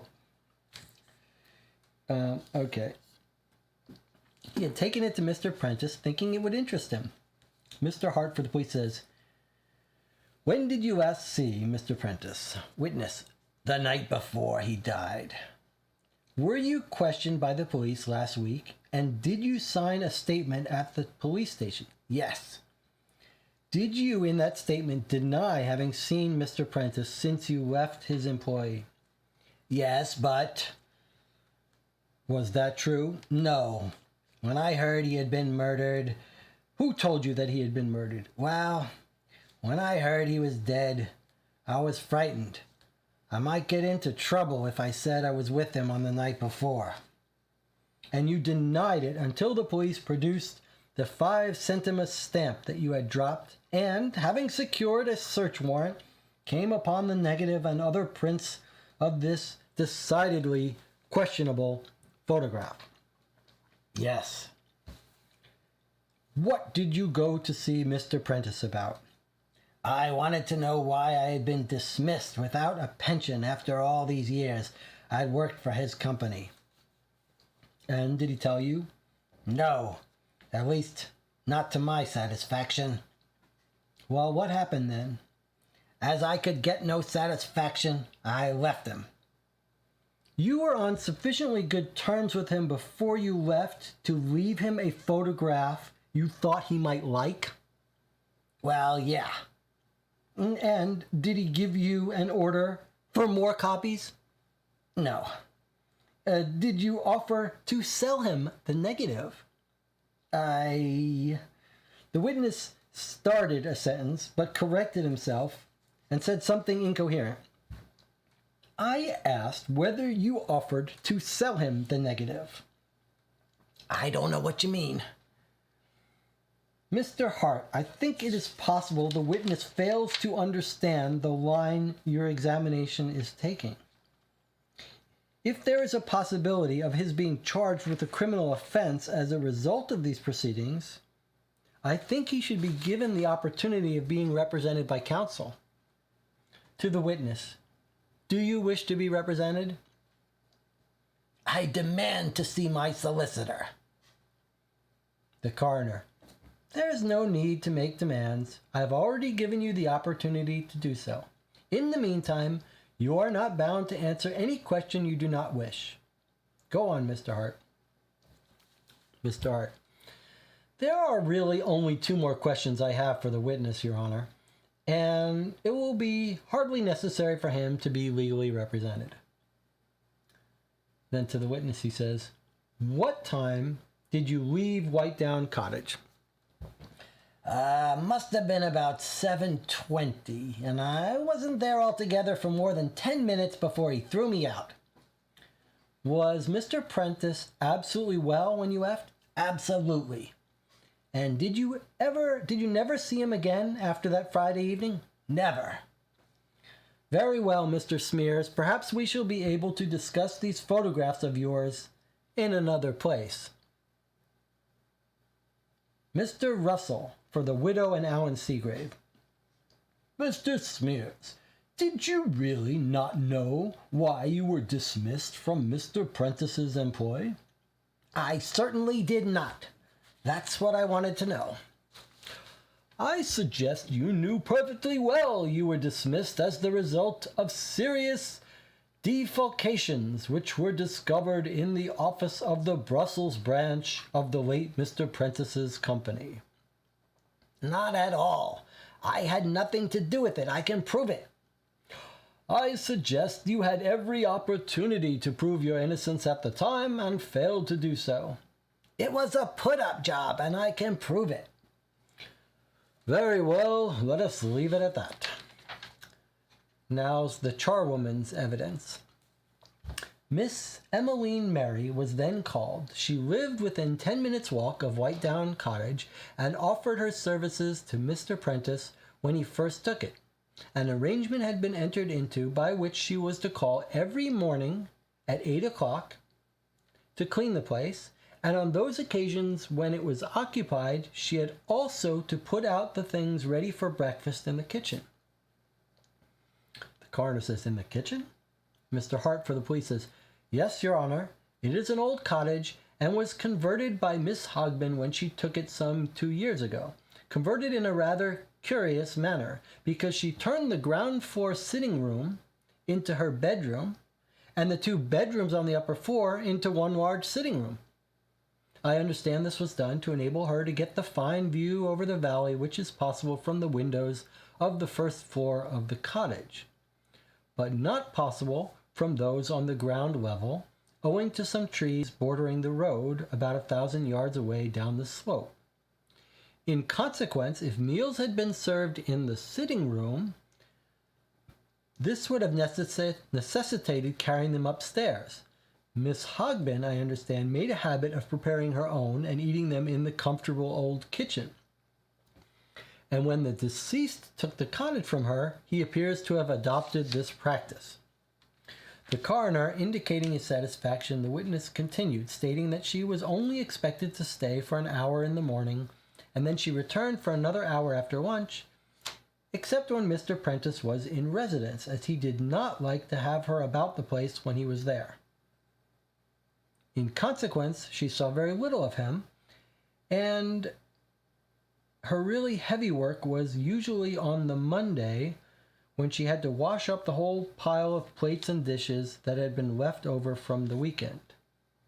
Mr. Hart says, you saw him each week when he paid you, however. No, sir, he left the money for me Friday nights when he was there. And there's a lot in this newspaper. And I used to collect it Saturday mornings. On the 1 or 2 weekends, when he wasn't coming down, he sent it to me by post. Did he ever come down in the middle of the week? For a night now and then, sir, but not often. How were you to know whether Mr. Prentice was there or not? By whether his coat was in the hall, and if the lady's coat was there as well. Instructions was for me to set out crockery for 2 breakfasts. Who was this lady? I couldn't say, sir. It wasn't for the likes of me to wonder. Did you go in as usual on Saturday, 12th September? Oh, yes, sir. I wouldn't ever miss a day. And did you see Mr. Prentice's coat? Oh, yes, sir. Did you see anything else? Anything else? Anything at all unusual? Now think carefully. No, sir, I didn't see anything unusual at all. Did you lay breakfast things for 1 or 2 persons? For 1, sir. Of course, the lady may have been there, but I didn't see her coat. I might have made a mistake, of course, but I always do my best, and that's all a person can do, having only 1 pair of hands and 1 pair of eyes, and them not meant to see too much. Did you do any cooking for the deceased? No, sir. They lived mostly on tinned food and cold things they brought down from London. What little cooking was done, the old lady did, I think. Mr. Paget for Miss Lestrange. You think? Have you any proof of that? Miss Mary. No, sir, no, not at all. I only mean it's a woman's natural business to cook for her man, so I supposed she did. My work was to clean up after them, leave the kettles on the stove full of water, that sort of thing. Mr. Prentice didn't want me about the place while they were there, so they fended for themselves mostly. The coroner asked, "Who tidied up the bedroom after it had been slept in, Miss Mary?" Miss Mary with spirit, "Myself, sir, on the Mondays. But," glancing angrily across the court at Mr. Paget, "during weekends, Mr. Prentice made the bed himself. I expect since the gentleman there considers the lady too delicate to do a hand's turn. My orders were not to be in the place when they were there, except for an hour putting the kitchen and sitting room to rights when they were in bed in the mornings." "Very well, Miss Mary, that'll do." Mr. Paget for Miss Lestrange. "Miss Mary, you have told us that you never missed a day at the cottage. Is that true?" "Oh, yes, sir, indeed it is. Not but what sometimes I might have been sick and unable to get off my bed to go, of course." "Have you very often been sick during the last year?" "Well, not very often, I haven't." "I suggest that on at least 6 occasions when you were supposed to be there, you have failed to arrive, and that these 6 occasions only applied to when Mr. Prentice was in occupation, to say nothing of the times when you may have failed to turn up when there was nobody there to know." "Oh, it can't be anything like as many as that, sir." "All right. In any case, you were there on that Saturday. You have told us so. Now, this lady you speak of, who we know to be Miss Lestrange." The coroner says, "Do we, Mr. Paget? The jury have heard nothing about this." Mr. Paget, "Oh, that is true, Your Honor. My client, though, whom we shall shortly see in the box, makes no secret of the fact that she was in the habit of spending the weekends at Whitedown Cottage with the deceased, much as it pains her to make the admission. The only thing that concerns this court is whether she was there before the death of the deceased on this particular Saturday morning, and I wish to spare her as much pain as possible by making it abundantly clear from the evidence of other witnesses that she was not there and could not have been there. Now, Miss Mary, was the lady's coat in the hall on this occasion?" "No, sir, it wasn't. That is, I certainly didn't see it." "And if it had been there, you would have seen it?" "Well, yes, sir. That is to say, I often did see it, more often than not." "And did you ever remember an occasion when the lady's coat was not in the hall, and you found out later that she was in the home?" "Oh, no, sir, never." "Thank you, Miss Mary." The coroner says, "Mr. Paget, what does this prove? Are you suggesting that because your client did not hang her coat in the hall, she could not have murdered the deceased? Murderers do not have to disclose their whereabouts, unfortunately." Mr. Paget says, "Your Honor, I really must protest most strongly. There is not a vestige of evidence against my client of murder. There is not yet even the slightest evidence that a murder has been committed at all. I can hardly conceive a more unfair comment than the one you have just made. I must respectfully beg you to withdraw it." The coroner, "You are perfectly correct in saying that no evidence has been brought against your client, or for that matter against anyone else. This is an inquiry, not a prosecution. I simply said that it was a ridiculous assertion that, because the witness did not see your client's coat in the hall, she could not have been present in the cottage. I have no intention of prejudicing your client's interests at all. Now let us proceed and hear no more of this nonsense. Have you any more questions?" Mr. Paget says, "No, Your Honor." "Very well, witness, stand down. Who is the next witness?" Mr. Hart says, "Suzanne Lestrange, Your Honor." As Miss Lestrange made her way to the witness box, considerable excitement occurred in the crowded courtroom. Members of the public at the back of the court stood up to get a better view, and 1 or 2 murmurs of disapproval were heard. The coroner immediately warned the public that if there were the slightest sign of indecorum, he would clear the court. Miss Lestrange was dressed in black with a Persian lamb coat and a hat of the same fur. She took the oath in a clear voice and faced counsel with confidence. She was, she said, 23 years of age and had been secretary to Mr. Prentice for a little over 2 years. Some sympathy between them had caused a friendship to spring up beyond the ordinary confines of their work. He had complained that his wife was much more interested in her son than in himself, and although he agreed that his married life was not happy, he seemed to turn more and more to the witness to brighten his leisure. He was generous, and she was doubtless influenced by the gifts and pleasures he offered her. I think if we should take a little break here. It's been an hour and 18 minutes. I think we should take a break before we hear from Lestrange. So we'll take a 10-minute break. We'll come back and we'll finish the newspaper.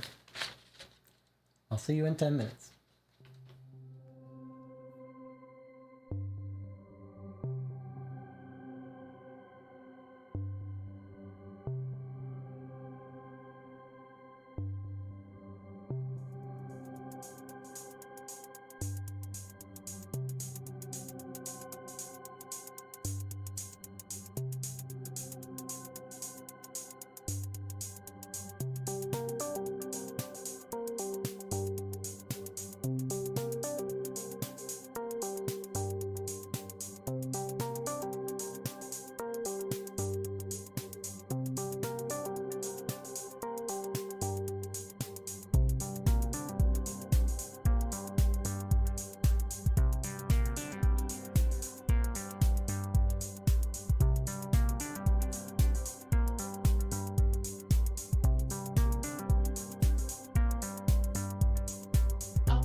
Okay, we're back. You're watching Caught for Two. We're approaching hour 5 of our playthrough of Who Killed Robert Prentice.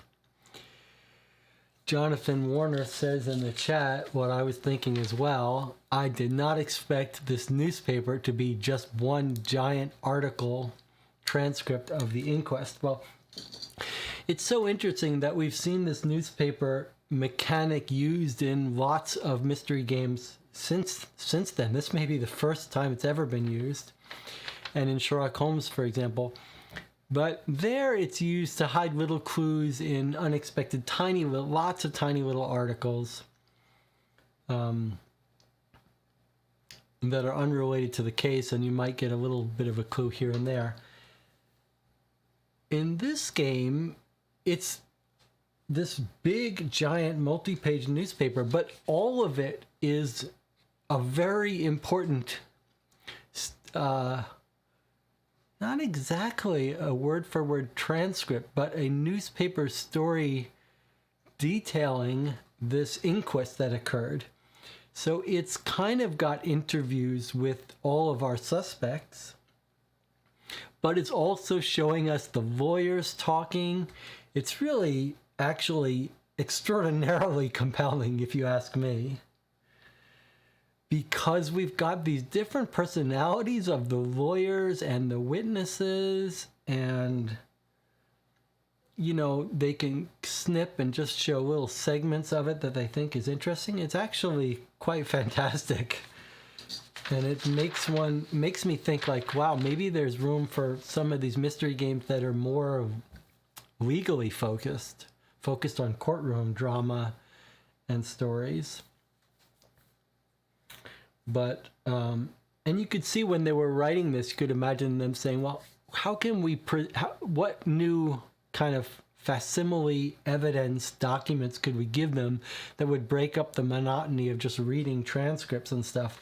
This was actually a very clever idea to get all of the witness statements to us in a form that was entertaining to read. And I can only imagine someone who stumbled on this in the 30s and saw this newspaper and this story and game presented as a newspaper. It must have been really quite extraordinary. And we are about to hear from Suzanne Lestrange.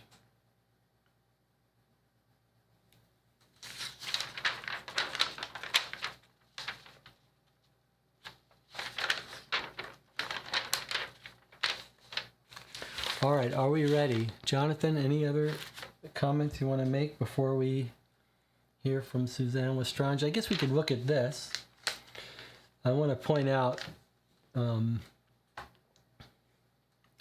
this little ad that's here. Hutchinson. Hutchinson is the person that Dennis Wheatley gives a little thanks to in Murder Off Miami book. And you can see best-selling authors published by Hutchinson, last success, and books to be published spring 37. You can see that there's Dennis Wheatley. Dennis Wheatley, whose work is published in 16 languages, is coming out with a new book called Contraband on August 8th. And I'm guessing that these are all real books and real authors. Ethel Billow, Lady Eleanor Smith, Alfred Newman. Remarkable manuscript has just been received. 3 Comrades by the author of All Quiet on the Western Front. So this was a little ad for himself. And we've got an ad over here called My Rupture Never Worries Me Now. Face the facts about your rupture. As long as you neglect it, you miss life's pleasures and you run grave risks of serious complications. Why not let Brooks end your rupture worries for good and all? 3,200 British doctors recommend the Brooks appliance. 744,000 sufferers have found new hope through it. Why not you? Why continue to suffer needlessly? Give Brooks a 10 days trial and give yourself a chance in life at our expense. Avoid limitations. Remember, there is only one Brooks. It is only supplied direct and cannot be obtained at any shop. So, one of Brooks' many outstanding successes says he can now lift any weight, moves pianos. I'm more than satisfied. My work is very heavy. Household removal with pianos and suites to move upstairs.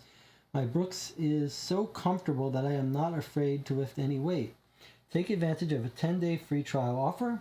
The Brooks appliance does not interfere with your work or pleasures, but helps you with both. Its comfort and security, far superior to the makeshift trusses, have to be tried to be believed. So take advantage of our free trial offer, which enables you to wear a specially made-to-measure Brooks entirely at our risk. This offer is open to every man, woman, or child. We can only afford to make it because we know you will be delighted. Find out more about it today. Send now for a free book and know the real truth about your trouble. National Health Insurance. If a member of an approved society, you may be entitled to a Brooks appliance free, or at any rate, partly free. This booklet will tell you how to go about it. Why wait? And this is actually a place you can write for a free illustrated book on this appliance, which sounds like it's something you wear, like a back brace or something. And it's got a real address here, so you have to wonder if this was a real thing, a real Brooks appliance that you could at one point order, and maybe this is a real coupon. A Brooks appliance, maybe someone could look it up. Rupture might mean hernia. Yes, that's a very good guess. I'll bet that's right. I bet a rupture is hernia, says Jonathan Warner.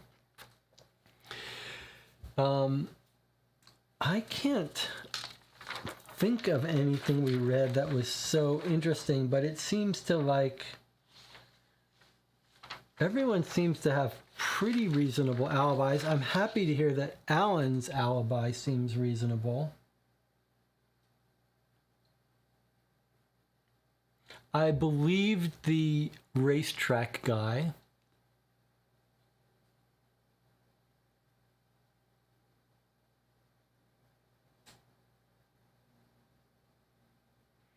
I mean, I'm suspecting Suzanne, but I'm not sure why. Who has motive? It's only the son that has motive, really. Maybe.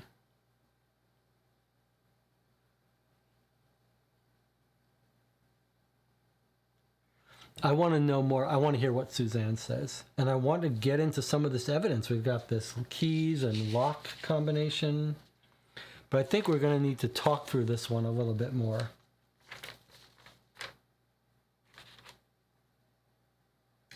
I don't believe it's the blackmailer. He would have no reason that I can think of to kill him. And I feel like the betting guy, I believed him. So that leaves us Alan and Suzanne.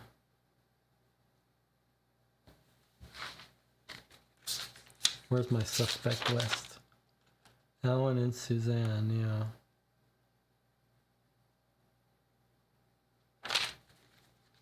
All right, let's get back into it. Let's hear from Suzanne. I'm curious to hear what she has to say. Okay.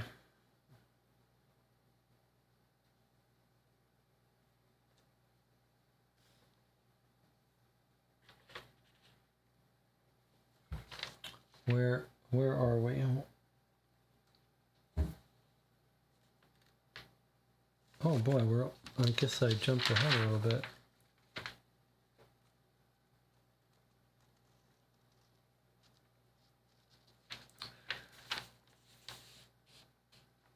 Okay, so here, I guess we're here. Okay, Miss Lestrange is making her way to the witness box. There's lots of hushed comments in the court. Everyone's excited, trying to stand up on tiptoes to get a glimpse of her.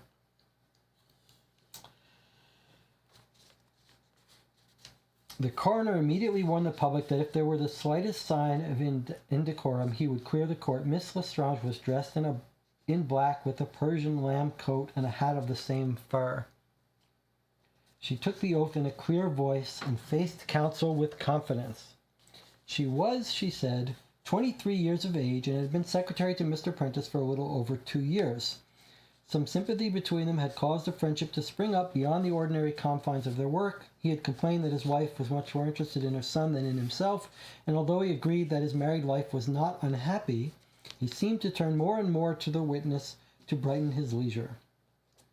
He was generous, and she was doubtless influenced by the gifts and pleasures he offered her. Mr. Hart for the police. You became his mistress. Yes. About 3 months ago, he invited me to go for a drive with him one Friday evening and took me down to Whitedown Cottage. He told me that his wife had just gone away to stay with her invalid mother at Bath and would probably not be coming back to him for some time. At all events, not till after the summer, that he would be very lonely in the interval, and he hoped so much to see more of me. He had taken the cottage specially to protect me from the scandal which might have arisen if we had been seen about in public places together. I was touched at his thought for me, and he seemed very unhappy, so the witness hesitated and left the sentence unfinished. Dead man's secret life. Did you, after that, frequently go down to the cottage with him? Yes, we occasionally went down in the evenings, and we spent almost every weekend there together. When did you first meet Alan Seagrave, your employer's stepson? I first met him a few months after I started working for Mr. Prentice, but I didn't get to know him really well until last Easter. Did you live with him also? Witness with spirit. Certainly not. You have no right to make such a suggestion. Continue, please. In the Easter vacation, I lunched with him several times, and he took me out dancing on 3 or 4 occasions in the evenings. He wrote to me several times from Oxford during the summer term, and when he came down for the long vacation, he seemed more interested in me than ever. But his stepfather made arrangements for him to go abroad with a party soon after, and I did not see him again until he returned early in September. By that time, he was obviously deeply in love with me, and the day before this terrible tragedy, he had asked me to marry him. Did Mr. Prentice know of your friendship with his stepson? I don't think he knew we had been going about together. Did Alan Seagrave know of your relationship with his stepfather? No, at least not until he found out about it on the Saturday. And how did he do that? There was a letter Mr. Prentice wrote to me. I dropped it later on when I was at Whitedown Cottage, and the police have it now. Mr. Seagrave saw that soon after it was delivered at my flat, and of course it made the whole situation clear to him. The letter concerned... Oh, she's reading still. The letter concerned was handed up to the coroner. When he had perused it, Mr. Hart for the police continued. Now tell us about the weekend on which Mr. Prentice died. On the Friday he went down to Lewes races, and the arrangement was that I should join him at Whitedown Cottage for dinner that evening. But I had been seeing a great deal of Mr. Seagrave, and he had proved very difficult about my going away for the weekend, and although he did not know where I was going. On the Friday afternoon he made such a fuss about it that I decided not to go to Whitedown after all. I wired Mr. Prentice to that effect, and dined in the West End with Mr. Seagrave that evening. On the Saturday morning, Mr. Seagrave called early at my flat, as we had been going to spend the day up the river together. But we had some discussion, and it all came out about my friendship with Mr. Prentice. Of course, I don't blame him in the least, but he wasn't very nice about it, and I was terribly upset. So eventually we parted under not very happy conditions. And what time was that? About 9:30, I should think. And how long had the conversation lasted? About an hour. He arrived before I was up, shortly after 8:30 anyway. Did you then go straight to the cottage?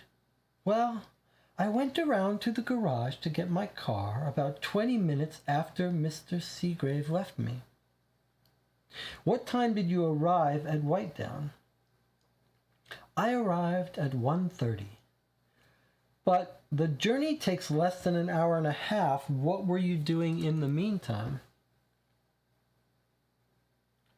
I am sorry, I really don't know. I've had so much to think about. I must have been driving around for 2 or 3 hours. I was so worried about the situation that at one time I felt I couldn't face Mr. Prentice. But at last I decided to go down and see him and make a clean breast of the whole business.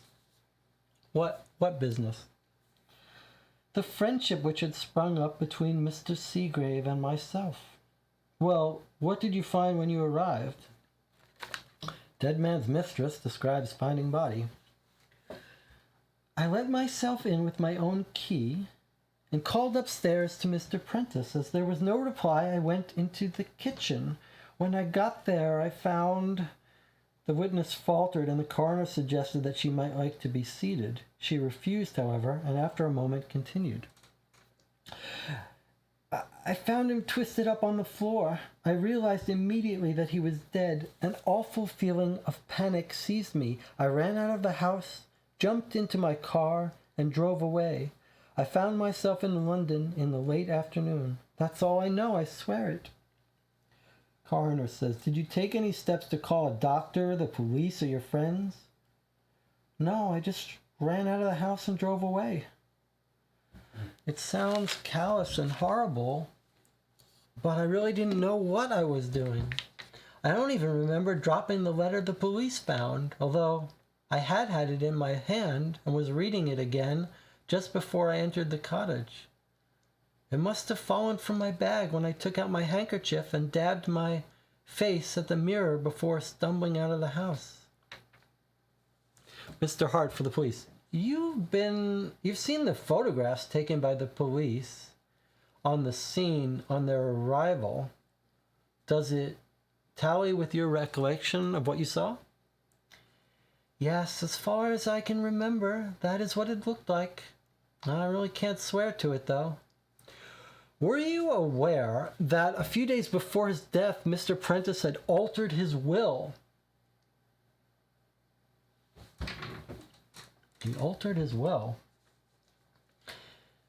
Were you aware that a few days before his death, Mr. Prentice had altered his will and executed a new one in your favor, leaving you a very considerable sum of money? Oh, now we got a motive. No, I was not aware of that, although he had often said that he would see me well provided for in the event of his death.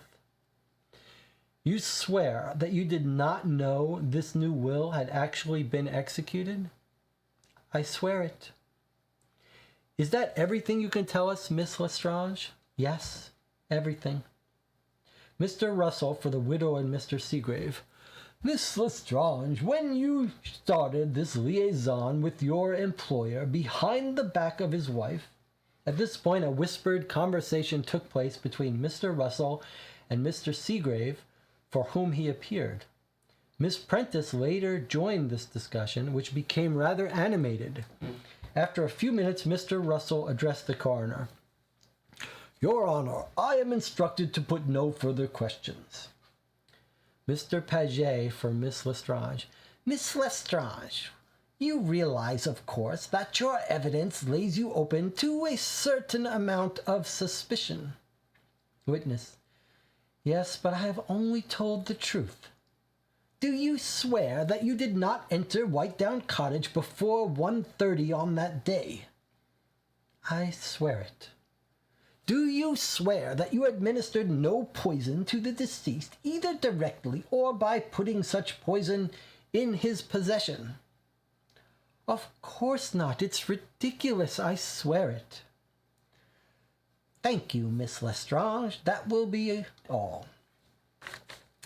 All right, the widow's getting called to the box. It's Cecily. The next witness was Miss Prentice, the widow of the deceased. How does everyone feel about Miss Lestrange? I mean, we've suddenly got a very strong motive.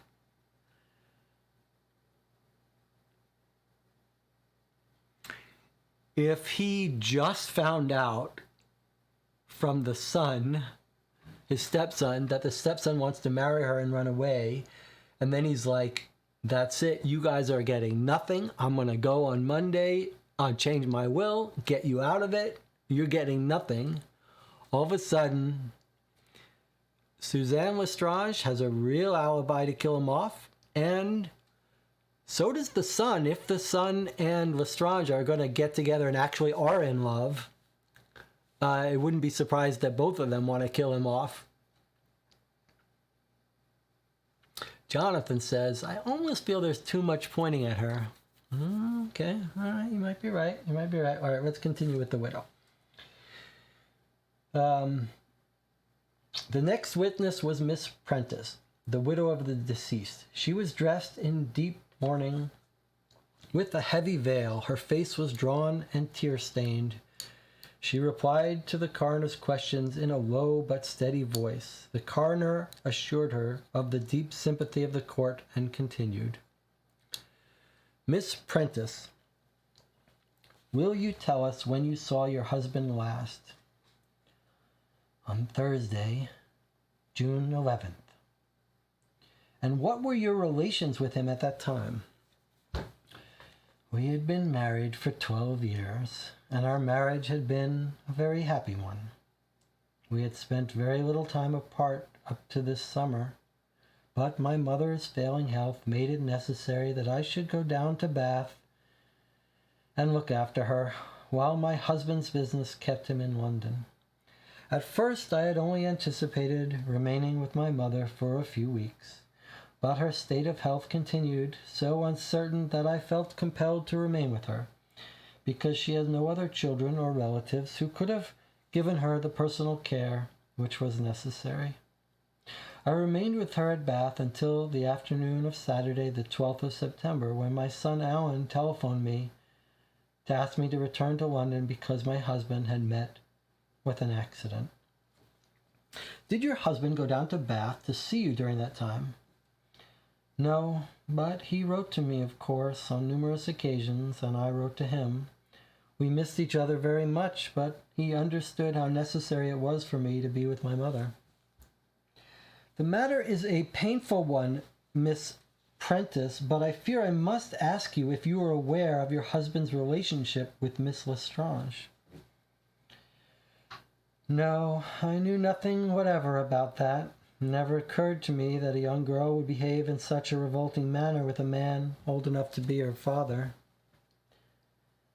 Did you know of the existence of White Down Cottage? Well, I knew of its existence, though I've never been there. About 2 years ago, my husband told me his secretary, Miss Hogben, who had just retired, had gone down to live there, and later I think he went down there to see her once or twice. You had no knowledge that he had rented it from Miss Hogben for his own use this summer? No, I had no idea of that at all.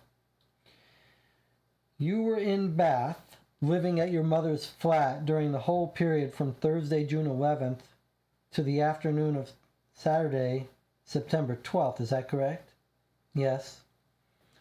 Thank you, Miss Prentice. The owner of the cottage is called Miss Hogben. Miss Hogben was then called, and Mr. Hartford, the police, addressed her. Miss Hogben's a little suspicious. She's like involved. She knows everyone in here, and she's sort of pulling strings a little bit. Miss Hogben, would you be good enough to tell us how the deceased came to rent your cottage? He motored down to see me during the second week in June. I cannot remember the exact day, but it was then that he asked me to let my cottage to him. Excuse me, I'm old. Mr. Hart, and you agreed to do so? Yes. Did you know the purpose for which the place was to be used? I learned it in due course. Were you not shocked and scandalized? Did you not consider it your duty as a landlord to protest? A friendship of some 20 years existed between myself and the late Mr. Prentice. I did not consider that it was for me to sit in moral judgment upon a friend of such long standing, whom I knew to be an upright and honest man. Did you visit the cottage during Mr. Prentice's tenancy? I went over several times to work in the garden. And did you ever go inside the cottage? Only once, to collect a couple of books which I wanted from the sitting room. And how did you get in? By my own key, which I still have. What was the date of your last visit? To the property, I mean, not necessarily to the interior of the house. The afternoon of Tuesday, the 8th, when I worked there for 2 hours in the garden. And you are prepared to swear that you have not been there since? I swear it. Would you tell us, Miss Hogman, where you have been living during Mr. Prentice's tenancy of your home? At Jasmine Cottage, Shuttlefold, about 5 miles from Whitedown. I could not manage to rent anything for the summer that was nearer. Thank you. Now, would you tell us what you know of Mr. Smears? He's my stepbrother, and I introduced him originally to Mr. Prentice some 20 years ago. Mr. Prentice gave him a position in his office on my recommendation, and later, in 1919, when the firm established an office in Brussels, Mr. Prentice sent my half-brother over to take charge of it. He remained there up until August last, and I believe gave every satisfaction. Can you tell us how Mr. Smears became aware that the deceased was occupying Whitedown Cottage? He came down from London to see me, not knowing that I had left the cottage, and his visit occurred during the weekend. He found Mr. Prentice and Miss Lestrange in occupation. Mr. Prentice told him that I had moved to Shuttlefold, and he then came over to see me. And what was his attitude towards Mr. Prentice at that time? He felt, I think, that Mr. Prentice should not have dismissed him summarily without any pension, but I could not say that he displayed any deep rancor against Mr. Prentice. What were your own relations with Mr. Prentice? I had only seen him on half a dozen occasions in the last 18 years, but I was naturally sympathetic, as I should be, to anyone of a similar age who had lost a good job and found himself practically penniless. You possess a key to Whitedown Cottage, Miss Hogben. Did you by any chance lend that key to Mr. Smears at any time? No, it has never been out of my possession. Thank you, Mrs. Hogben. The coroner says, is that all, Mr. Hart? Yes, Your Honor, unless you wish to have any witness recalled. There seems to be no necessity for it. Do you wish to say anything to the jury, Mr. Paget, or you, Mr. Russell? Mr. Paget for Miss Lestrange. No, Your Honor. My client is satisfied to stand by her evidence and is confident it will be believed. Mr. Russell. I am in a somewhat unusual position, Your Honor. I am instructed on behalf of Mr. Seagrave and the widow, who in interests appear to be identical. Some disagreement has arisen, however, over the line of my examination should take, although not on any matter of paramount importance. In the circumstances, coroner interrupts. In the circumstances, I should think it better that you say nothing, Mr. Russell. In any case, there seems nothing in the evidence that you could profitably comment on. Mr. Russell says, as Your Honor pleases, I agree. Okay, now the coroner judge is summing up. Very well. I shall sum up to the jury. Members of the jury, I have already outlined the way in which, it is your duty to handle the evidence you have heard, and having considered it, come to your decision as to the cause of this man's death. Having decided, as you no doubt will decide, that it was due to strychnine poisoning, it is open to you to come to one of 4 different conclusions as to the administration of the poison. You may decide that it was self-administered, that it was administered by a person or persons that you are able to name, that it was administered by some unknown person or persons, or finally, that there is not sufficient evidence for you to decide how it was administered. Let us deal with the first possibility. This is very similar to the kinds of structuring that the first Dennis Wheatley case was, where he's like summing up, here are the 4 possibilities. Kettering, our detective in our previous case, was like, here are the 4 possibilities I can think of. Either this happened or this happened, and here's why this couldn't have happened. So it feels like the coroner judge now is talking to us and helping us think about what we know. Okay, here he goes. He says, let us deal with the first possibility. In a case of suicide, it is usual to find not a motive, for no motive can be strong enough to justify a man committing a crime against both his God and the law, but some circumstances sufficiently distressing to upset the balance of a man's mind enough to allow him to commit such an act. No such circumstances are apparent in the evidence before us.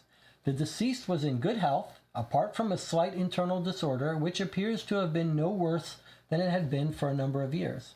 I think we may take the witness Tanny's remark that he had the indigestion, so he wished he was dead, as a picturesque metaphor either of the dead man or of the witness himself. Sir Martin Fraser told us that the attacks would be brief and, although mildly distressing, no worse than the deceased has suffered from many times before. His position financially was more than sound. His married life was not unhappy, and he was conducting a liaison which appeared not to disturb his conscience at all, and in fact to afford him a great amount of ephemeral pleasure. Of course, you must not dismiss the possibility of a brainstorm or of some anxiety of which we have heard nothing, but without dismissing the possibility of suicide, you may well see fit to decide that there is no evidence pointing directly to such an act. Now, what of murder? When considering who, if anyone, could have murdered the deceased, you must bear in mind that there are 2 ways of murdering a man. The one no less grave in the eyes of the law than the other. The poison may have been dissolved in his coffee by someone knowing full well that the deceased was about to drink that coffee. On the other hand, they may have adopted a more subtle means of introducing the poison. I mean, that someone may have induced the unfortunate man to introduce the poison into the coffee himself, either by passing it off as some harmless drug or on some other pretext. If such a thing took place, and if the giver of the poison offered it with the intent that by doing so harm would befall the deceased, then that person is as guilty of murder as if they had stabbed him directly in the heart. In that case, it is your duty by your verdict to find such a person guilty of murder. 5 people entered Whitedown Cottage after the deceased. If the evidence they have given is true, none of them was responsible for his death. If it is untrue, any one of them may have accomplished it. The first visitor was the bookmaker, Tunney. You may consider that his evidence appeared to be frank and that he has accounted for his visit quite legitimately. On the other hand, he admits to having given the deceased some tablets with instructions or at least advice that he should take them, and although we know that the tablets which remain in the bottle are harmless, we know nothing of any that may have been taken out of the bottle by the dead man. It was admitted to Tunney's interest that he should die. It was admittedly to Tunney's interest that he should die, but of course You must be satisfied by more than mere motive before finding him guilty of murder. Next came the man Smears, whose evidence was by no means distinguished by its candor. That his business with the dead man was unsavory you may have little doubt, but that alone is not your concern. He also may have passed the poison in a disguised form, although he does not admit that he left anything in the house with the exception of the torn photograph and a Belgian 5-centime stamp which he dropped accidentally. He admits to harboring a grievance against his former employer, but to no more. In weighing his evidence, you are entitled to take into consideration his demeanor in the witness box, but you must not let your distaste for him prejudice your minds. We come now to those who may have been in a position to administer the poison directly.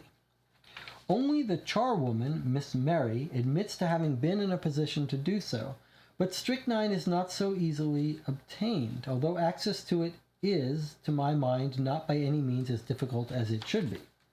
Yet there is no evidence to justify the supposition that she wished the deceased out of the way. On the other hand, she may have been the willing or unwilling tool of some other person, and she admits to having plenty of opportunity to tamper with the coffee had she wished to do so.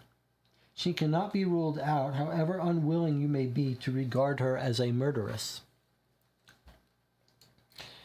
At 12:30 or earlier, according to the medical evidence, Robert Prentice was dead.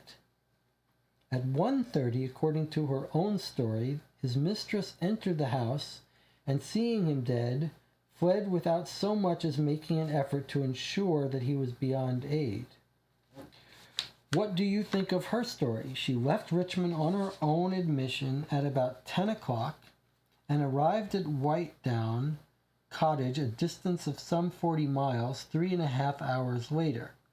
Her visit was traced by the fact that she was careless enough to drop a letter bearing her name and address before leaving the house. You may wonder whether we should ever have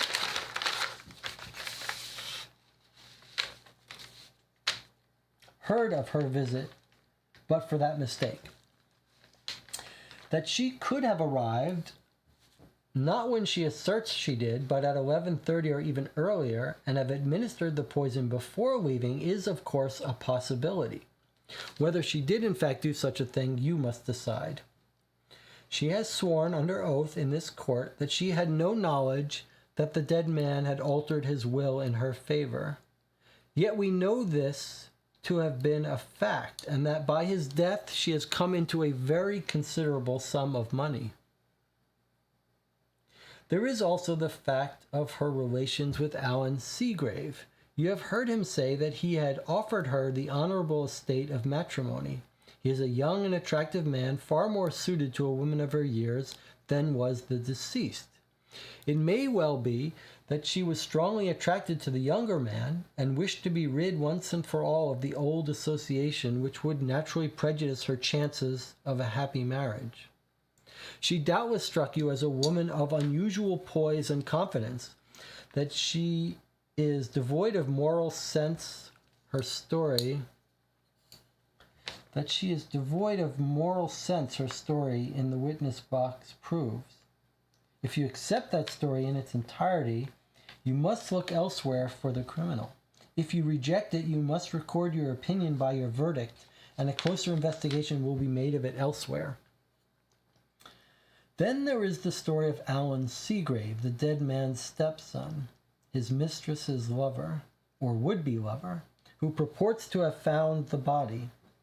He assured his counsel in answer to a question that he could doubtless bring confirmation of his movements prior to 12:56, when he says he left Waterloo by train for Whitedown, but we have not had any such confirmation, and you may, therefore, accept it or reject any part of his evidence.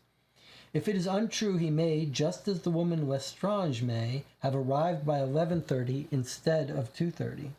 And Mr. Russell for Mr. Seagrave and the widow. Your Honor, Mr. Seagrave is known to have been at his home in Regent's Park at 10:40. Coroner says, very well then, he could still have arrived at Whitedown Cottage well before 12 o'clock, and having accomplished his purpose, left the scene to return at 2:30 and raise the alarm. You have heard that he had some discussion with his stepfather on Friday morning, and further, that he only learnt Miss Lestrange was the dead man's mistress upon the Saturday morning. News definitely calculated to raise powerful emotions in a young man in love. He appears to have taken the course of instructing his counsel not to put certain questions which his mother wished to be put. It may be that those questions would not have assisted us here in this inquiry, but that there are some facts of which he does not wish this court to be put in possession will not add to your confidence in his veracity. Mr. Russell for Mr. Seagrave and the widow. Your Honor, Mr. Seagrave wishes me to say that the questions he instructed me to withhold were concerned only with Mrs. Lestrange's relationship with the dead man, and had no connections with the events of the Friday or Saturday. He has no wish to do anything but avoid unnecessary pain to this lady, and desires nothing less than to withhold relevant facts from the court. The coroner's continuing. Since we have not heard the question he desired withheld, we are unable to judge of their relevance or otherwise, Mr. Russell. All that you say may be perfectly true. I have merely instructed the jury that they may put their own construction on the inference. To the jury, he's continuing. You have heard from the widow that she had not been living with the deceased for some 3 months, but was in a different part of England, so there is very little she could say to help us out. That she bears no good will toward the woman who had engaged her husband's affection unknown to her is only to be expected. If she allowed such feelings to color her evidence, you must not let it influence your own considerations of the facts. She tells us that she had no knowledge of the deceased's liaison with Miss Lestrange, or that he had rented Whitedown Cottage from his ex-secretary. The whole of this terrible affair seems to have come as a great shock to her after a happy marriage which continued over a period of 12 years. We have no evidence that it was otherwise. Of course, we know it's otherwise. She's admitted that to us, but she's told us why she didn't want to talk about it. But she lied in court. And she does have a motive for wanting to... She absolutely has a motive for wanting us to reopen this case and find Miss Lestrange guilty, so that maybe the will be overturned. So if she killed her husband thinking that she would get away with, that she would inherit everything, and then discovers he left it to Lestrange, then she would have a motive for wanting the case reopened. All right, let's finish off this newspaper. Lastly, there is the owner of Whitedown Cottage, Miss Hogben, who let it to the deceased. As the stepsister of the man smears, she is involved further in the case, but you have heard her say that in spite of their relationship, they were little more than acquaintances. Moreover, as her friendship for her old employer caused her to refrain from making any protest when she learned the dubious purpose for which her home was being used, it can hardly be thought that she had any grudge whatever against him. I think that is all there is to be said about the witness's evidence. The facts, and these only, must be the basis of your deliberations, and you must remove all prejudice from your minds while reviewing them. You will now retire and consider your verdict. The verdict. The jury retired at 3:44 and were absent 1 hour and 50 minutes. That's a quick deliberation. On their return, the clerk of the court asked them whether they were agreed on their verdict. The foreman answered in the affirmative and added, "We find that the deceased, Robert Prentice, died from poisoning by strychnine, but there is not sufficient evidence to show by whom administered." The coroner says the case will remain in the hands of the police for further investigation. Clear the court and let there be no disorder outside. And we've got a photograph here of Miss Hogben with a book on her chair. And before we close up the newspaper, let's point out there's two interesting things. Writer who made murder fiction history living near the scene of the crime. Is this going to be a story about Wheatley? Yes, it is. When investigating the Whitedown Cottage tragedy last week, our crime reporter's inquiries took him to a number of houses in the Furley district. During the tenancy of Miss Hogben's home, the late Mr. Robert Prentice visits were confined almost entirely to weekends. He was a bit of a recluse, but there was always the possibility that one of his neighbors might have a slight acquaintance with him or notice someone in the vicinity of the cottage during the hours preceding his death, so would be in the possession of information which would materially assist in the elucidation of the mystery. One call, so this is a newspaper article that's relevant to our case. So this is, shades of Sherlock Holmes. And notice here, look, a Murder Off Miami advertisement. The ideal present. Post a copy to your friend abroad. £3.06. All right, let's continue reading this tie-in. One call made by our crime expert was at a delightfully situated property which unfortunately must remain nameless, at the special request of the owner, but transpired to be the country home of Mr. J.G. Lynx, who, with Dennis Wheatley, created a new era in crime fiction for a few months ago by the production of the now famous Dossier, Murder Off Miami. This entirely new departure in murder stories consisted of a cardboard folder containing cablegrams, original handwritten documents, photographs, police reports, criminal records, and even actual clues in the form of human hair, a piece of blood-stained curtain, etc., each placed in correct order as received at police headquarters, thereby giving every reader the same opportunity as a real detective to solve an intriguing crime. Like many famous authors of the past and contemporary writers, Sussex is Mr. Lynx's favorite county, and he spends most weekends at his charming country home. On this occasion, he had a small house party, his guests including his collaborator, Dennis Wheatley, and Mrs. Wheatley, also an author who has already gained a wide public under the name of Eve Chaucer by her two novels, No Ordinary Virgin and Better to Marry. Miss Wheatley has many activities apart from writing. It's like an ad for his wife. He's like plugging his wife here. Okay. Miss Wheatley has many activities apart from writing. Her hobbies are cooking and gardening. It was in the garden that the Chronicle representative found the party when he requested an interview with Mr. Lynx. Host and guests were earnestly discussing the making of a new spring border on a slope which separates the two lawns at different levels. Mr. Lynx proved very reticent. He has a great aversion to publicity of any kind and said he would have much preferred his share in the creation of Murder Off Miami to remain unknown.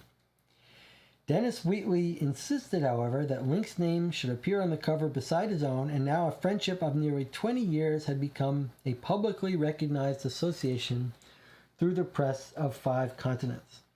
Mr. Wheatley, having many friends among newspaper men and a sympathetic understanding of their requirements, was much easier. He explained that, gratifying as the worldwide success of Murder Off Miami had proved, he does not consider himself a murder fiction author and would never have written a detective story but for the idea of this entirely new method of presenting it to the public.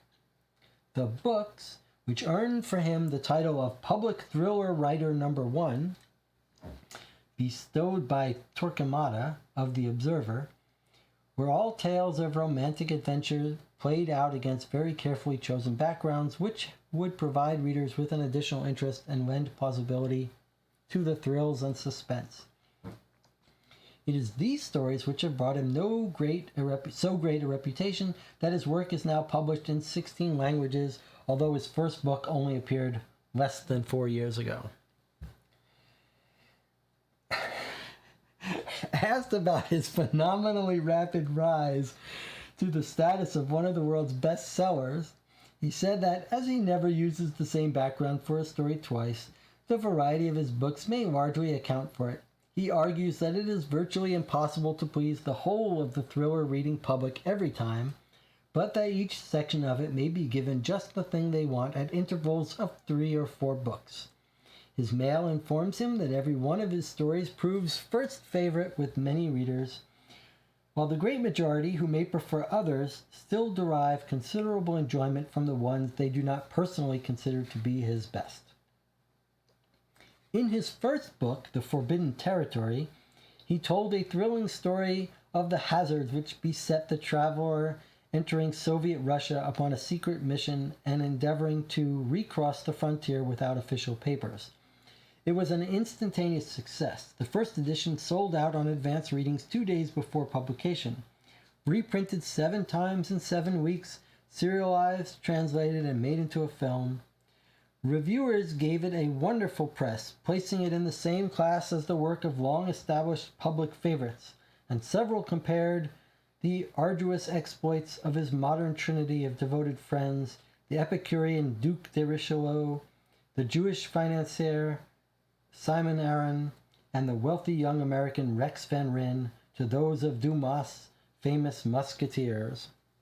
His second book, Such Power is Dangerous, was more in the nature of a gangster story. He told of a group of unscrupulous financiers who endeavored to gain world control of the entire film industry, employing strikes, arson, and paid gunmen ruthlessly to break up all opposition to their combine. Scene after scene in Hollywood and England was so packed with excitement that the Sunday Dispatch critic wrote of it, "Easily the best melange of thrills that I have ever read." So, a long self-advertisement for Wheatley. Jonathan Warner in the chat says, Torquemada is the person who created Kane's Jawbone. Oh, wow. Okay. So, a long self-promotion here. And what have we got here? An ad for police dogs. What is this about? The intelligent and earless Alsatian is proving an ideal dog for... or fearless, it must be. It's just a misprint. Police dogs have to be perfectly fit in all ways before they can give their best and cooperate with their human colleagues in fighting crime. Fitness is just as important to your dog. Do as wide breeders do, and owners of important dogs do, and keep your canine pal fit with Shirley's Remedies, Shirley's Tonic and Condition Powders, Shirley's Worm Capsules and Powders, Shirley's Skincare, and Shirley's Shampoo. So you can buy it from chemists. And Shirley's Dog Book, 164 pages, a complete guide to the care of dogs in health and sickness. All right. Well, that's the end of the newspaper. I mean, we spent several hours now reading that newspaper, like at least 2 hours, maybe more. There's a picture of Miss Hogman. Anything you spot in that picture that could be relevant to our case? I know it's kind of hard to see, but like I see she's reading a book, but nothing she stole from his house or anything that I can see. All right, we're going to put this newspaper away now. That was pretty impressive. We may have to go back and reread her. If this was one of our cases, our other mystery game cases where we really have to find contradictions and stuff, we'd have to really go over those testimonies. But I agree with Jonathan that nothing really jumped out at me. Although, you know, the son and the mistress, Suzanne Lestrange, are the ones I'm suspicious of. So it might be nice to hear their alibis again. I know the son says that he got on a certain train late in the afternoon. The mistress came up with some cockamamie thing about how she drove around for a couple hours. So, like, she's the one that jumps out as being suspicious. But maybe we can come back to that. All right, let's see. Let me see. Okay. We have quite a bit more to do. Here's the solution, which has never been opened in this book, but here's what we have left. So I think we may have to consider that this is going to take us 2 sessions. I mean, we might be able to get through it. We might, but I'm not sure. Well, let's continue a little bit. Okay, someone's writing to us from Gainsborough Court. It's a letter. Oh, here's statements from people. This is a letter from Emily, from Mary, the housekeeper, and then a statement from the Miss Hogben. So I did go back. Jonathan says, I did go back and look at the crime scene photos. A couple of things. Exhibit E, on the second shelf, there is one cup missing, possibly the one Robert used, and one is turned up. Maybe someone else. Let's see. Let me see what we got here.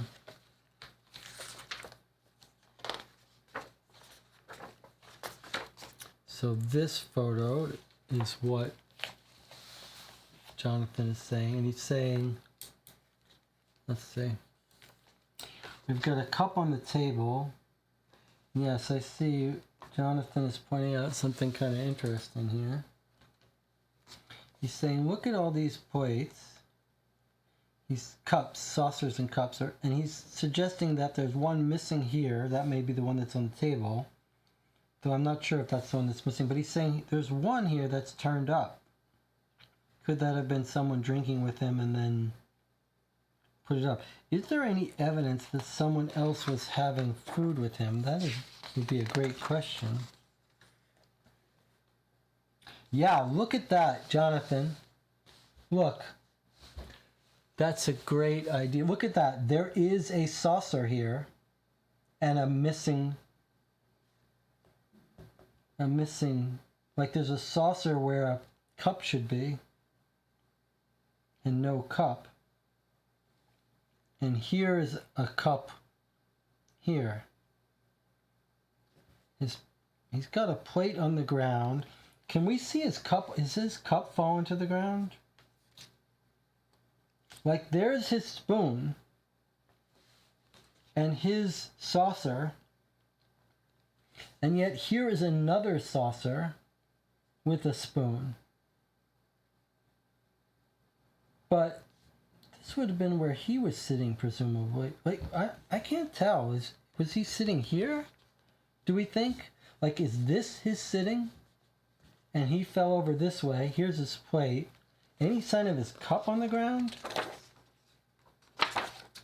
I think Jonathan has got a good idea here, that there was someone else sitting with him for breakfast.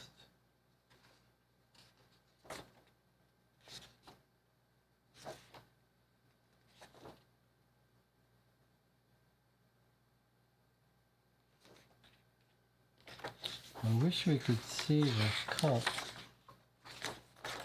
on the ground.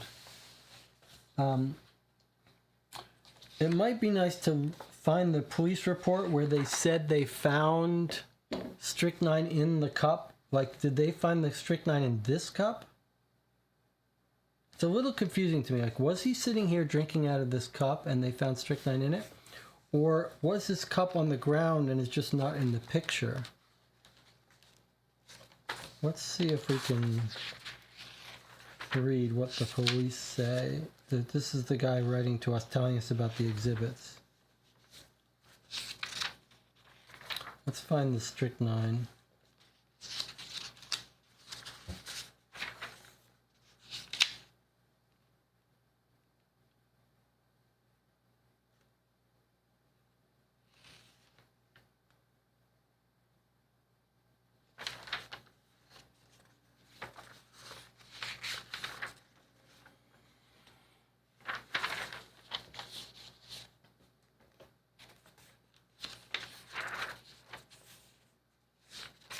He's got 2 whiskey tumblers. That's fine. No evidence there.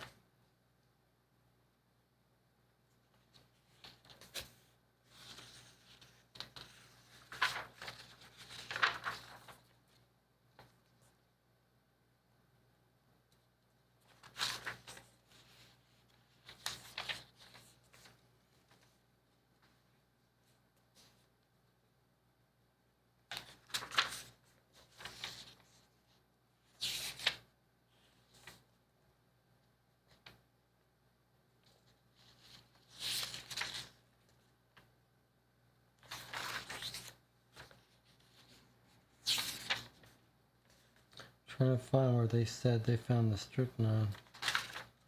I thought it was in here.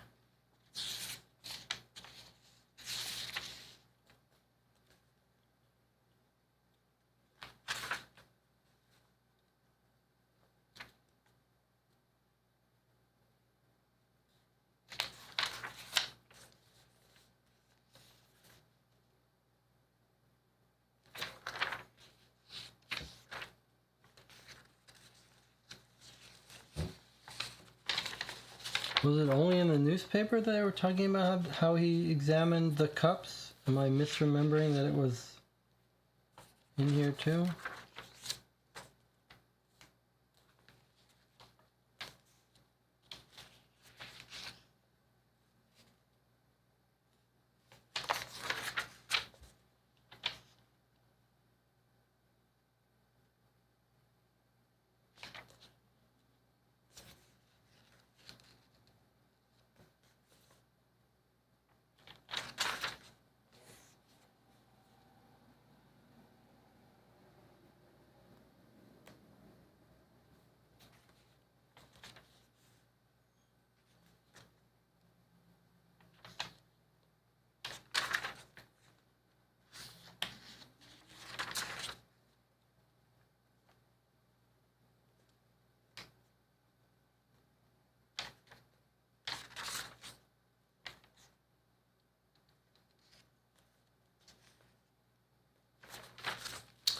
Where's the evidence about the strychnine in the cup? Jonathan says there are actually 2 cups turned up. Now I look at it, one looks like maybe it would be used by a lady, and the other matches the used by the man. All right, let me see if I can understand what you're saying here, Jonathan. We're talking about Exhibit F. Jonathan says Exhibit G, the jewelry box, looks like it has a keyhole. Yes, I can see that.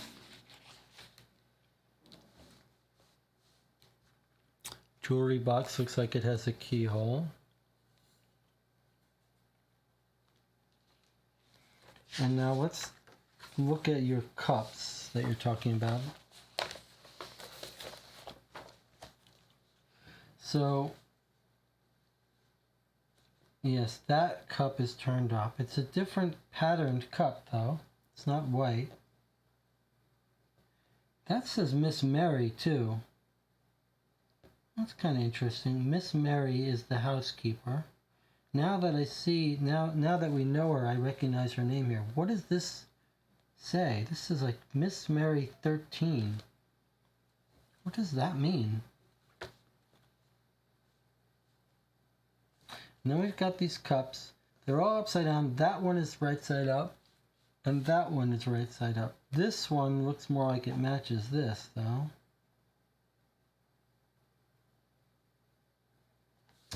And there's the coffee. I wonder what this Miss Mary sign, it seems actually like it's jumping out at us. But I don't know what it would mean.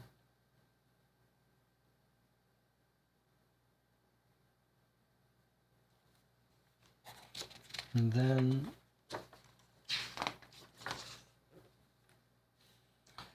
this is what jumps out to me though. Like there he is on the floor. There's a saucer plate with a spoon. And here's a cup with a spoon. And there's his egg. Maybe that's the spoon for his egg. But there's a plate that looks like it's another seating. And what I can't tell is, like, do we think he fell from here? And this was his plate and he fell? Or do we think he was sitting here and fell? And this was his? But either way, it would seem to suggest someone else was there with him. But there's only one egg.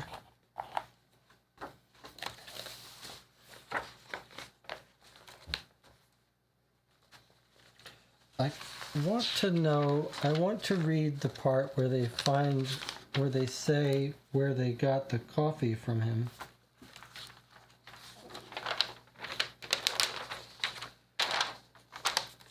Police's scene of crime. Famous pathologist.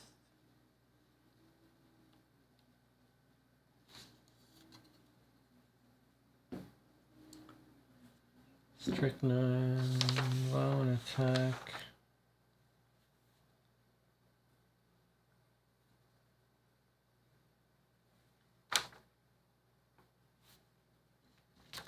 Okay, let's see. All right, so just let me read this because this is sort of important here. They examine his stomach and they find the strychnine in it, right? And then he says, he analyzed the remaining contents of the cup discovered on the kitchen table and found 1/30th of a grain of strychnine in the cup. It was impossible to say if the cup had been half, 3/4 filled, but it probably had not less than 1 and possibly as much as 2 grains.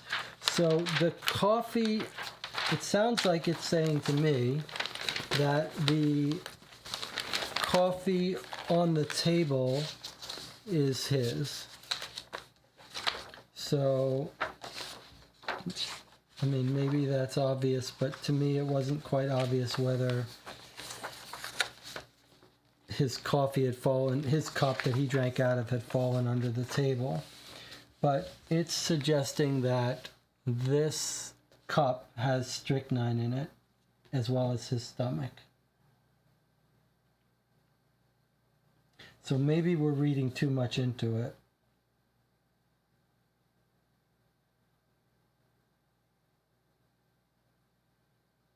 Or maybe he was having dinner with he was having breakfast with someone, I don't know. We have a lot more to read though, so perhaps we don't need to figure that out quite yet.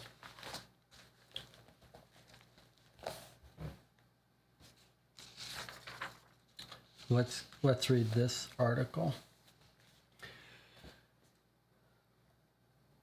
Let's do first. I guess let's read what Jonathan says here before we move along. There are actually 2 cups turned up. Now I look at it, one looks like maybe it would be used by a lady, other matches used by a man. I'm saying maybe the cup with the tree pattern would be used by a woman and the 2 plain cups would be used by men. That's interesting. He had 2 guests, could be Alan and the woman. It's possible. It's possible. All right, let's read here. Lieutenant Schwab, thank you for your letter of the 21st. I am more grateful to you than I can express for consenting to undertake an investigation into my late husband's death. Let me just see something here. Okay, my late husband's death. It sounded like it was a... All right, let's just keep reading. I am, however, most distressed to hear that regarding you as a private individual, the police of this country are only giving you a very lukewarm assistance.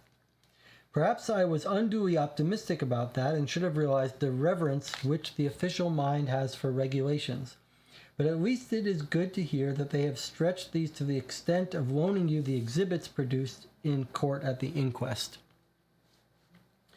Their ban upon your interviewing any of the witnesses officially naturally makes your task considerably harder, but I am very happy to be able to tell you that I have now managed to be of some assistance to you in this way. So it does sound like we are getting a second letter from Cecily. So it is a little bit staged. So now she's recontacting us and she's saying, I'm so glad that you're on the case, and now I've found more information for you. I've secured private statements as far as possible from all the people concerned. Perhaps it is an advantage, after all, to have secured these privately so little real information ever comes out in court, and wishing to assist me, the witnesses have naturally given particulars more freely than they would have done had they been interviewed by you upon the introduction of a police officer. Unfortunately, it's quite out of the question for me to approach Miss Lestrange, and when I went to see the bookmaker, Tunney, he proved quite adamant. He flatly refused to say one word to me. That horrible little man Smears, too, has gone back to Belgium now, so I have been unable to see him. But I went down to Furley on Wednesday last and had a long talk with Miss Hogman. She willingly provided me with a statement and gave some details of the part that Smears played in the affair as related by him to her. I saw the charwoman, Miss Mary, on the same day, and she also gave me a statement. Yesterday I spoke to my son Alan, and although he was at first averse to doing so, I succeeded in persuading him to put down all he can tell us that might prove of use to you. At the time of the inquest, he was naturally much handicapped by the fact that he had been so desperately in love with that awful girl. Young men don't get over these things very quickly, even if an appalling shock shows up the person with whom they are in love in their true colors. Alan's pride suffered badly, and in spite of his terrible disillusionment, he was still endeavoring to protect Miss Lestrange when he gave his evidence in court. This is getting interesting. Now that 3 months have elapsed, the poor boy is mending again, and he realizes the evil character of this woman who has played such a terrible part in all our lives. He is as anxious as I am that poor Robert's murderer should be brought to justice, and in consequence has given very much fuller particulars of his affair with Miss Lestrange and the events which took place upon that fateful Saturday morning than he gave to the police at the time of their inquiry. As the writing of these statements, it is not in all cases very legible. I have typed them out and am embodying them in this letter, but I shall be pleased to let you see the originals at any time you may care to do so. Okay? Jonathan says, I will say, why did she not bring up her son's affair in the first letter? That's a good question. Signed statement by Miss Emmeline Mary, the charmaid. I acted very wrong, I know, in telling the police I went up to the cottage that morning when I didn't. But it's the drink that's responsible. Mr. Neibold wanted me to go to the hospital to have the tumor out months ago, but I've always had a dread of hospitals and wouldn't face it while I could still get about. The pain's been something shocking these last few weeks, and the only thing which gives me a little relief is a nip of something strong. Alf, my son, is a good boy, earning decent money now, and although he's urged me to go to hospital too, since I wouldn't, he's been spending half his wages at the local, getting me the liquor I need to get off to sleep each night. Sometimes I take a drop too much, I admit it. And that makes me oversleep in the morning. A dozen times in the month before the poor gentleman died, I never went to the cottage in the mornings, as I should have, and left going up there till afternoons. I didn't dare admit it, though, for fear of losing the job, which I didn't want to do because the work was light and Mr. Prentice paid me handsomely. That's how it was. I didn't go on Sunday morning. They murdered the poor gentleman. I didn't go the morning they murdered the poor gentleman, although I told the police I did. Mr. Prentice and the lady used often to go out for a bit of a walk on Saturday afternoons and one weekend previous, when the same thing happened and I failed to get there in the morning. I slipped up after lunch when they were out and put in an hour setting the place to rights. Nothing was said about that, so I thought if I was to do the same on this Saturday, maybe Mr. Prentice wouldn't kick up at my not having put the breakfast things out that morning. I walked up to the cottage about 3:30, reckoning they'd be certain to be out. Okay, so she's saying she didn't go there in the morning as she was supposed to. But now she's saying she went there a little later, and she was hoping to clean up and no one would notice that she forgot to get there in the morning. I walked up to the cottage about 3:30, reckoning they'd be certain to be out about that time as the weather had cleared again after the storm. When I got within sight of the place, I saw a car drive up, and a police sergeant with several other men jumped out and hurried over to the front door. Naturally, I didn't know what to make of it, but it looked certain something had gone wrong. I turned back again and went home without them seeing me. Next thing I heard was from Mr. Jetters, that's Miss Hogman's gardener, that murder had been done, and I was scared out of my wits. When the police came to see me, I didn't like to let out I hadn't done my job properly, in case they thought I was mixed up in some way, so I just said I had done my work in the ordinary way that morning, and come away without seeing anything unusual. and I stuck to that at the inquest for fear they'd put me in prison if I confessed I'd lied to them. I didn't see any strangers about the place, and I haven't an idea who killed the poor gentleman. That's the whole truth, to help me God. So help me God, signed Emily Mary. So I guess what we take from that is that she wasn't there that morning. So everything she said in court about being there not that morning, not seeing the woman's coat, is all a lie. So that woman's coat may have been there, she may have been there, etc. And she didn't clean up after breakfast.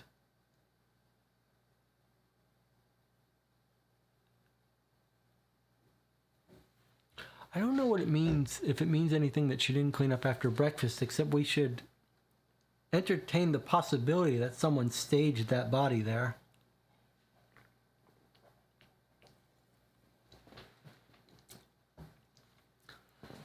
I don't know that the body looks staged in any way, but is he inappropriate dressed to be eating breakfast?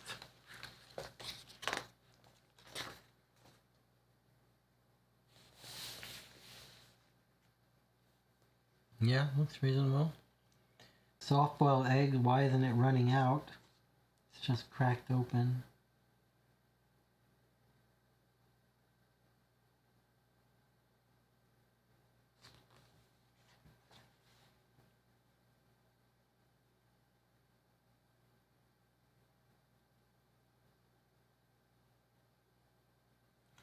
The chair does look a little odd. Like, why is it falling that way?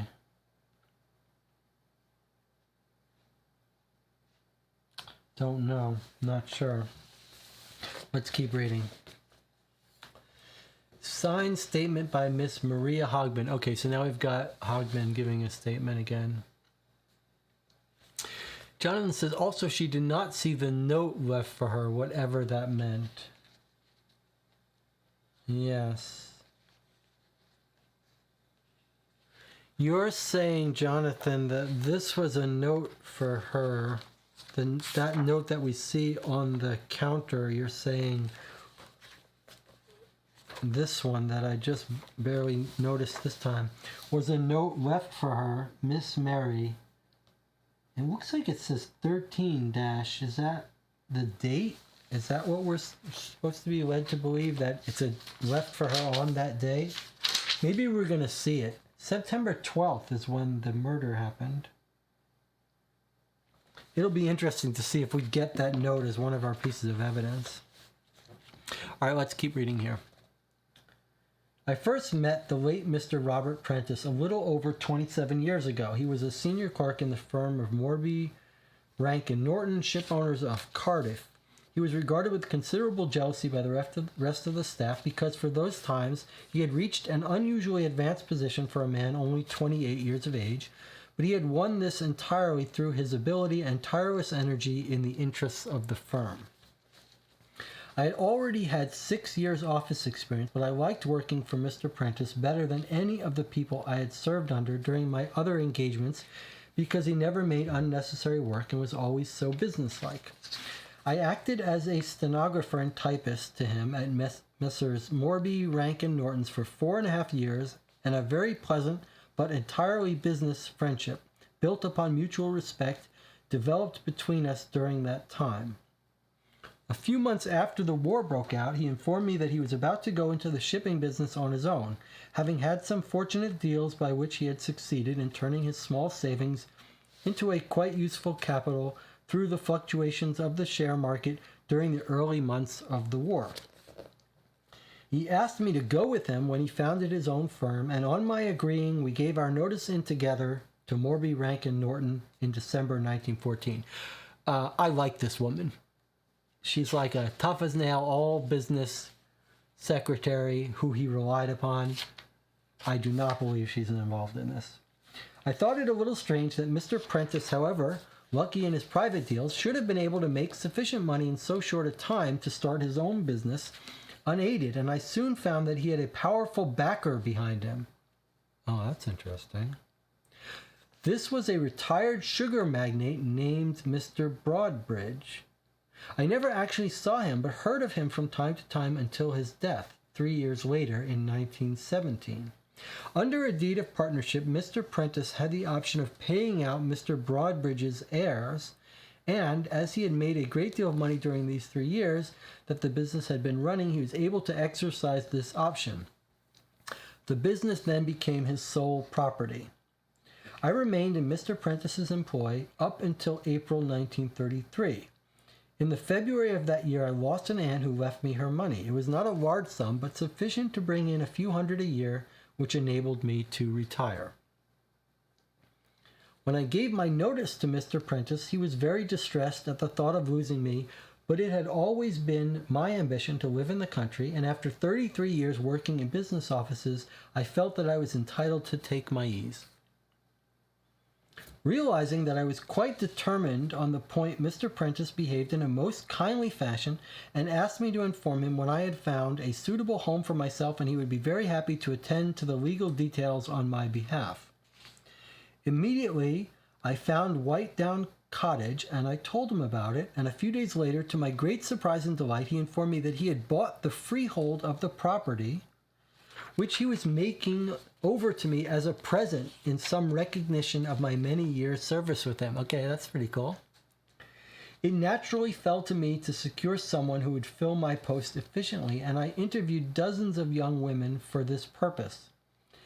At first sight, I did not consider Miss Suzanne Lestrange as at all likely to prove a suitable applicant. Anyone who has seen her will agree that she looks very much more like a young lady of leisure or suitable for a position as a mannequin than a clear-headed business girl who would devote herself to serious work. However, in the course of our interview, I found that her qualifications were so high that I was forced to put her down near the top of the list, and when two of the others who were in the running refused to take on the position owing to the unusual hours of work which Mr. Prentice expected of his secretary, I felt that I should certainly recommend Miss Lestrange for a trial. During her trial month with Mr. Prentice, she proved herself efficient and satisfactory in every way, and so the post became a permanent one. In June of the present year, Mr. Prentice visited me, and after a long conversation in which he seemed very hesitant about broaching the matter, he told me that he wished to ask me for a very great favor. He said he had fallen in love with Miss Lestrange, and that although he had no intention of asking his wife to divorce him, he very much wished to see more of the young lady in quiet and comfort. By going to hotels, they would both be exposed to scandal, and to take some other cottage in the country where she could come down and see him might invite unwelcome questions from the owner. Therefore, he asked that I should let him White Down Cottage for this purpose. I did not wish to leave my home, and I intensely disliked the use to which it was to be put. Moreover, gardening is my principal interest, and I felt it a very severe blow to have to give up the cottage to Mr. Prentice during the summer months when my garden is at its best. However, distressed as I was to learn of Mr. Prentice's affair with Miss Lestrange, that was none of my business, and I could not overlook the fact that I owed the possession of White Down entirely to Mr. Prentice's generosity in the first place. I felt it was virtually impossible to refuse his request, and consequently agreed to it. With regard to Nat Smears, although we were stepbrother and stepsister, we had not been brought up together during the 18 years that he occupied a post in Mr. Prentice's firm in Brussels. I saw very little of him. It is not for me to comment upon the rightness or wrongness of his dismissal, but he did confess to me that the reason for his being practically penniless at the time of leaving the firm was an entanglement with a Belgian woman upon whom, in the previous 12 months, he had expended all of his savings. If thereafter he was in fact responsible for the defalcations, I don't know that word, I've never seen it before, except earlier in the book, but I'd love to have someone look that up. Defalcations, Defalcations. It's obviously something like fraud, but does it have a more specific term? It sounds like maybe falsifications of the books, fraud, embezzlement, but I'd like to hear a definition of that word. If in fact he was responsible for the defalcations which led to his dismissal, it was doubtless due to his having fallen into debt on account of this woman. He sought me out at Whitedown Cottage with a view to asking me to act as intermediary on his behalf and plead his case with Mr. Prentice. To his surprise, he found my cottage occupied by Mr. Prentice and a young woman who was unknown to him. Mr. Prentice, obviously annoyed at being discovered there with Miss Lestrange, slammed the door in his face after having given him the bare information that I had moved to Jasmine Cottage, Shuttlefold. Having visited me there, he took up his residence at the Green Bough in Furley, as he told me afterwards, and kept Whitedown Cottage under observation during the weekend, September 4th to the 6th. The cottage is in a lonely spot and backs up upon a deep wood. Apparently thereafter, Mr. Prentice and Miss Lestrange did not consider it necessary to draw the curtains in the bedroom, and on the Saturday night, Nat stole up to the window in the dark, secured his photograph of the lighted interior of the room, and crept away. Little interesting touch that, remember, Cecily Prentice tells us early on that she never makes love with Robert except when the lights are all out so she can get over his cleft lip deformity. And it's an interesting little touch here that when Prentice is having this affair with this younger woman, that they leave the lights on. She doesn't mind. Suzanne Lestrange does not mind making love with him with the lights on. Jonathan has a dictionary definition here for defalcations. It says, it means fraud with money that you have been made a trustee of and results in this money. It also relates to debts that cannot be resolved through bankruptcy. Ignore the second half of that sentence. Okay. It means fraud with money that you have been made a trustee of. So you're the trustee of. Okay, so, but basically embezzlement.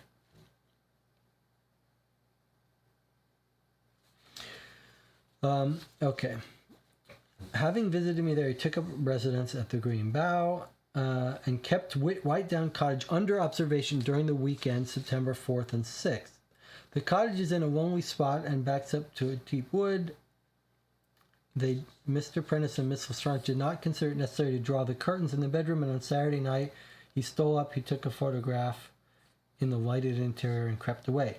He then waited until an opportunity arose of his catching Mr. Prentice when Miss Lestrange was not there, and this did not occur until the following Friday. He saw Mr. Prentice post a letter in the village at 6:30, and then followed him back to the cottage, where, having ascertained that Miss Lestrange was not about the place, he went up to the front door. Mr. Prentice answered his ring, and the interview took place in the front hall. My stepbrother first pleaded again to be reinstated in the firm, but upon Mr. Prentice refusing this, Nat attempted to blackmail him by producing a print of the photograph he had taken. Mr. Prentice refused to be blackmailed, snatched the print, and tore it up. My stepbrother apologized for his criminal action and pleaded that he was forced to it by his dismissal and poverty, but Mr. Prentice was so angry at the attempted blackmail that he refused to listen and drove him away. He is normally a gentle and rather nervous creature, and any suggestion that he was responsible for the terrible crime is patently absurd to anyone who has even known him slightly. He is, I am certain, quite incapable of such an act. His attempt to blackmail Mr. Prentice was foolish and ineffective, only the act of a man driven half crazy by having to face unemployment and possible destitution when past middle age. Signed, Maria Hogman. Very convincing to me. Jonathan says about defalcation. I guess it's saying that the trustee cannot be forgiven of the debt he has created by misinvesting the money, even if he declares bankruptcy. So something special about the rule that means you can't be forgiven of it in bankruptcy. All right, let's read. No, I guess we should take a break before we read Alan's statement. All right, so we'll take another 10-minute break. Jonathan, here's what I think you should think about, and anyone else who's watching and wants to comment. It's almost 5:30. We've been streaming for 6 hours and 23 minutes. The question is, how long is it going to take us to read the rest of this? And let me just show you what we've got in front of us.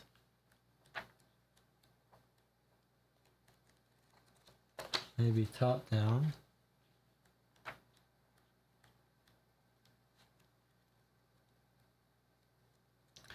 So I think my suggestion might be that we may have to break this up into a second session. That's my thinking. And if so,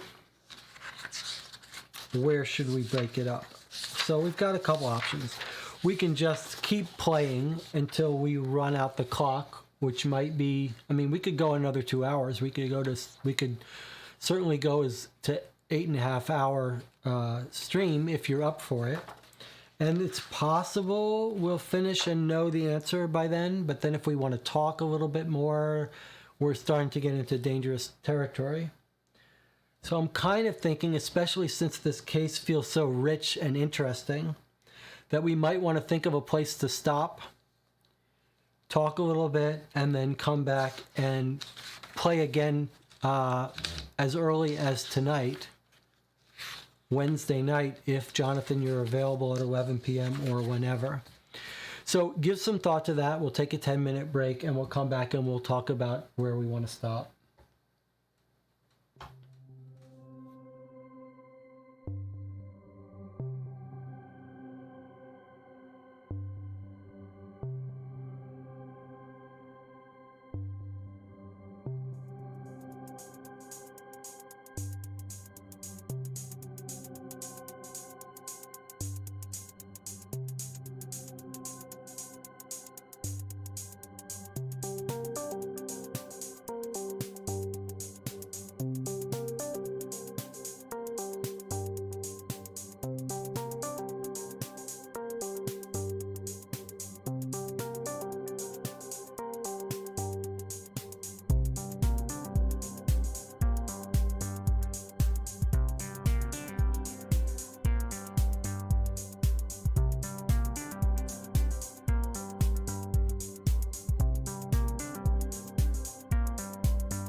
Okay, we're back. You're watching Caught for Two. We're 6.5 hours into our playthrough of Dennis Wheatley and J.G. Link's second crime dossier, Who Killed Robert Prentice.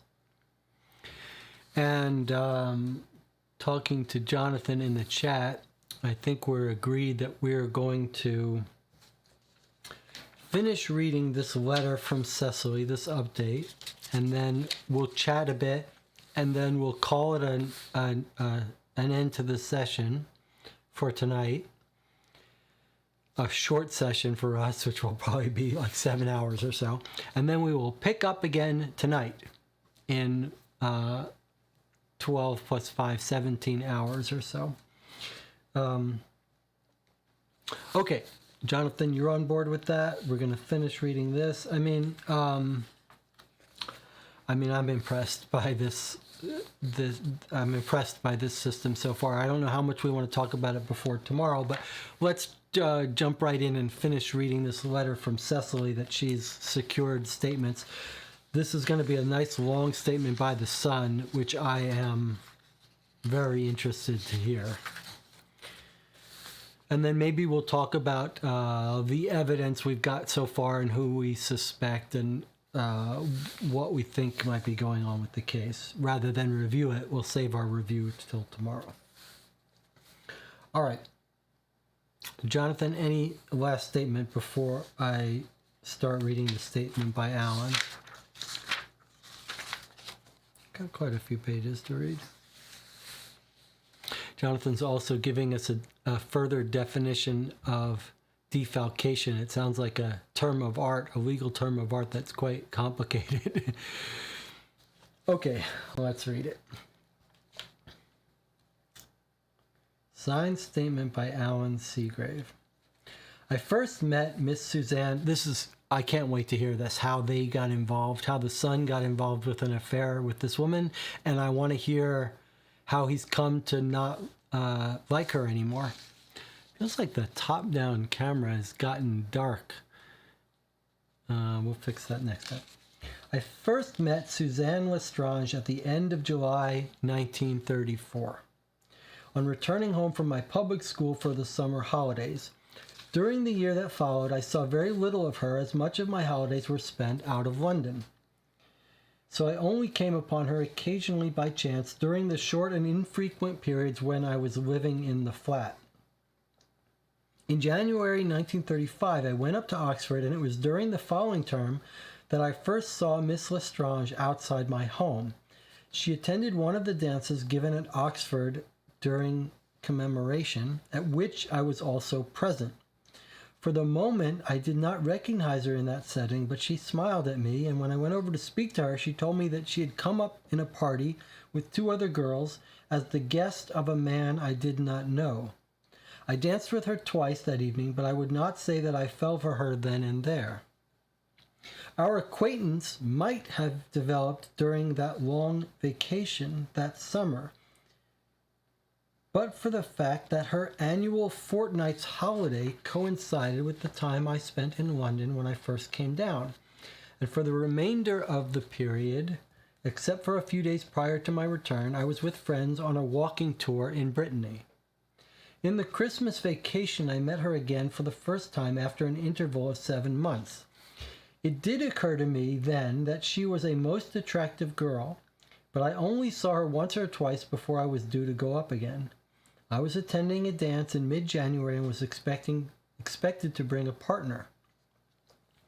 At the last moment, the girl I was taking telephoned to say that sudden illness made it impossible for her to go with me. That was about 7:30 in the evening. I rang up 1 or 2 other people without success, and then, round about 8 o'clock, I ran into Miss Lestrange just as she was leaving the flat, having completed her day's work for my stepfather. On a sudden inspiration, I asked her if she would care to come with me to this dance. She agreed, and we spent a wonderful evening together. I did not see her again before returning to Oxford 2 days later, but I thought a lot about her during that term and was determined to see more of her during the short Easter vacation. Remember, he doesn't know anything about the stepfather having an affair with her, so he's pursuing her as a young man might. They're similar ages. I asked her out to lunch the day after. The day after I arrived home, and during the next few weeks we spent a lot of time together. She seemed to like me very much, and by that time I was completely infatuated. During the summer term I wrote to her regularly, and she replied to my letters with growing warmth. When I came down for the long vacation, we naturally started going about together again, and I was so keen on her that I was delighted at the thought of being able to stay on in London when a walking tour in Germany, which I had tentatively arranged, fell through. However, my stepfather proposed as an alternative that I should do the round of the mid-European capitals with Ronald Broughton and 2 other men. At first I tried to wriggle out of it, but my mother was away in Bath, and my stepfather said that it seemed absurd for me to stay kicking my heels in London all through July and August when my friends won't be either in the country or abroad. I was not then ready to tell him about my love for Miss Lestrange, and I couldn't think of any other reasonable excuse to offer for wanting to stay in London, so, concealing my reluctance, I agreed to this suggestion. All through those weeks in Vienna, Budapest, and Prague, my mind was obsessed with thoughts of Suzanne. The whole time I was simply longing to get back to her. In consequence, when I did return, the affair boiled up very quickly, although not in an altogether satisfactory manner. When I had come down from Oxford earlier in the summer, I had formed the impression then that there was some other man in whom Miss Lestrange was interested. She handled the whole thing very skillfully, of course, and her excuses for not going out with me on certain nights or seeing me at all over weekends had seemed most plausible. But I couldn't get the idea out of the back of my head that there was somebody else she was seeing besides myself. After my trip on the continent, this impression grew still stronger, and when she told me on the evening of Thursday the 10th that she was going away from Friday to Monday, but refused to give me the name of the place where she was going to stay. Well, that's pretty huge, right? Because that's our weekend where the guy was killed. She told him, according to him, that Lestrange told him she was leaving on the 10th and would be gone until Monday. Our guy got killed on Saturday the 12th. She sounds like she was planning to spend that weekend with him. Okay, maybe we already knew that.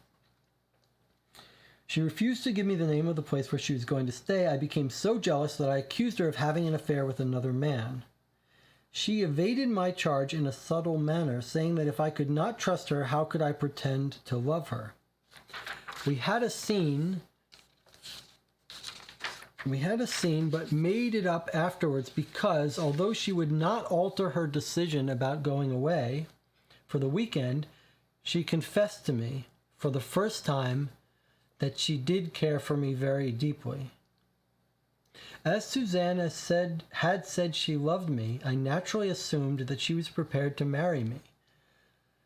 So on the Friday morning after breakfast, I tackled my stepfather about it. He appeared very upset when I broke the news, although of course I did not then know the true reason for his agitation. He said I was very young to think of marrying, that he must have time to think it over, and that naturally my mother must be consulted. I had no qualms about my mother because she has always been most terribly good to me, and I had felt quite certain that she would not stand in the way of my happiness. Having got that far, I did not press my stepfather further for the moment, but went out to do some shopping. I then met Suzanne for lunch at the Hungaria restaurant. As my stepfather had gone down to Lewes, she was free for the afternoon, and I accompanied her back to Richmond. There, I told her of my interview that morning, and then proposed to her. She too asked for time to think it over, although she assured me again that she was in love with me. I said that if she was, how could she possibly desert me for the weekend when I should so soon have to leave her to go back to Oxford? She put me off until after tea, but at last she agreed to send a wire canceling her weekend, and we arranged to go out dancing that evening. I left her then to go back to Regent's Park and change. We spent a marvelous evening together, at least it seemed so to me at the time, although looking back on it I realized she was unusually thoughtful, and, of course, we know now she must have been worrying about her relationship with my stepfather. I left her at Richmond at about 2:50 a.m., and as the weather was fine, we agreed to make a day of it up the river on the Saturday. I turned up at her flat next morning, even earlier than I suggested, because I was so eager to see her again. It could only have been a few minutes after 8:30 when I got there. Suzanne was only just up. Having let me in, she asked me to put the kettle on in her kitchenette and get breakfast ready while she had her bath. Just after she had gone into the bathroom, her post was pushed through the letter box and fell upon the mat.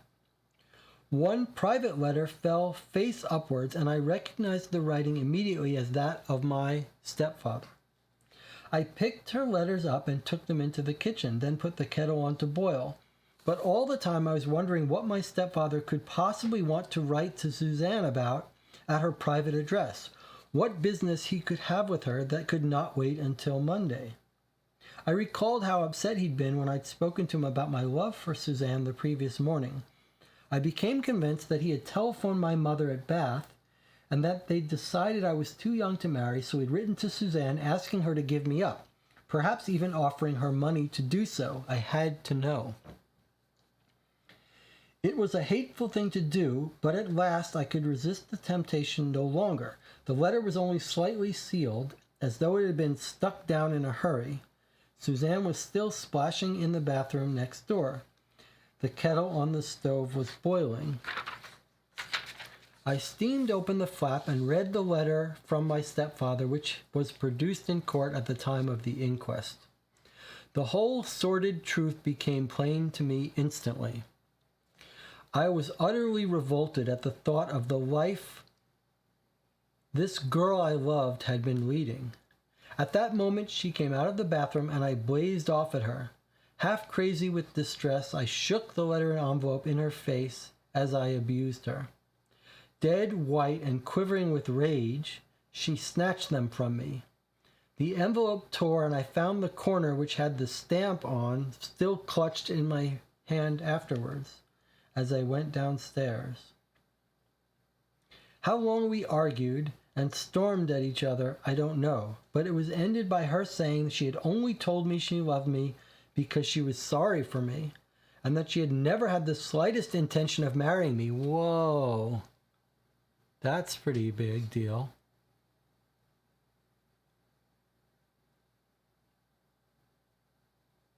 She was sorry for me, and that she had never had the slightest intention of marrying me, and that the best thing I could do would be to clear out at once, because she meant to go down to Whitetown and try to make her peace with my stepfather.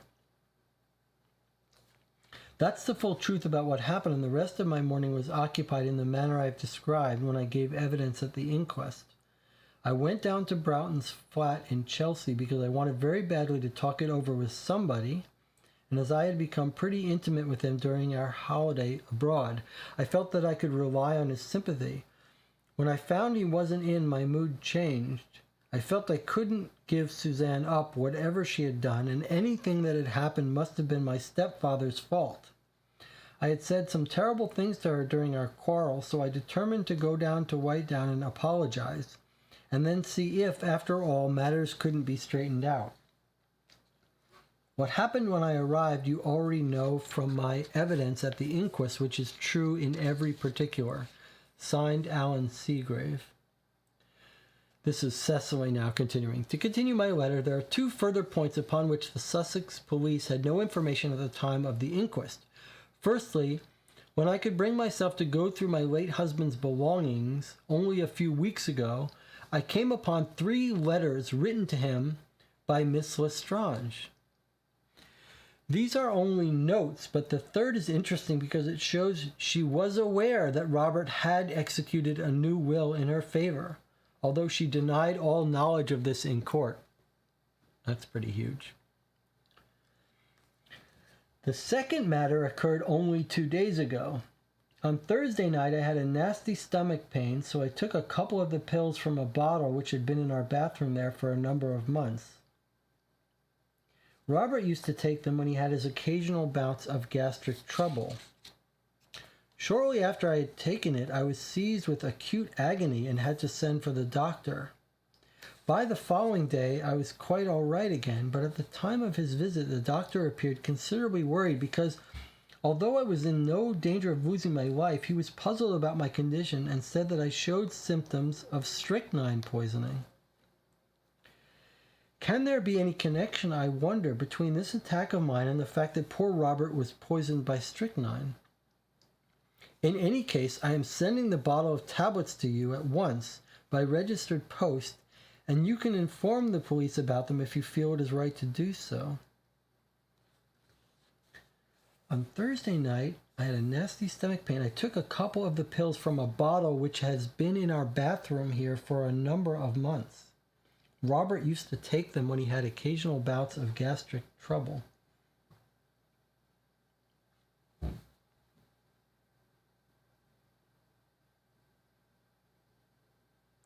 So was someone trying to poison Robert for a long time?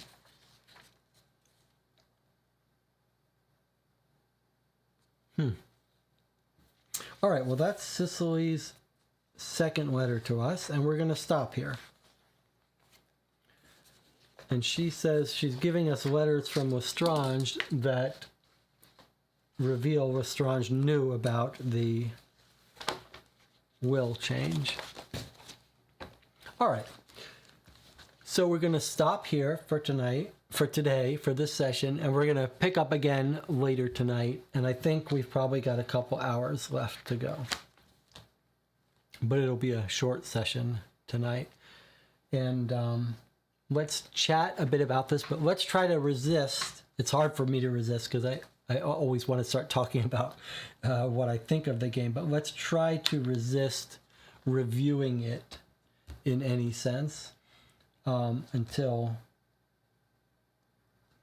we play it tomorrow. But we could talk a little bit about what we suspect and stuff. So it feels like we still got some real evidence to understand, like that the combination that was in his pocket, written on a piece of paper.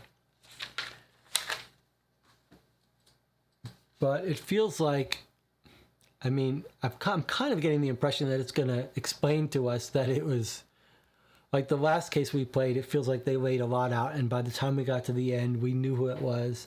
I'm kind of getting the same feeling here, that we're going to know it's going to be Lestrange, but I'm not sure. The son is still, understandably, was very mad at the stepfather for having this affair with this woman. So it wouldn't be crazy that he would kill him, but it sure seems like that would have been a murder of passion and anger, and not, this poisoning was not like, the poisoning is not the way the angry stepson kills the stepfather who's having an affair with the woman he loves. That would be hard to arrange. The poisoning is much more of a thing that this femme fatale woman would have done. And has she been trying to do it for a while? There's the son, Alan.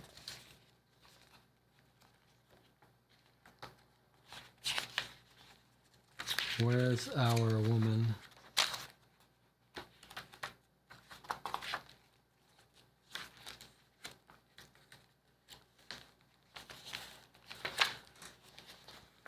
Where's our photo of the woman? Oh, the woman's picture was found. That's another clue we might want to write down, right? That this picture of her was tucked under the cushion of an armchair in the bedroom. Does that just mean that Robert Prentice is hiding it there to look at? Remember what the evidence said? It said, we found this photo of her shoved under an armchair cushion as if quickly being hidden.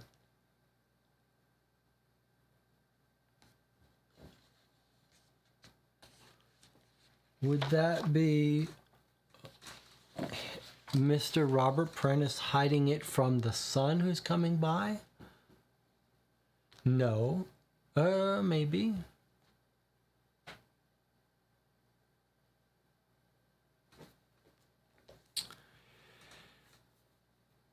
I guess it would depend on how long she knew about the will versus how long that medicine has been there, yes.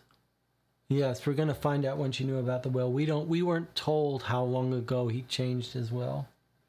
Can we let's make sure we understand the basic premise of what happened about the affair with the son, how it came to a head. So on or about the 10th of September, 2 days before the dead body was discovered, Alan confesses he loves her, he wants to marry her, but she plans to spend the weekend with the stepfather, Robert Prentice.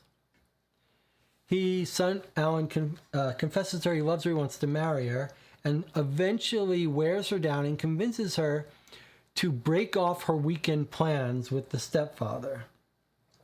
But Alan doesn't know it's the stepfather yet, but he knows it's another man. Alan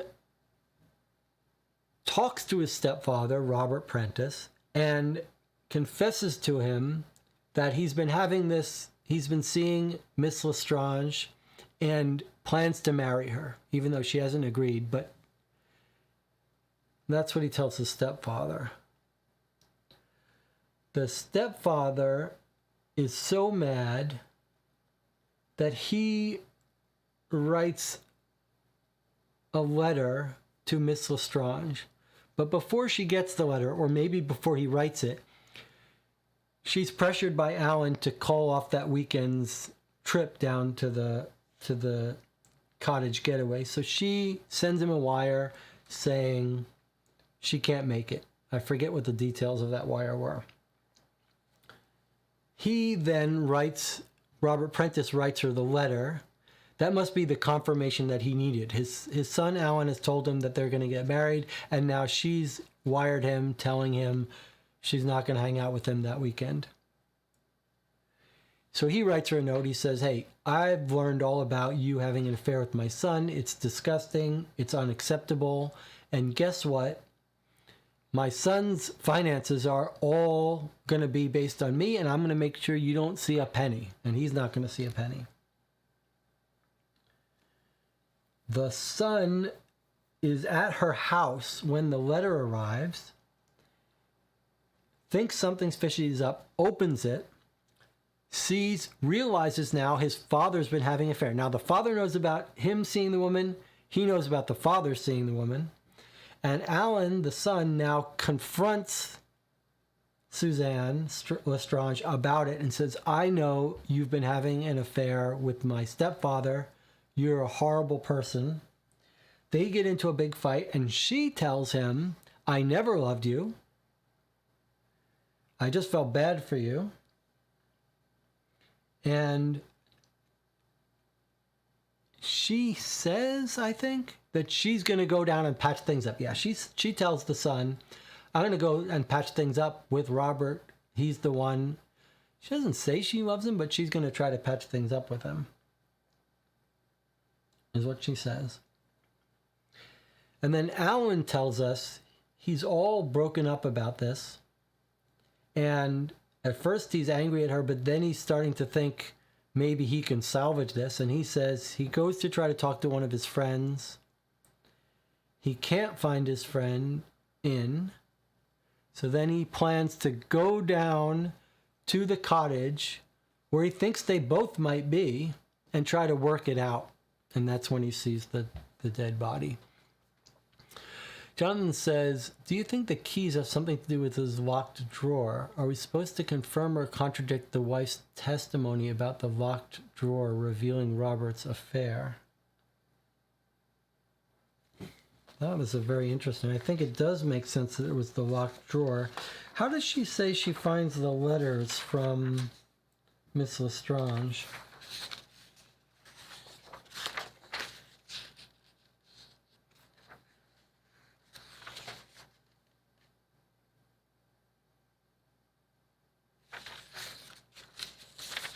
She says, to continue my letter, there's 2 further points.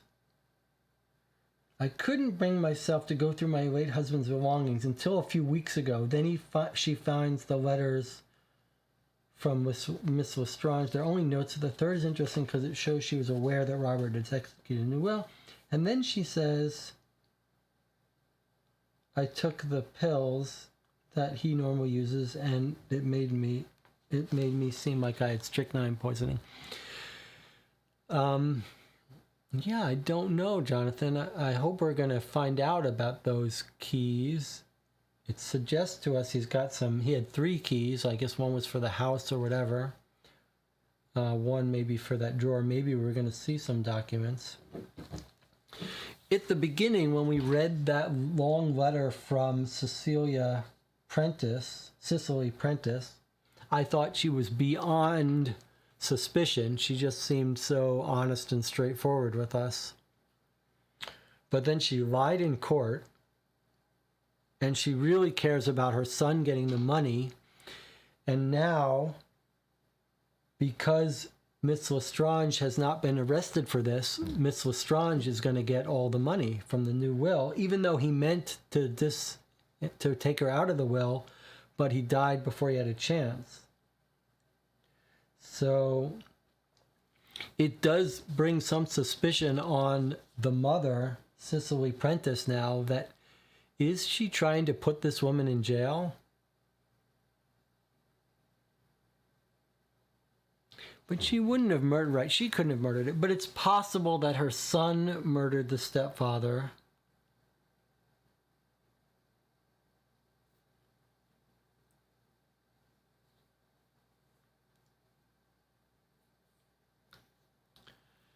Jonathan says, could Miss Lestrange and Smears be in some relationship? I don't think so. I don't know why that would be. I think the Smears thing is just a coincidence. However, I'm not ruling it out that this wife is pretending like it's no big deal, that he's having an affair, we'll separate a bit. I'm not ruling out the possibility that the wife is like, all right, I'm going to go on vacation 6 months and I'm going to poison him. Like, I'm going to put poison in his pills and let those pills kill him eventually, and I'll be long gone, and I'll pretend that I had nothing to do with it. And that she's trying to murder him just for having the affair. And that she didn't know he was going to change his will to her.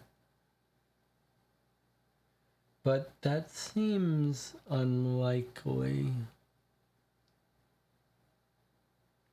Jonathan, what makes you say Miss Lestrange and Smears are in a relationship? Just that it seems more likely that what he says is true. Like he went to blackmail him and took photos. You mean, could Lestrange have set up the blackmail?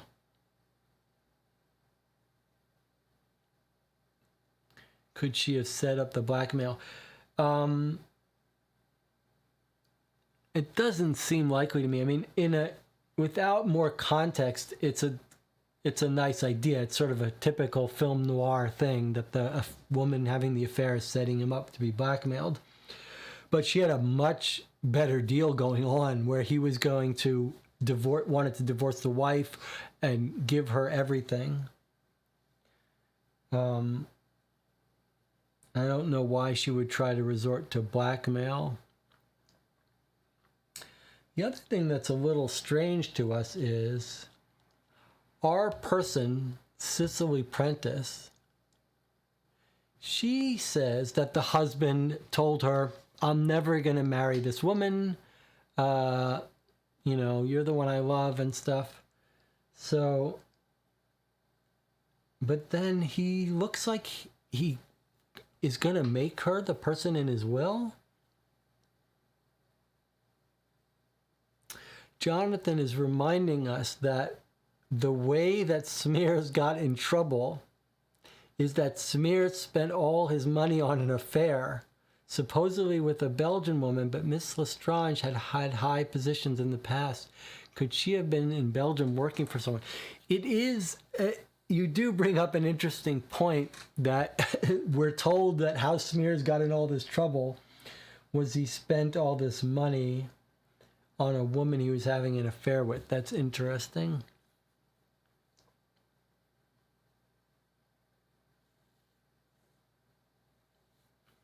Yeah, but I think Lestrange has been working for them for a while. I think it's just a red herring, but it is an interesting observation. It is a theme of this story that the femme fatales are getting these people into trouble. She's getting the son into trouble, the husband into trouble. It is a kind of cool idea.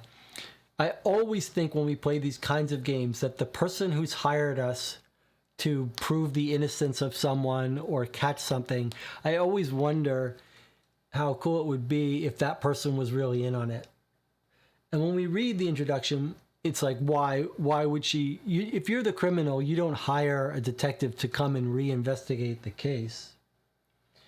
But in this case, it's a little more plausible because you could imagine that the wife is sitting there with no inheritance because Lestrange has inherited everything.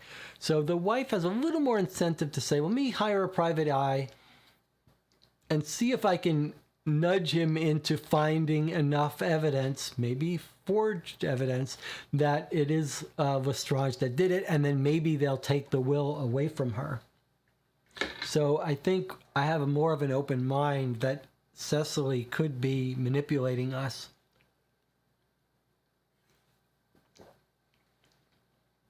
Which would be super cool if that's true. So let's think about our motives here. The two main people, maybe we should say there are three motives with murder people. Jonathan, let's think of Jonathan saying something else here that's interesting. Who could be secretly related to that sugar magnate? Well, let me try something here. Does this come off here? I just want to see if I can get this on screen. Jonathan says, who could be secretly related to the sugar magnate? Maybe they are jealous. They were bought out of the company that took off. That's interesting.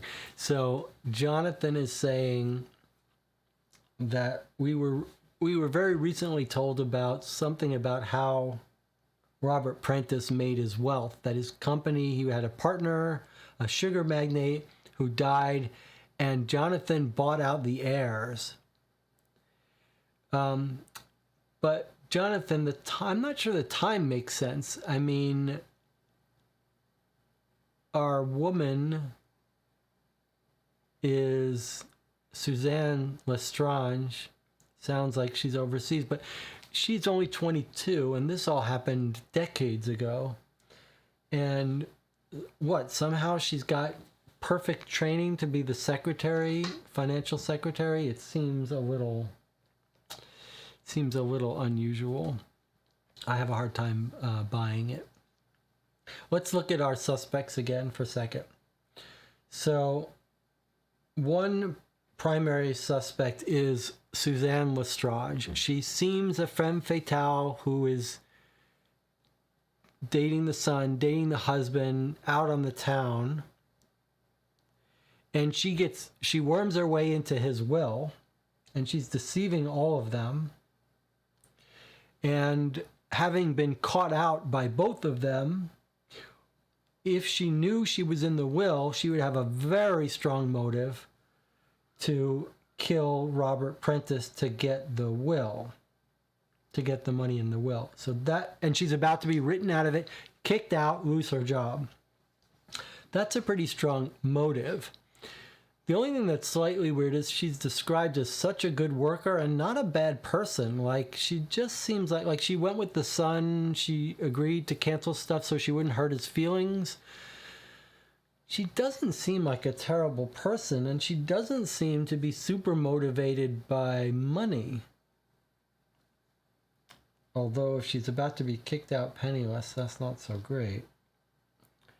Okay, then there's the son, and her alibi of where she was is the weakest of everyone, it seems. She's just like, I was driving around for a long time before I got to the house.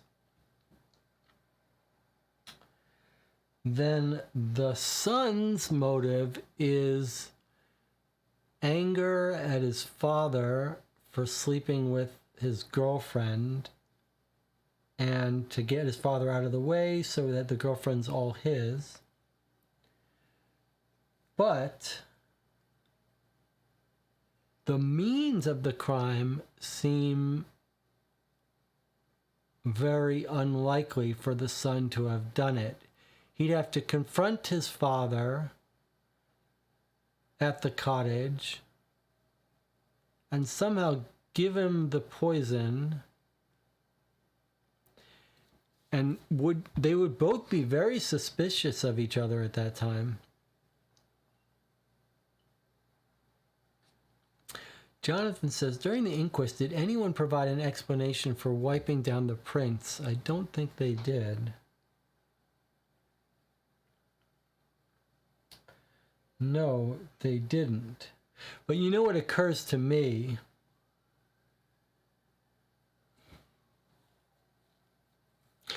Like, Alan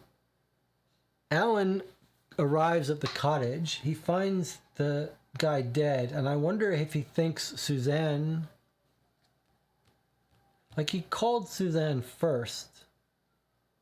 And he called around to try to find Suzanne before he called the cops. I was wondering if maybe Alan was wiping everything down because he thought Suzanne did it or something.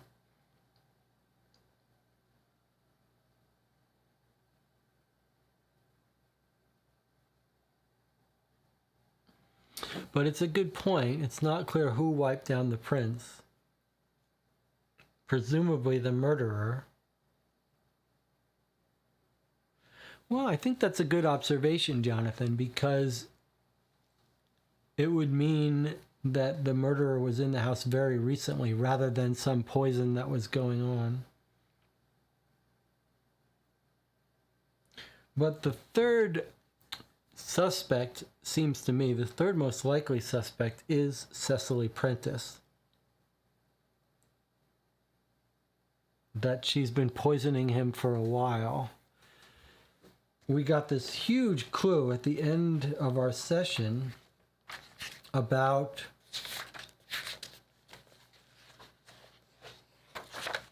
Cecily saying, on Thursday night I had a nasty stomachache pain, so I took a couple of the pills from a bottle which has been in our bathroom for a number of months. Robert used to take them when he had his occasional bouts of gastric trouble. Do we know how long he's been having these troubles? It seems like quite a while.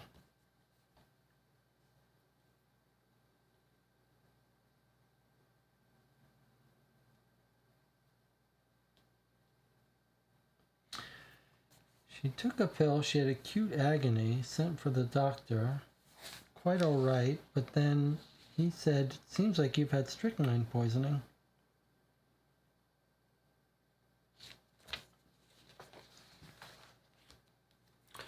But if that's true, then someone's been trying to kill him for a while by putting strychnine in his pills.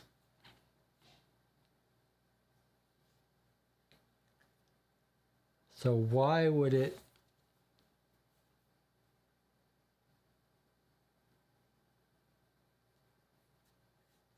That's a weird set of combinations because he doesn't have the pills with him in the cottage, and yet he dies.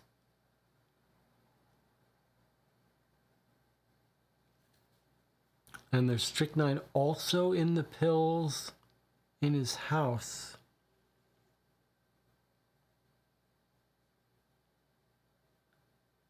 It would be nice to know who got him those pills.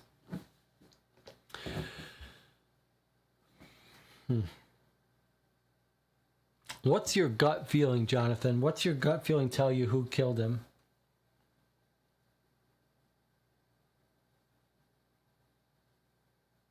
If Cecily did it, which I was starting to really get excited about, why would she be telling us about these pills and suddenly getting poisoned by them?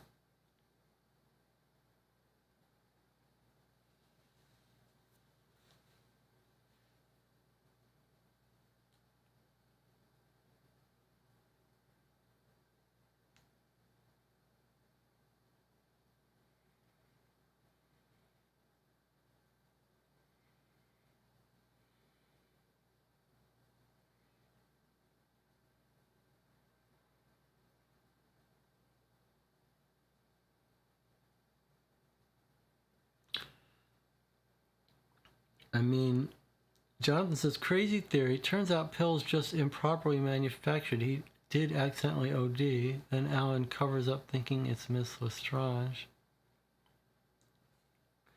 Well, I like the idea of Alan covering up.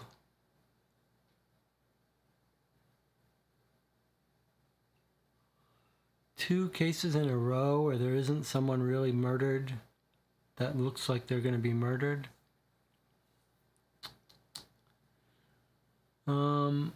It's an interesting idea. So here are some flaws in that theory. We've just gotten a letter from Alan many months later, 2.5 months later, where he's coming clean about everything.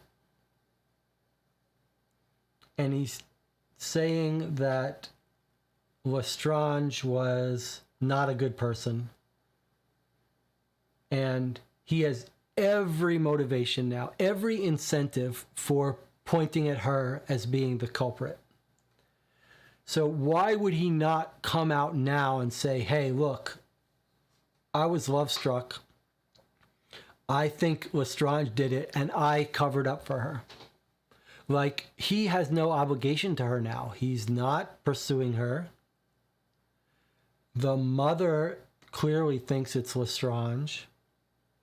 He has every reason now in his subsequent letter, when he's coming clean with everything, for pointing at her. He doesn't still love her anymore. He's gotten over her.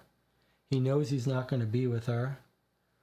So why would he still be covering for her? Why wouldn't he? I mean, I like the idea that he's covering up for her. That's and cleaned up. But why would he not? He would come clean now and tell us. He'd be like, yeah, guess what? She did it. And I'll tell you why I think so. A, B, C. And his alibi it's a weird alibi to give, because he says he went to some place to visit his friend and someone surely saw him there and his friend wasn't there. That's a very risky alibi to get. It's one that you could easily get caught out on. Meanwhile, Miss Lestrange does not have a good alibi.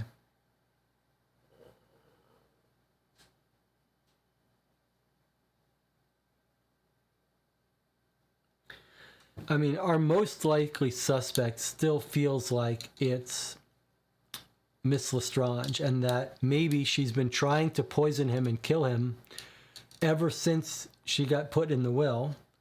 She put some poison strychnine. She got hold of strychnine. She put it in his stomach pills, trying to kill him as soon as possible.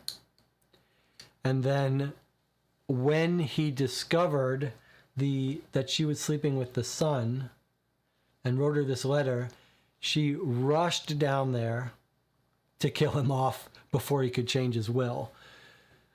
To me, that's the most plausible matchup of evidence, and it could explain this strychnine in the medicine.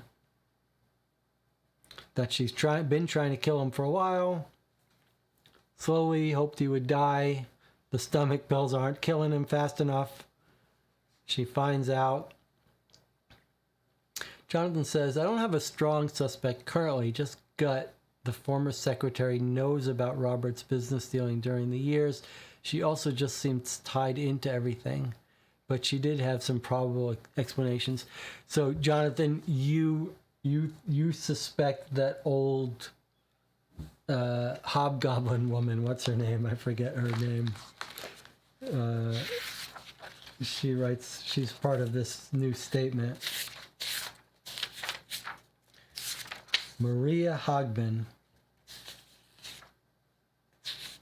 It was interesting how she really felt like she was being bullied into letting them use that house.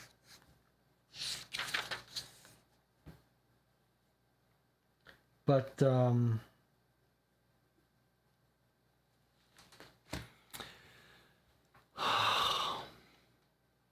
she could have gotten access to the house, but what? She got access to the house to poison him just because she didn't like him using the house? So she could get back in there? I don't know.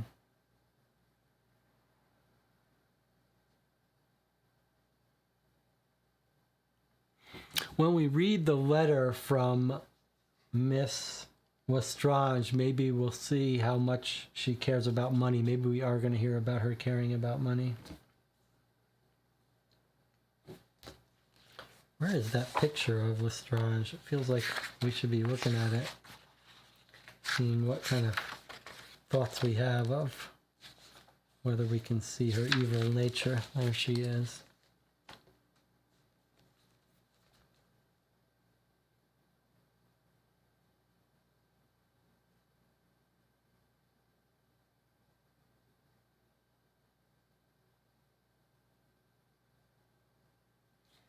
The fact that it's under the cushion suggests to me that very recently someone may have come to his house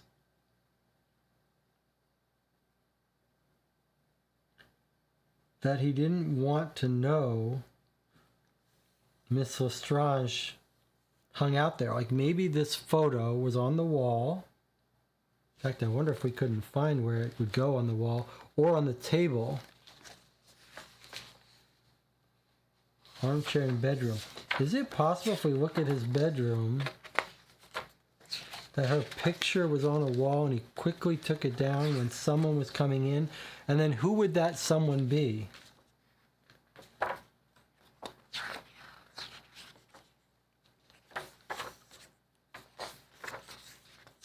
Would it be the wife?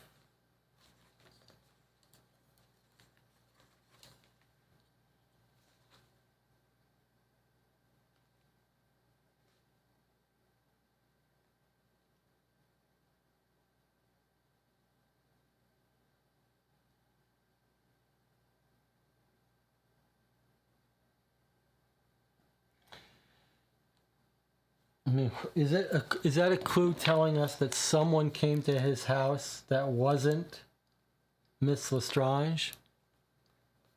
And that he quickly hid that from whoever it was? And that would be the natural person to be there would be either Alan or his mother.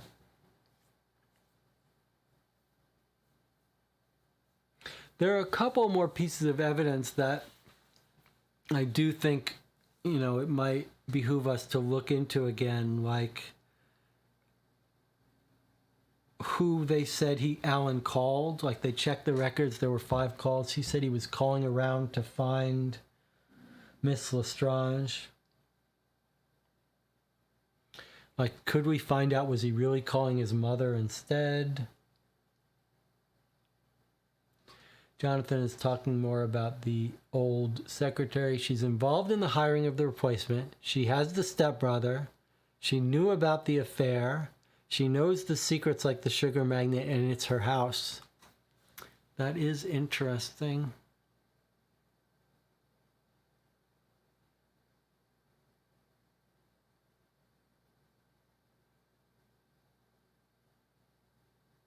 But what's the motive, Jonathan? That she didn't like him using the house? She felt so offended by him using the house that she poisoned him?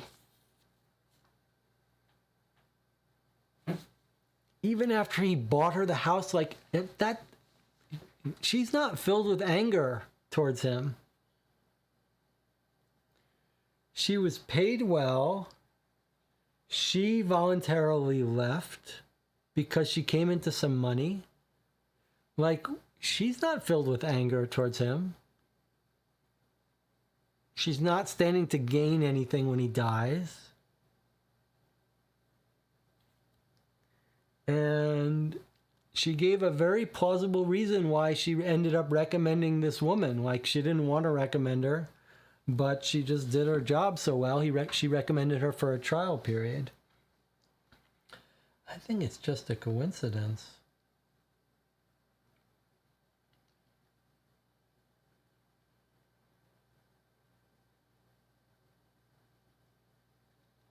Right now, my money's on Lestrange or the wife trying to frame Lestrange.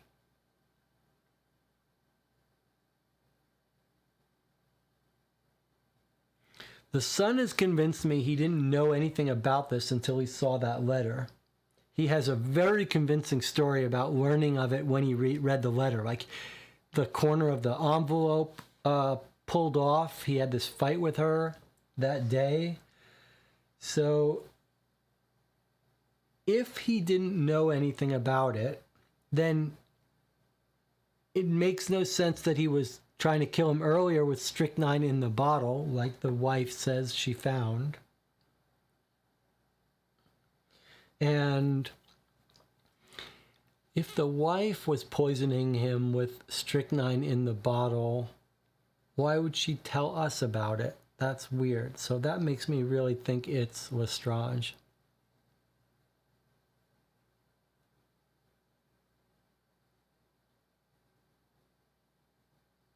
Jonathan is definitely talking himself into thinking it's this old secretary.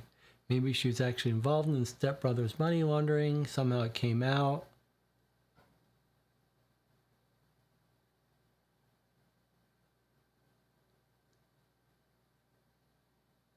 It's always possible.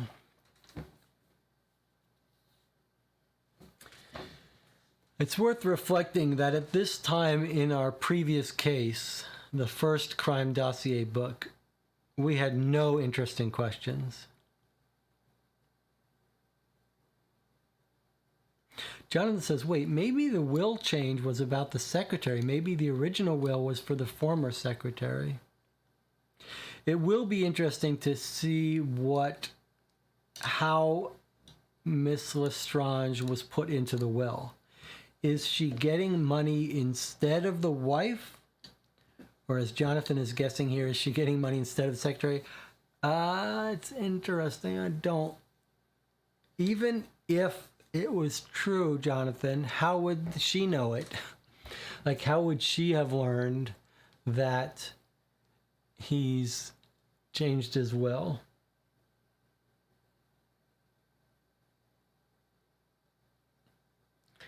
Doesn't it seem more likely that, like, Cecily's writing to us saying, hey, I just got around to checking his records, and it turns out he did change his will to her, and she knew it.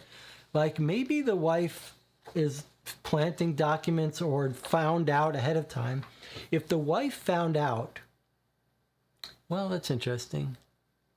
If the wife found out that he had changed the will,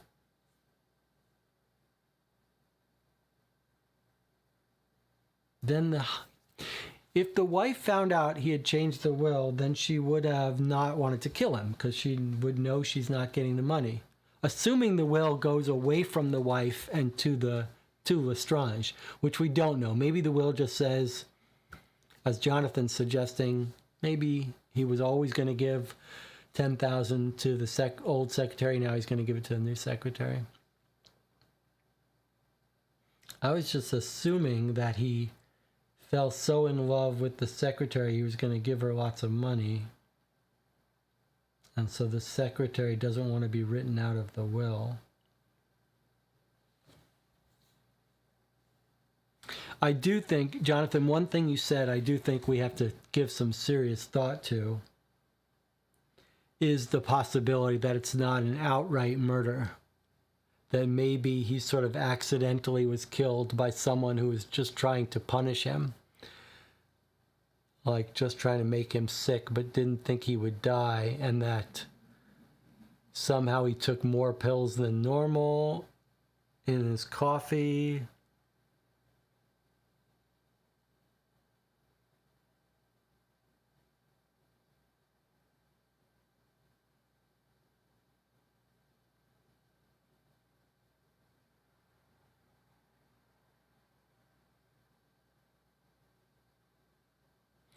If I had to bet, though, I bet Lestrange went over there. But, wait a second.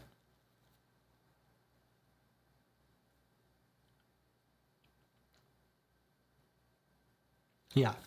The letter comes in. She has a fight with Alan.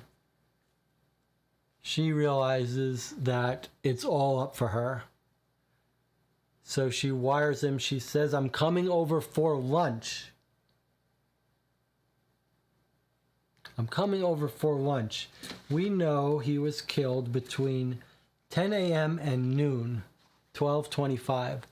So she gets in there. She prepares his coffee. She realizes she has to poison him right now. It's now or never. That's my thinking. She's the one person who has a strong motive to kill him right away before he changes his will.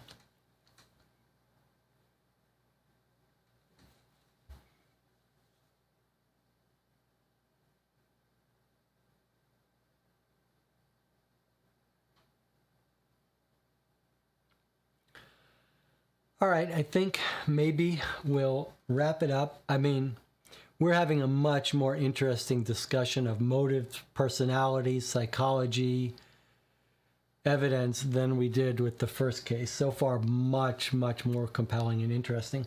But let's see. I'm very curious to see if the rest of this case is going to give us a clear picture of who did it by the time we get to the end, or if we're going to have to take a guess. I think we're going to wrap this up now. Jonathan, any final last statements? Otherwise, we're going to wrap it up. Jonathan says, I think your guess is more logically sound, but I'm going to stick with my instinct about the old secretary. Good, I like it. Anyone else here want to make a guess before we end this session? We'll give 10 more seconds and then we'll go. More silence. We don't have enough silence lately. Let's sit in silence for a bit.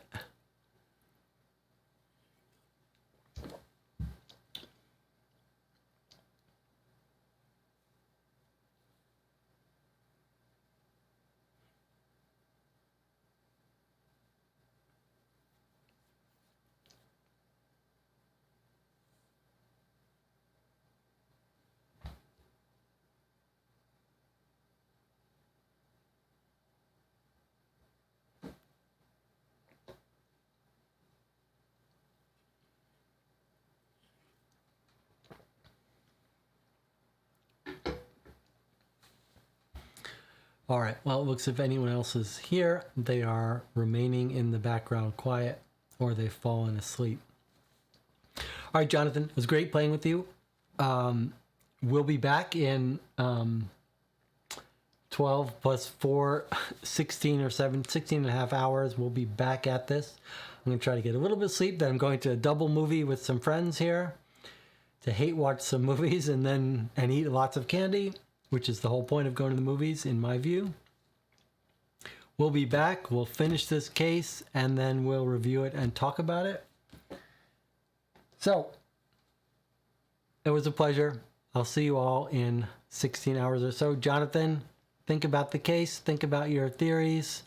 If you want to review some of the evidence and see if you can pick up some of the timelines or contradictions, it feels like in this case there might be some to find. And see you tonight.